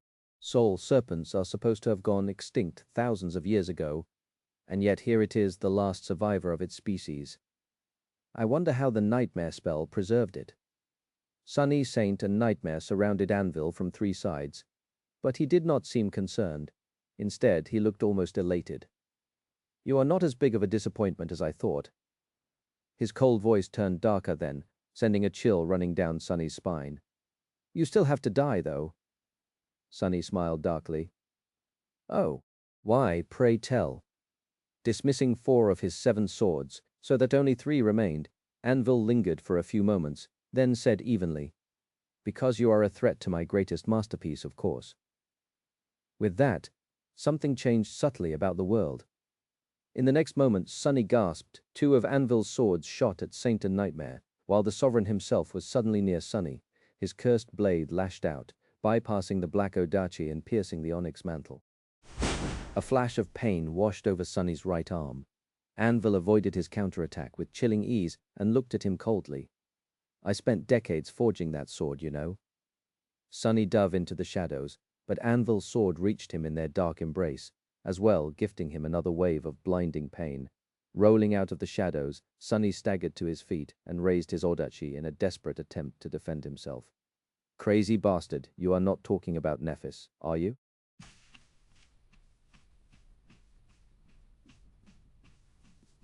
The corner of Anvil's mouth moved slightly. Who else? I will admit I was late to realize her potential, but after she returned from the second nightmare alive, I saw it clearly. It was like a revelation. Everything fell into place, and I knew what I had been waiting for all these years. Sunny was suddenly overcome by an insatiable desire to rip that man apart. He had only been aiming to kill Anvil before, but now he wanted to kill him slowly and viscerally with his bare hands. But Anvil did not give Sunny a chance to bask in that fury, battering Serpent aside and leaving a deep cut on his left shoulder. The cursed blade scraped against the bone, making Sunny growl in pain. In hindsight, it was me who had tempered her into the flawless blade that she became, from a lost little girl to the radiant star she is now. It was me who had shaped her, sharpened her, guided her. It was me who had forged Changing Star into what she is today. Sunny was too appalled to process every word Anvil was speaking, so he simply tried to stop the next blow. However, Anvil simply crushed his block, leaving a deep gouge on his right thigh. And now, finally, the perfect sword I forged is close to being complete. It is just that you disgusting thing are blemishing its blade. But that is all right. A small stain can be easily removed. Sunny let out a stifled scream as Anvil's blade bit into his side. And at the same time, he realized something important. He's completely insane. The King of Sword had always been reserved and taciturn, so it was hard to see. But his severe and cold personality went beyond simple strangeness. What hid behind it was true, utter madness. Sunny did not know if it was the result of becoming supreme or simply Anvil's own mental disfigurement. But his enemy was far removed from sanity. Sunny also understood something else. It was that Anvil truly did not care about anything, including winning this battle. All he cared about was creating a flawless sword, or a flawless being that was no different from a sword, it seemed. So in a perverse way, he even hoped to lose, because after failing to forge his own children into perfect weapons, he had fixated on Nephis, the daughter of Smile of Heaven, as his best and last hope of creating a flawless sword. He had said that Nephis was almost complete, which meant that she had not proven herself flawless, yet there was one last act that remained for her to achieve completion in his twisted mind. The act of killing him, no doubt. He's completely insane and suicidal, and all of it was the result of Anvil's debilitating flaw. A chilling but reasonable conclusion of his ruthless pursuit to rid himself of all attachments. A lot of things that seemed odd before suddenly made sense. Sunny groaned mentally. That's great, but sadly enough, Sunny himself was not part of Anvil's plan to give Nephis one last deadly trial, whether she could prove herself worthy and survive or not. In fact, as far as the King of Swords was concerned, Sunny stood in his way, marring the pure beauty of the nearly flawless blade with his vile presence. So, Sunny had to be purged. Staggering back, he forced out a pale smile. Your Majesty, King Anvil, I want to say something. You are clearly, definitely not a complete damn lunatic. Chapter 2241. Fleeting Star. After listening to Anvil reveal the depths of his madness, something inside Sunny switched or maybe snapped. He was not sure. There was a line that could not be crossed, and hearing the King of Swords boast about brutalizing an innocent child, Nephis, as if it was some kind of crowning achievement, had crossed the line for Sunny. A storm of emotions raging in his heart settled, and a swarm of thoughts weighing on his mind was quelled. All that remained was a cool, silent darkness of uncompromising killing intent. Before, Sunny had been worried about how to kill Anvil and survive. Now, he only cared about killing him. No, caring was not the right word. It suggested the possibility of a different outcome. But Sunny knew without a shadow of doubt that his enemy would die. It was an axiom, a self-evident truth. All he had to do now was shape the world to fit that truth. That was something he could handle.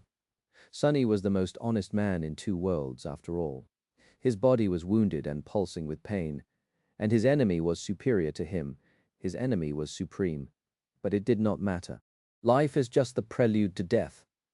As two of Anvil's dreadful swords forced Saint and Nightmare back, and the Sovereign himself descended upon Sunny, he allowed the cursed blade to pierce his armor and sink into his flesh.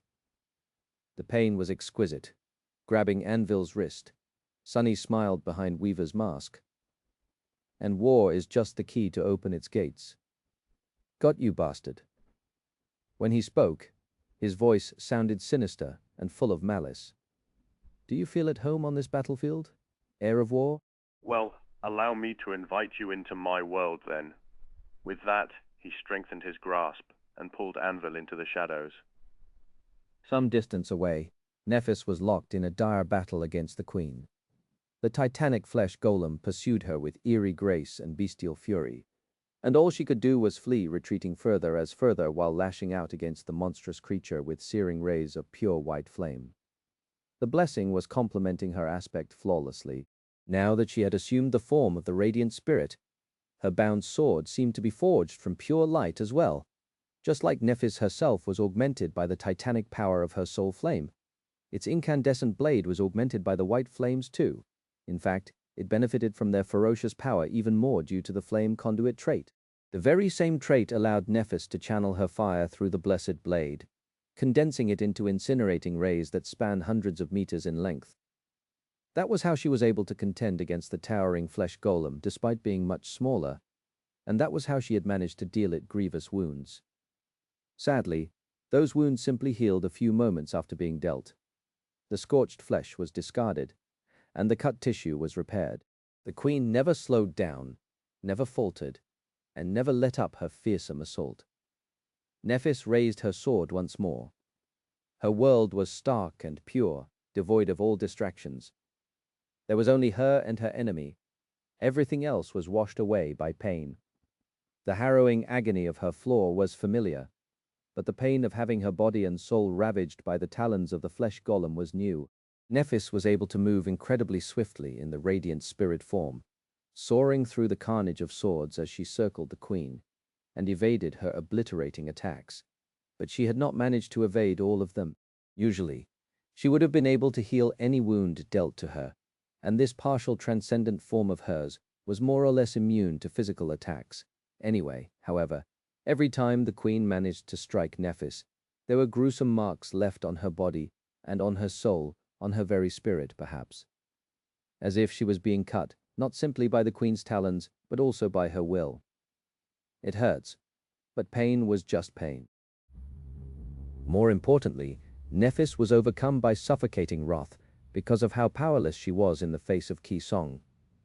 Nothing she did dealt any lasting damage to the eerie flesh golem, while the marks left on her by Ki Song were refusing to heal. She was losing. Some distance away, Sunny seemed to be slowly succumbing under the steel storm unleashed by Anvil too. Further still, the two great armies were slowly melting in the flood of abominations. The snow still swirled in the fissures of the ancient bone, but the shadow that had summoned it was already gone, having turned into a serpentine sword. The jungle was yet to recover, but it would shake off the frigid frost soon. The great nightmare creatures that had escaped from the nameless temple were dying. Time was running out for Nef's defiant rebellion, and for the great armies as well, perhaps. She could feel it even through the pain, the flames of their hope, which burned brighter and brighter still. The deeper countless soldiers fell into the dark, dreadful abyss of despair. There is no point in holding back anymore. Nephis poured her flames into the blessing once again, and swung her incandescent sword, unleashing a blinding jet of condensed flame from its blade. The white ray stretched high into the dark sky, and then fell, leaving a deep wound on the queen's titanic body. Using the momentary lull in the barrage of attacks, Nephis dashed away, flying high above the fractured battlefield. She had almost reached the edge of the massive chasm that had been caused by the Ivory Island's fall when the queen caught her. Nephis twisted and summoned a devastating explosion, using the shockwave to slow down the flesh golem's attack. However, its enormous hand still reached her, the sharp talons tearing her flaming body apart. A flower of white flame in the dark sky as fire leaked from her gruesome wounds like blood.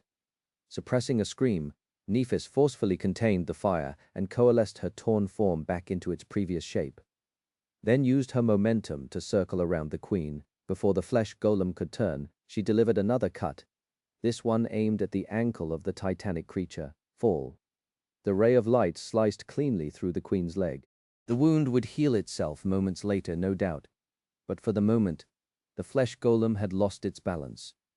And as Nephis dashed forward, using herself as the epicenter of a violent explosion, another shockwave slammed into the titanic creature, sending it stumbling over the edge of the chasm into the billowing white veil of swirling snow. As the queen plummeted into the depths of the hollows, Nephis hovered above the chasm, shining like a radiant star in the boundless darkness of the vast starless sky. Then she aimed the blade of the blessing down and ignited her soul. Chapter 242. Shining Depths. As Nephis felt the indescribable agony of her soul cores shattering and the ocean of flame contained within them escaping like an incinerating white inferno, she opened her mouth to scream.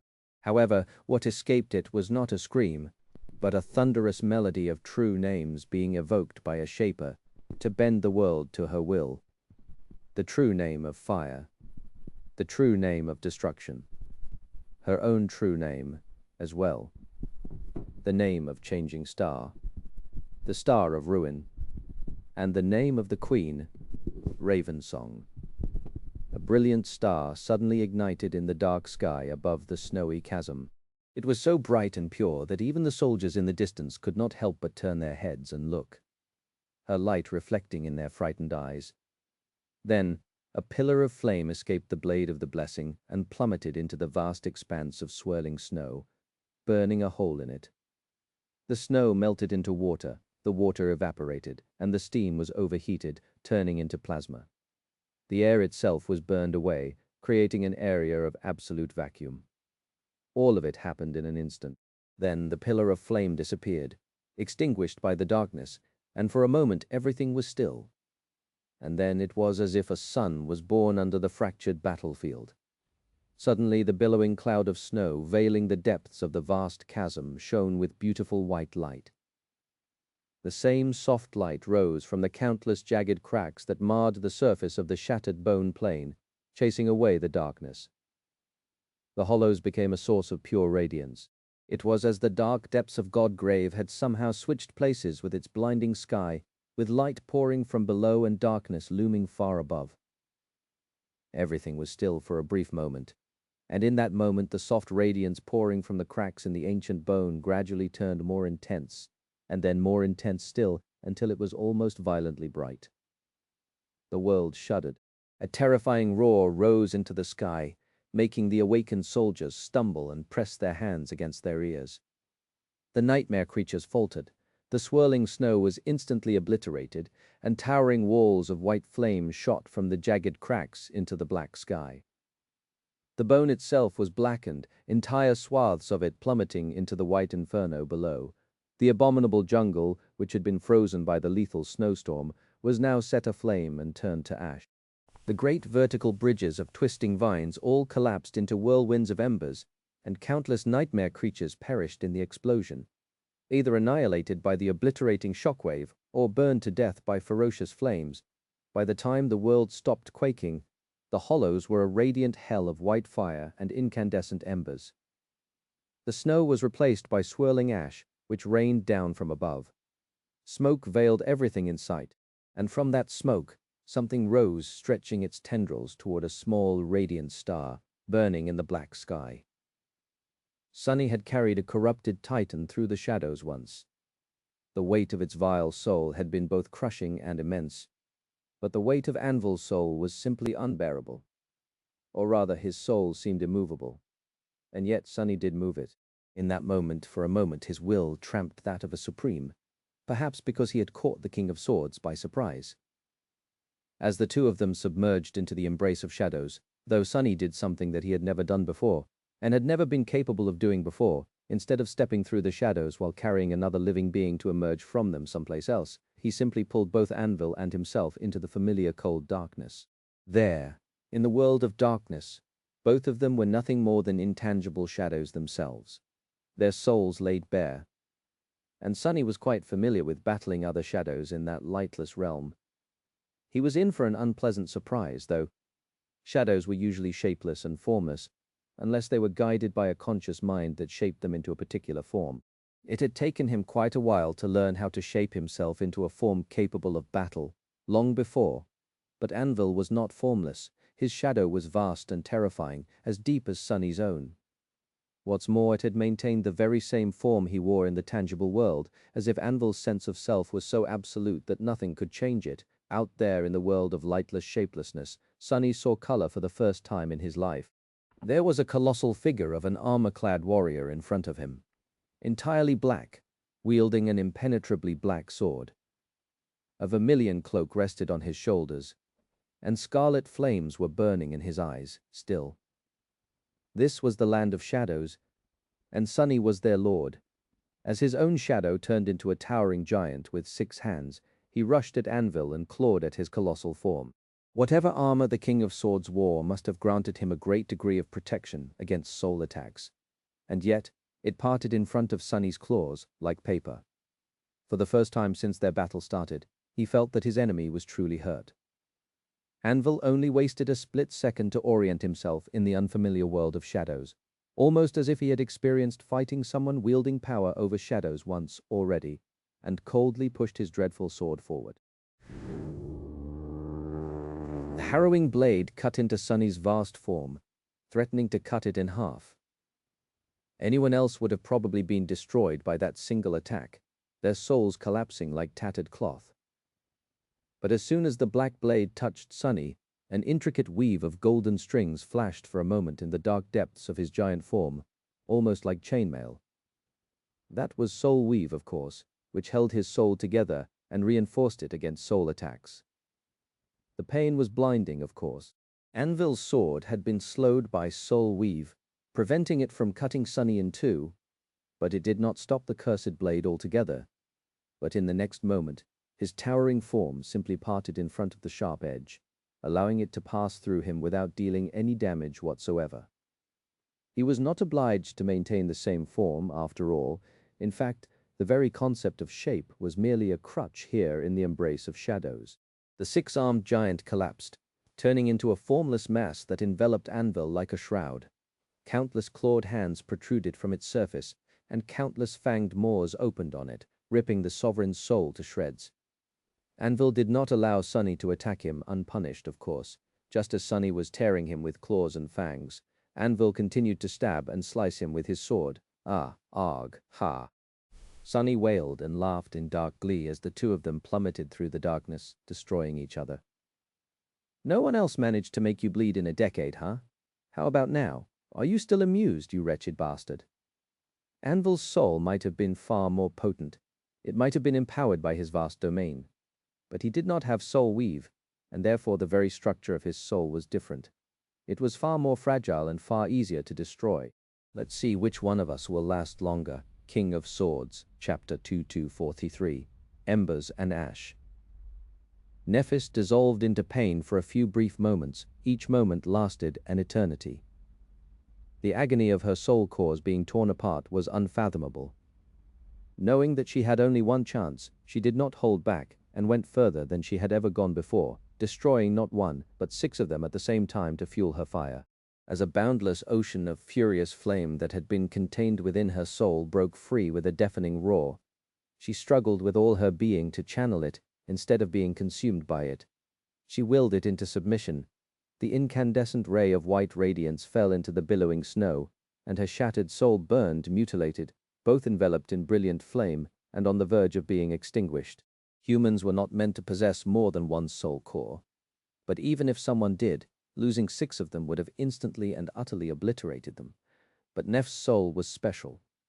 The web of cracks running through the fractured battlefield ignited with soft white radiance, illuminated from below. The explosion was simply too devastating, causing not only the shattered bone plane, but all of Godgrave to quake. It was dozens of times more powerful than the explosion that had destroyed Twilight, and far more powerful than even the terrible conflagration she summoned to destroy the first Seeker. Nephis had been merely a master back then, after all. She was a transcendent now, and so the soul she was burning to fuel the flame was transcendent as well. That was why Nephis had pushed Kisong into the chasm. Had she caused the explosion on the surface, and not in the hollows, the resulting shockwave would have annihilated both great armies instead. It was the ancient jungle that burned.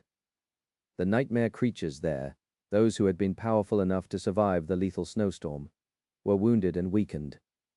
They had been powerful enough to survive the snow, but they did not survive the flame, and as they died, a furious torrent of soul fragments poured into Nef's crumbling soul, mending it.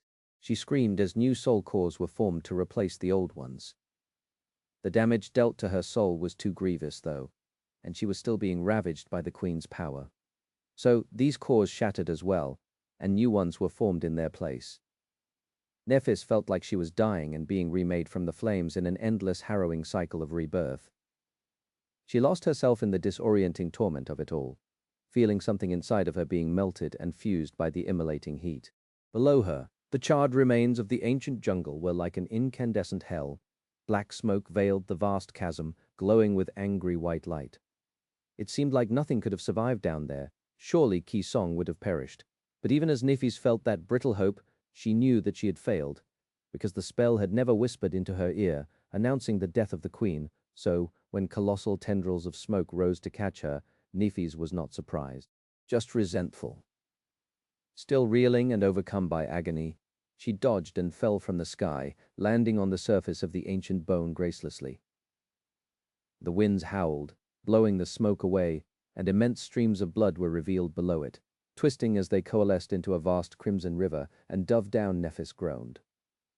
The Queen's titanic vessel had been destroyed, at least. A melodious laughter resounded above the fractured bone plane, making the brilliant radiance of Neph's spirit form dim a little. Stunning truly, little Nephis. You are so stunning. It is such a shame. Nephis smiled bitterly. She's hurt. It seemed like Kisong was unscathed, but it had not escaped Neph's notice that countless puppets had turned to ash, and that the great river of blood stayed at a distance instead of drowning her. The Queen was definitely hurt by the explosion. Of course she had not been hurt nearly as terribly as Nephis was. As if to echo her somber thoughts, the Queen's voice resounded once again, turning cold and ominous. Sadly, it's time we end this charade. I'll still have to deal with Anvil after I am done with you. Changing star. And it needs to happen swiftly, lest too many of my people die. Nephis pushed away the pain and straightened, looking at the glistening river of blood with somber resignation. Don't pretend like you care. She had revealed her ace and accomplished nothing. So the Queen would abandon caution and unleash her full power now, too. After all, she knew what her enemy was capable of already. How terrible could it be? As Nephis watched, fury burning in her heart, the river of blood rippled, and then something eerie happened, making her take a step back. The remaining Titan puppets, all of them, including those that had been brought down by the prisoners of the Nameless Temple and the Storm of Swords, all followed the fate of the first, decaying into a flood of appalling, viscous crimson liquid. It flowed across the bone plain like a tide, and then formed a new vessel around the great river of blood. If Nef's partial transformation possessed human eyes, they would have widened now, betraying a hint of stunned disbelief. A new, terrifying flesh golem slowly rose above the bone plane, easily dwarfing the previous one in size. The creature Nephis had fought was titanic. But this one was simply colossal, towering above the fractured battlefield like a red mountain. It was at least a kilometer high, looking down at Nephis with an eerie, eyeless face. Nephis had been like a fly in front of the first of the Queen's vessels in front of this one. She was like a speck of dust. How could a speck of dust defeat a mountain? Her radiant figure rose into the air, burning with blinding light. Chapter 2244. Seventh strike. Deep in the embrace of shadows, Sunny was being cut apart as he was tearing Anvil apart.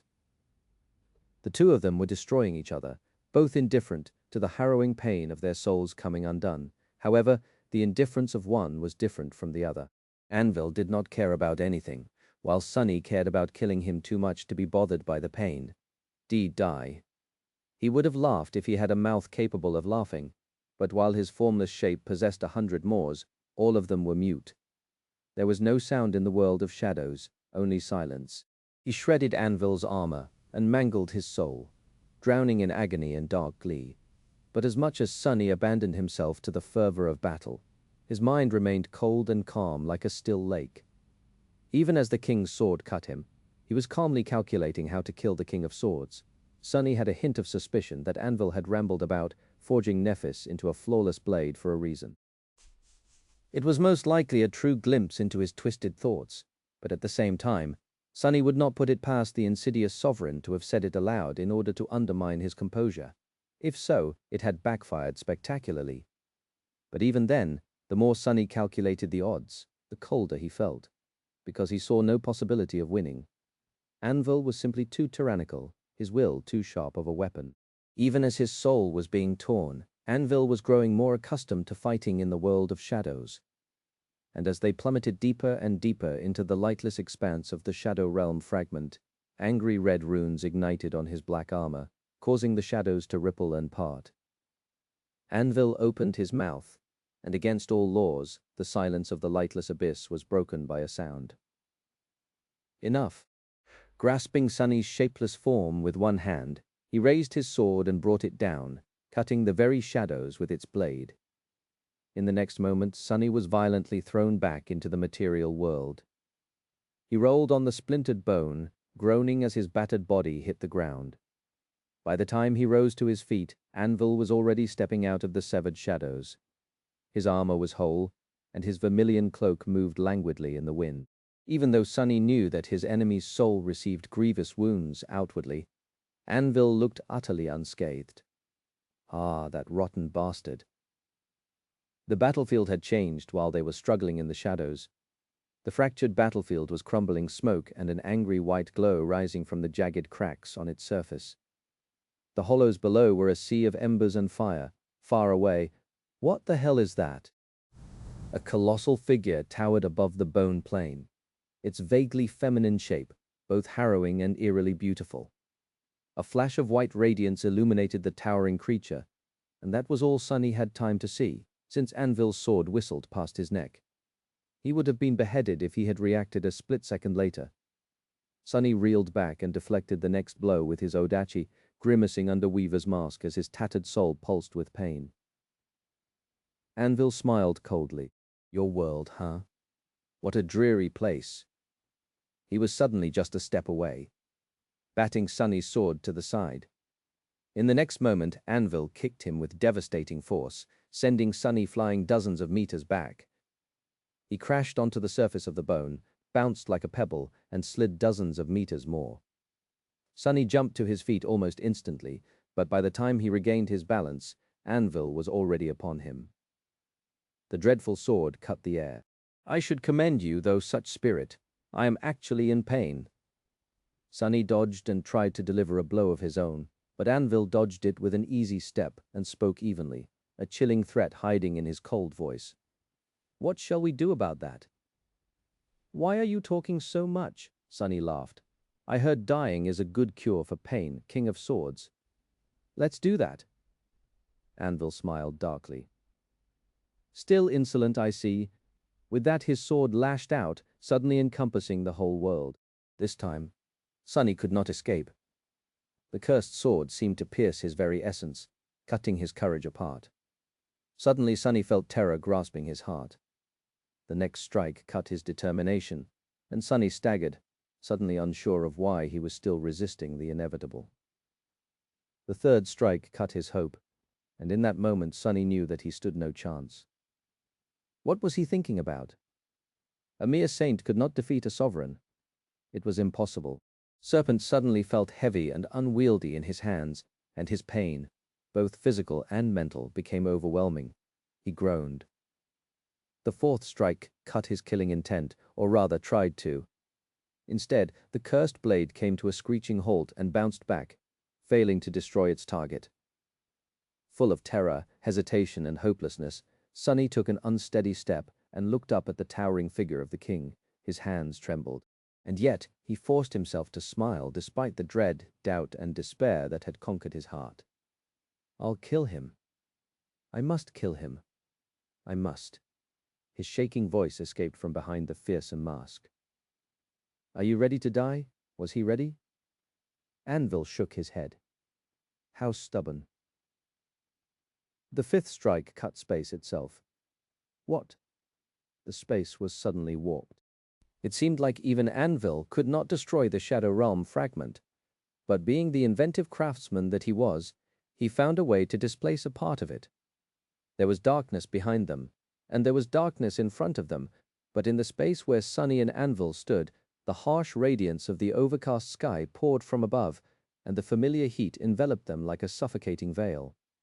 Sunny was blinded by the light. He was also robbed of the power that had been bestowed upon him by the Shadow Realm fragment, and lost connection to the source element that nourished him. The sixth strike was quite mundane, piercing his abdomen and throwing Sunny to his knees.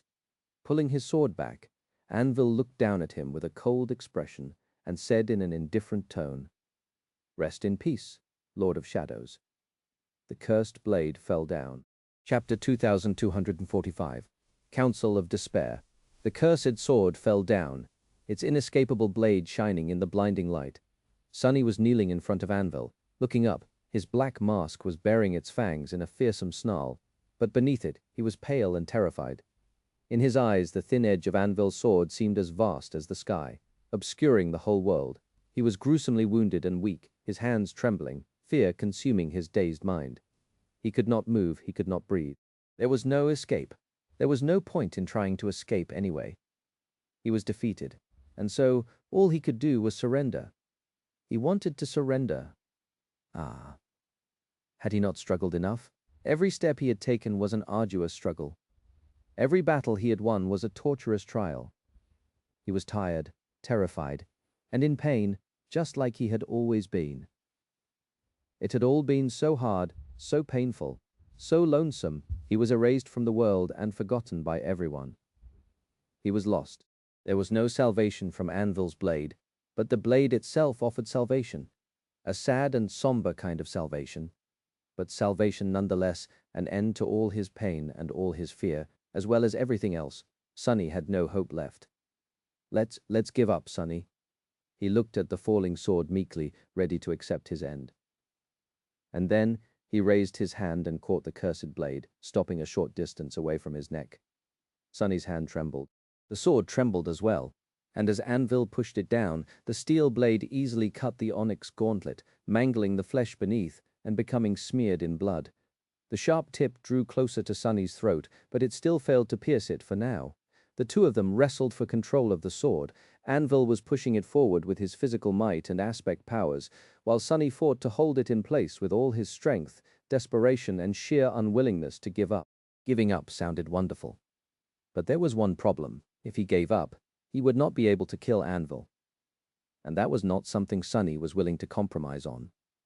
The cursed sword traveled a bit more, and a bit more of its length became painted by Sunny's blood.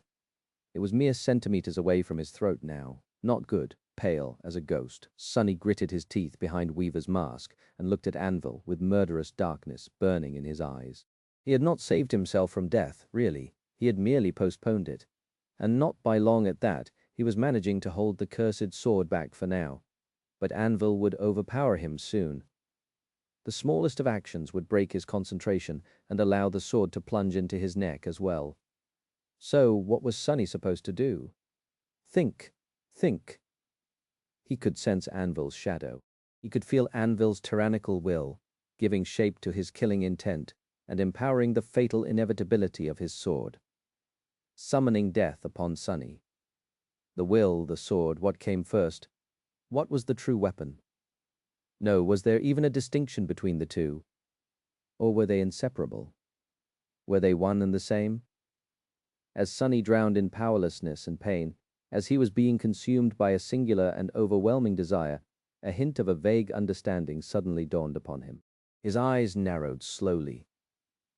Far away, Nephis was hopelessly outmatched in the battle against the colossal vessel of the Queen. The titanic creature was too vast to be hurt by her flames. The burns they left on its flesh were too small to deal any lasting damage, and the cuts were too shallow to do any real harm. Even these shallow cuts healed in mere moments, leaving no trace behind. At the same time, she was deeply infected by the Queen's power.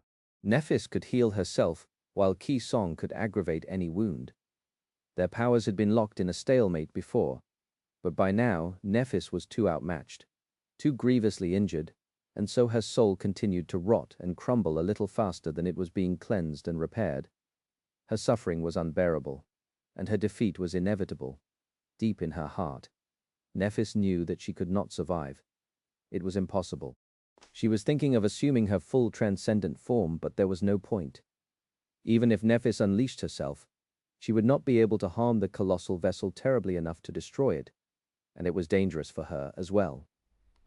There was a reason why Nephis only ever used her partial transformation, and it was that she was afraid of losing herself forever in the furious flames of her true form, of never being able to become human again. She would have still done it, of course, if she saw that there was a chance, if that could have helped her survive. Ah! The colossal creature moved irrationally fast for its prodigious size. There was both something regal and something bestial about her ferocious onslaught. The Queen's titanic hand reached toward Nephis, creating a hurricane with the pressure of its passing.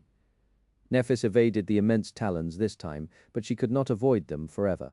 Sooner or later, she would be caught, crushed, and extinguished. There was nowhere for her escape. All she could do was fall. No. No, she refused. Her soul continued to crumble and mend itself, continued to rot and be cleansed by the searing flames. Nephis wanted to scream, but she had no voice. Her vision was turning blurry. Far away, the Lord of Shadows was pierced by Anvil's sword and fell to his knees. The king raised his cursed blade, ready to strike down. No! The great armies were drowning in the flood of abominations. Her soldiers were dying, the flames of their brittle hopes disappearing in the sea of encroaching darkness. They longed to survive, but were met with the cold embrace of death instead. No. Overcome by pain, Nephis felt ready to succumb to despair. It was then that her radiant gaze turned to the dark sky. She hesitated for a moment, and then her figure blazed with blinding radiance. Abandoning her futile attempts to wound the Queen, Nephis flew up. Up and up past the towering figure of the Queen's vessel, into the darkness of the rustling swords, and beyond it. Rising high above the battlefield, Nephis left the veil of shadows and escaped into the brilliant light of the cruel sky. The eternal veil of radiant clouds was just above her. Spreading her wings, Nephis continued to rise. The clouds welcomed her like a lost daughter. Chapter 24, verse 6. Children of war, far below, on the ground.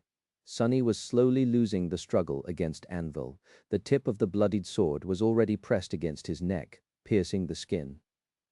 The blood was slowly flowing up the blade, trying to return to its source, however.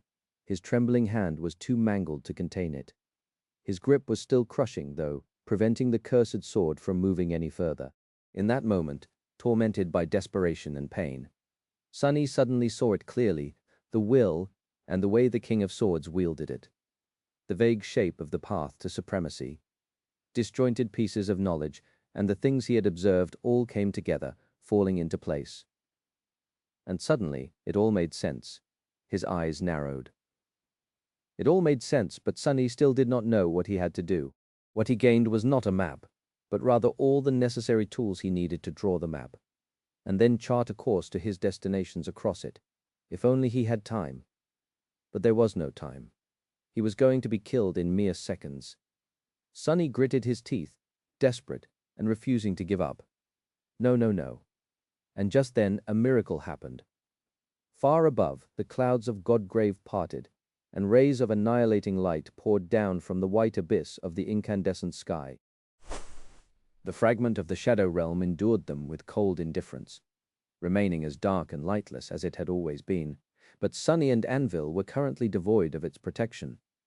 Sensing the clouds breaking above them, the King of Swords looked down at Sonny with cold contempt, and pushed her sword forward with tyrannical force. He must have hoped to finish the job before the light reached them, but Sonny refused to be killed. The sword did not move. However, the annihilating light did not reach them either. High in the sky, the storm of rustling swords shifted, and both of them were suddenly drowned in shadows. Shifting his gaze up, Sonny saw the flying swords forming a vast, impenetrable shield above them. The enchanted blades were pressed tightly against each other, so that no gap was left between them, and therefore no light reached the ground below. Of course, the sky of Godgrave was not forgiving enough to be stopped by a barrier of mere steel, enchanted or not. Already there were aisles of angry red glow spreading across the surface of the celestial shield. Glowing drops fell down, and soon molten metal rained from the sky. The swords were being annihilated, but there were so many of them that for now, the barrier held. It was not going to last long, though. Sonny lowered his gaze and looked at Anvil, feeling the cursed blade scrape against the bones of his hand and sink deeper into his neck. He was drawing the map feverishly. And then he saw it. He finally understood how to attain supremacy. Far above, Nephis was drifting in the harrowing white abyss of the godless sky. There was no wind here, no hope and no salvation. Only silence and blinding radiance that went beyond fire, beyond light, beyond heat. That radiance was destruction incarnate. It was destruction itself, a force from before time existed that was capable of erasing entire worlds from existence. Of erasing existence itself, Nephis was burning. Her body was made of flame, but even that flame was being destroyed. Her soul was turning to ash, and the ashes of her soul were turning into nothingness. There, in that merciless white abyss, Nephis lost her body, her mind, her soul. Her very self was stripped bare and cleansed of everything, until nothing but her naked spirit remained. Her spirit began to crumble as well. But she still had the will. Her will had been born from pain, from flame, from conviction, from longing, and so she willed herself into existence. She willed herself to be reborn from the fire, to be blessed by the fire. She spoke the true name of destruction, warding herself from being destroyed. Even as Nephis burned, she healed herself and burned again. Maintaining a tenuous state of equilibrium, neither dead nor alive, she continued to exist for now. She knew that she would not be able to prevent herself from dissolving into white radiance with her sheer will for long. Her will was not inexhaustible after all. It was not absolute.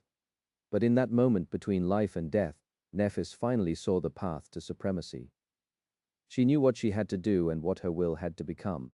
I have to survive. I have to die. That was his answer. It was so simple, but Sonny had remained blind to it for so long. Anvil's blade sank deeper into his neck. Molten metal rained from the sky, and far above, the barrier of swords was falling apart. Rays of light were already falling on the surface of the ancient bone. Sonny had to die, but he could not allow himself to be killed. There was a trick to it all, at least there was for him. He was going to cheat his way to supremacy. That was his act of defiance. Still, death was cruel and terrifying, even for someone who had died as many times as Sonny had. He had cheated death on plenty of occasions, always finding a way to stay alive, but this time was different. It had to be. This time he had to die in earnest, with no deception or trickery involved, only truth. It was so absurd that he wanted to laugh. He would have if not for the few centimeters of cold steel currently piercing his neck. Still, Sonny smiled crookedly behind Weaver's mask. He opened his mouth and asked in a hoarse voice, straining to make himself heard. "Hey, King of Swords, do you wish to kill me?" Anvil looked at him coldly. "I do. I will." Sonny couldn't help it after all, and let out a stifled, sinister laugh. The cursed blade cut him, and he grimaced. A dark, murderous fury rose like a pyre in his heart. Sonny spat. "Listen, you wretch. You can't kill me. You are not worthy enough to kill me." He mustered what little remained of his strength, arduously pushing Anvil's sword a few centimeters back for a moment. "A man worthy of killing me has not been born in this world yet." Kneeling, bleeding, utterly broken, Sonny looked up at Anvil and laughed again. "And never will be. I am the heir of death, you fool. Did you really think that you could kill death?" The only thing that could kill death was death itself. As brilliant light illuminated them, forcing Anvil to freeze, Sonny raised Serpent with his free hand. The black Odachi rippled, turning into a ghostly stiletto, and just as his arm started to crumble into ash, Sonny grinned, turned the blade of the stiletto against himself, and plunged it into his own heart. Chapter 2247, Throne of Shadows. Sonny had to die, but he could not allow himself to be killed. He had to be the one to end his own life. That was easier said than done, though. After all, he excelled at staying alive against all odds. His soul was vast and tenacious, while his body was like a fortress. He could endure an incredible amount of punishment and heal at breathtaking speed. Even if his heart stopped beating for some reason, there was a good chance that he could survive by simply forcing his blood to move on its own. That was why Sonny had pierced his chest with the dark stiletto with Serpent, with the slaying blade that embodied death itself. His eyes widened as the cold blade pierced his heart. That coldness spread in an instant, permeating his entire being, pulling him down and slowing down his thoughts. It was cruelly painful, but the pain was overshadowed by the terrifying realization of what he had done. He felt it. Death coming to claim what used to be a person, what used to be him. He felt his body growing weak, his soul collapsing, his vision turning dark. This was the end, and there was no escape from that end, no trick he could use, no clever strategy that could save him. The finality of it all, the eternal nothingness that lay in front of him, terrified Sonny at the last moment. At least death was swift and merciful. He did not even feel the agony of being burned alive by the blinding light, just saw his arms crumbling into ash, as if observing someone else ceasing to exist from a distance. "Ah!" The last breath escaped from his lips, which grew forever silent. The kneeling figure of the Lord of Shadows swayed, and then fell. However, his body never touched the ground, turning into a cloud of ash before it could. The ash was scattered by the wind. The last thing to crumble was the hand that still clung to Anvil's blade, stubbornly refusing to let go until the final moment. Soon all that remained of the fearsome Lord of Shadows was the black mask that fell to the ground, and lay there forlorn, staring at the sky with empty dark eyes, and his shadow. There was a still, silent lake that bathed in the darkness of 7 lightless suns. A great temple of black marble towered above the dark water, full of emptiness. A legion of silent shadows surrounded the temple, standing on the surface of the still lake without motion, their lifeless gazes turned to the ancient edifice of the temple, as if waiting for something. Nothing disturbed the tranquil silence of the dark lake, until suddenly a cold wind blew above its surface. The still water rippled then without warning. A bolt of black lightning tore the peaceful darkness apart, falling from above to strike the magnificent temple. It passed through the tiles of its roof, unobstructed, and disappeared inside. And by the time the black flames retreated, a new shadow stood alone in the impenetrable darkness of the empty great hall. It was the shadow of a slender young man, his beautiful features still and unmoving. His eyes were closed. As the cold winds raged above the surging lake, and the 7 suns burned with dark flames above it, the young man remained silent and motionless, just like the legion of shadows outside. But then his eyelids trembled. As the young man slowly opened his tenebrous eyes, it was as if a wave of invisible force spread outward from the temple, passing through the silent shadows and making the vast lake surge. The 7 lightless suns ignited with a dark radiance, and the still waters boiled. Something was happening to the black suns, to the dark lake, to the vast expanse of lightless silence itself, as if it was undergoing a profound metamorphosis, reaching unfathomable depths. The shadow of the young man seemed to break the chains that had kept it motionless, moving slightly, coming alive. He looked around slowly, gaining awareness, then inhaled deeply. Then he walked across the great hall of the dark temple and passed through its gates. Standing atop the steps of black marble, the stunning young man looked down at the legion shadows with his dark, cold, lightless eyes, and answering to his presence, the shadows, which had always been lifeless and motionless, finally moved. Those who possessed forms that resembled humans knelt. Those who possessed forms that resembled beasts lowered themselves to the surface of the water. All of them prostrated themselves before the young man, as if welcoming their lord, their monarch. Their sovereign. The young man looked down at them, his face emotionless and cold. Then a sinister smile twisted his alluring lips. It worked. Sonny wanted to laugh. He had done it. He had died and returned from death. This time, without the help of powerful memories or the endlessly flowing waters of the great river. He had defeated death with nothing but his will, which was to say, he had defied an absolute law and galvanized his soul into becoming supreme in the process. Of course, there was a little trick involved. If Sonny had been killed, his shadow would have been sent to the shadow realm, and there it would have been turned into pure essence by the world, thus erasing him from existence. But shadows of those creatures that Sonny himself killed never entered the realm of death. They entered his own soul's sea instead, and joined the ranks of all his previous victims. So, by killing himself, Sonny had sent his shadow into his own soul's sea.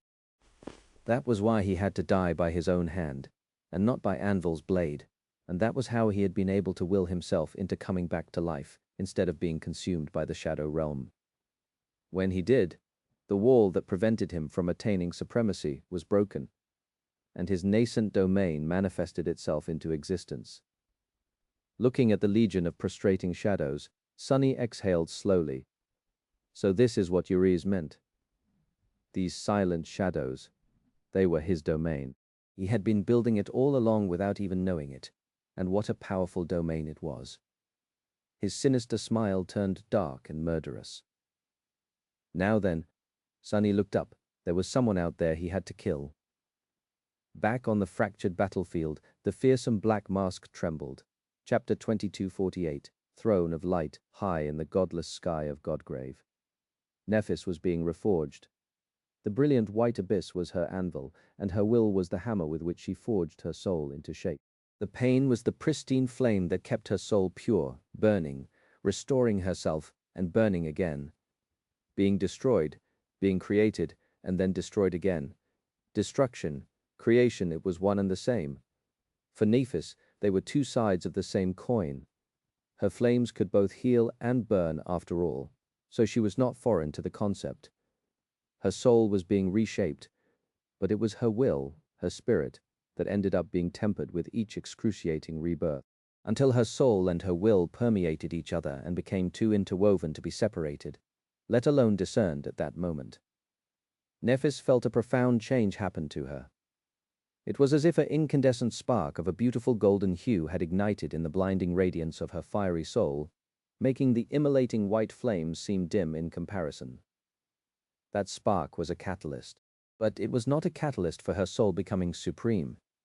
Instead, it was a catalyst that ignited her nascent domain, making it swell with heat, with light, with life. The fragile, ethereal connections she had established to numerous people who had been inspired by her suddenly shone with a beautiful radiance, and the radiance spread through the vast web of them, chasing away the encroaching darkness. Her source element underwent a change as well. No, not quite.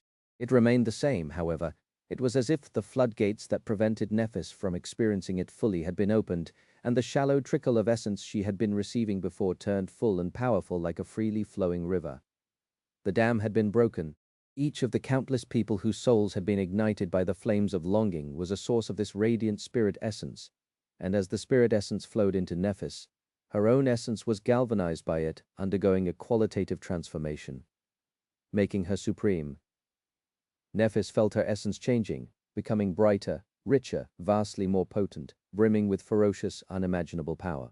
Her soul cores rebuilt themselves, becoming deeper and stronger in order to contain that startling power. Her soul sea changed as well. The copy of the Ivory Island there had been lifeless and still before, like a frozen replica, but now it suddenly seemed much more real.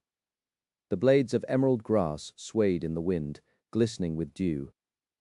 The leaves of the ancient trees rustled peacefully.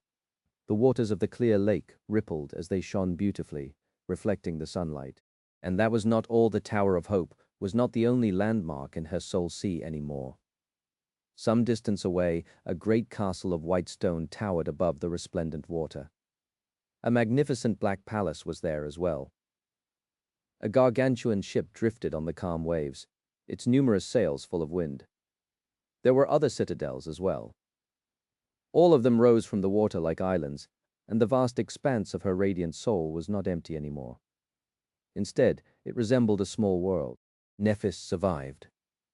She had survived the incandescent heaven of the sun god's fallen realm, and therefore defied both the absolute law of death and the laws governing this broken world. She became a supreme. Her domain was now truly manifested, as well, and it was both vast and splendid. 4 great citadels were empowering it. Dozens of other citadels belonged to her domain now too. That was because the saints who ruled them had lost their faith in the sovereigns, but had faith in Nephis instead. Even those like Sacian had been swayed, choosing her over the supremes that had failed them. Dozens of saints, thousands of masters, hundreds of thousands of awakened, and numerous mundane humans believed in her too. Their souls were a part of her domain, shining like a myriad of stars in the radiant sky. After all, Nephis had spent a decade building upon the legend of her clan with Cassie's help to create a myth of her own. Now, across the 2 worlds, countless people were inspired by changing star of the immortal Flame Clan, their souls burning with yearning. Countless people believed in the famous propaganda slogan invented by the government: as long as immortal flame burned, humanity would not be extinguished.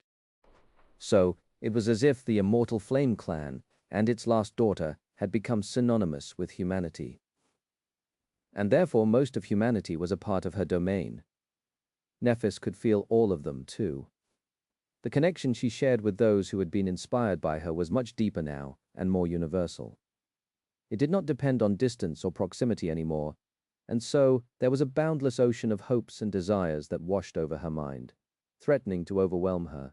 Nephis silenced it, for now, or at least tried to.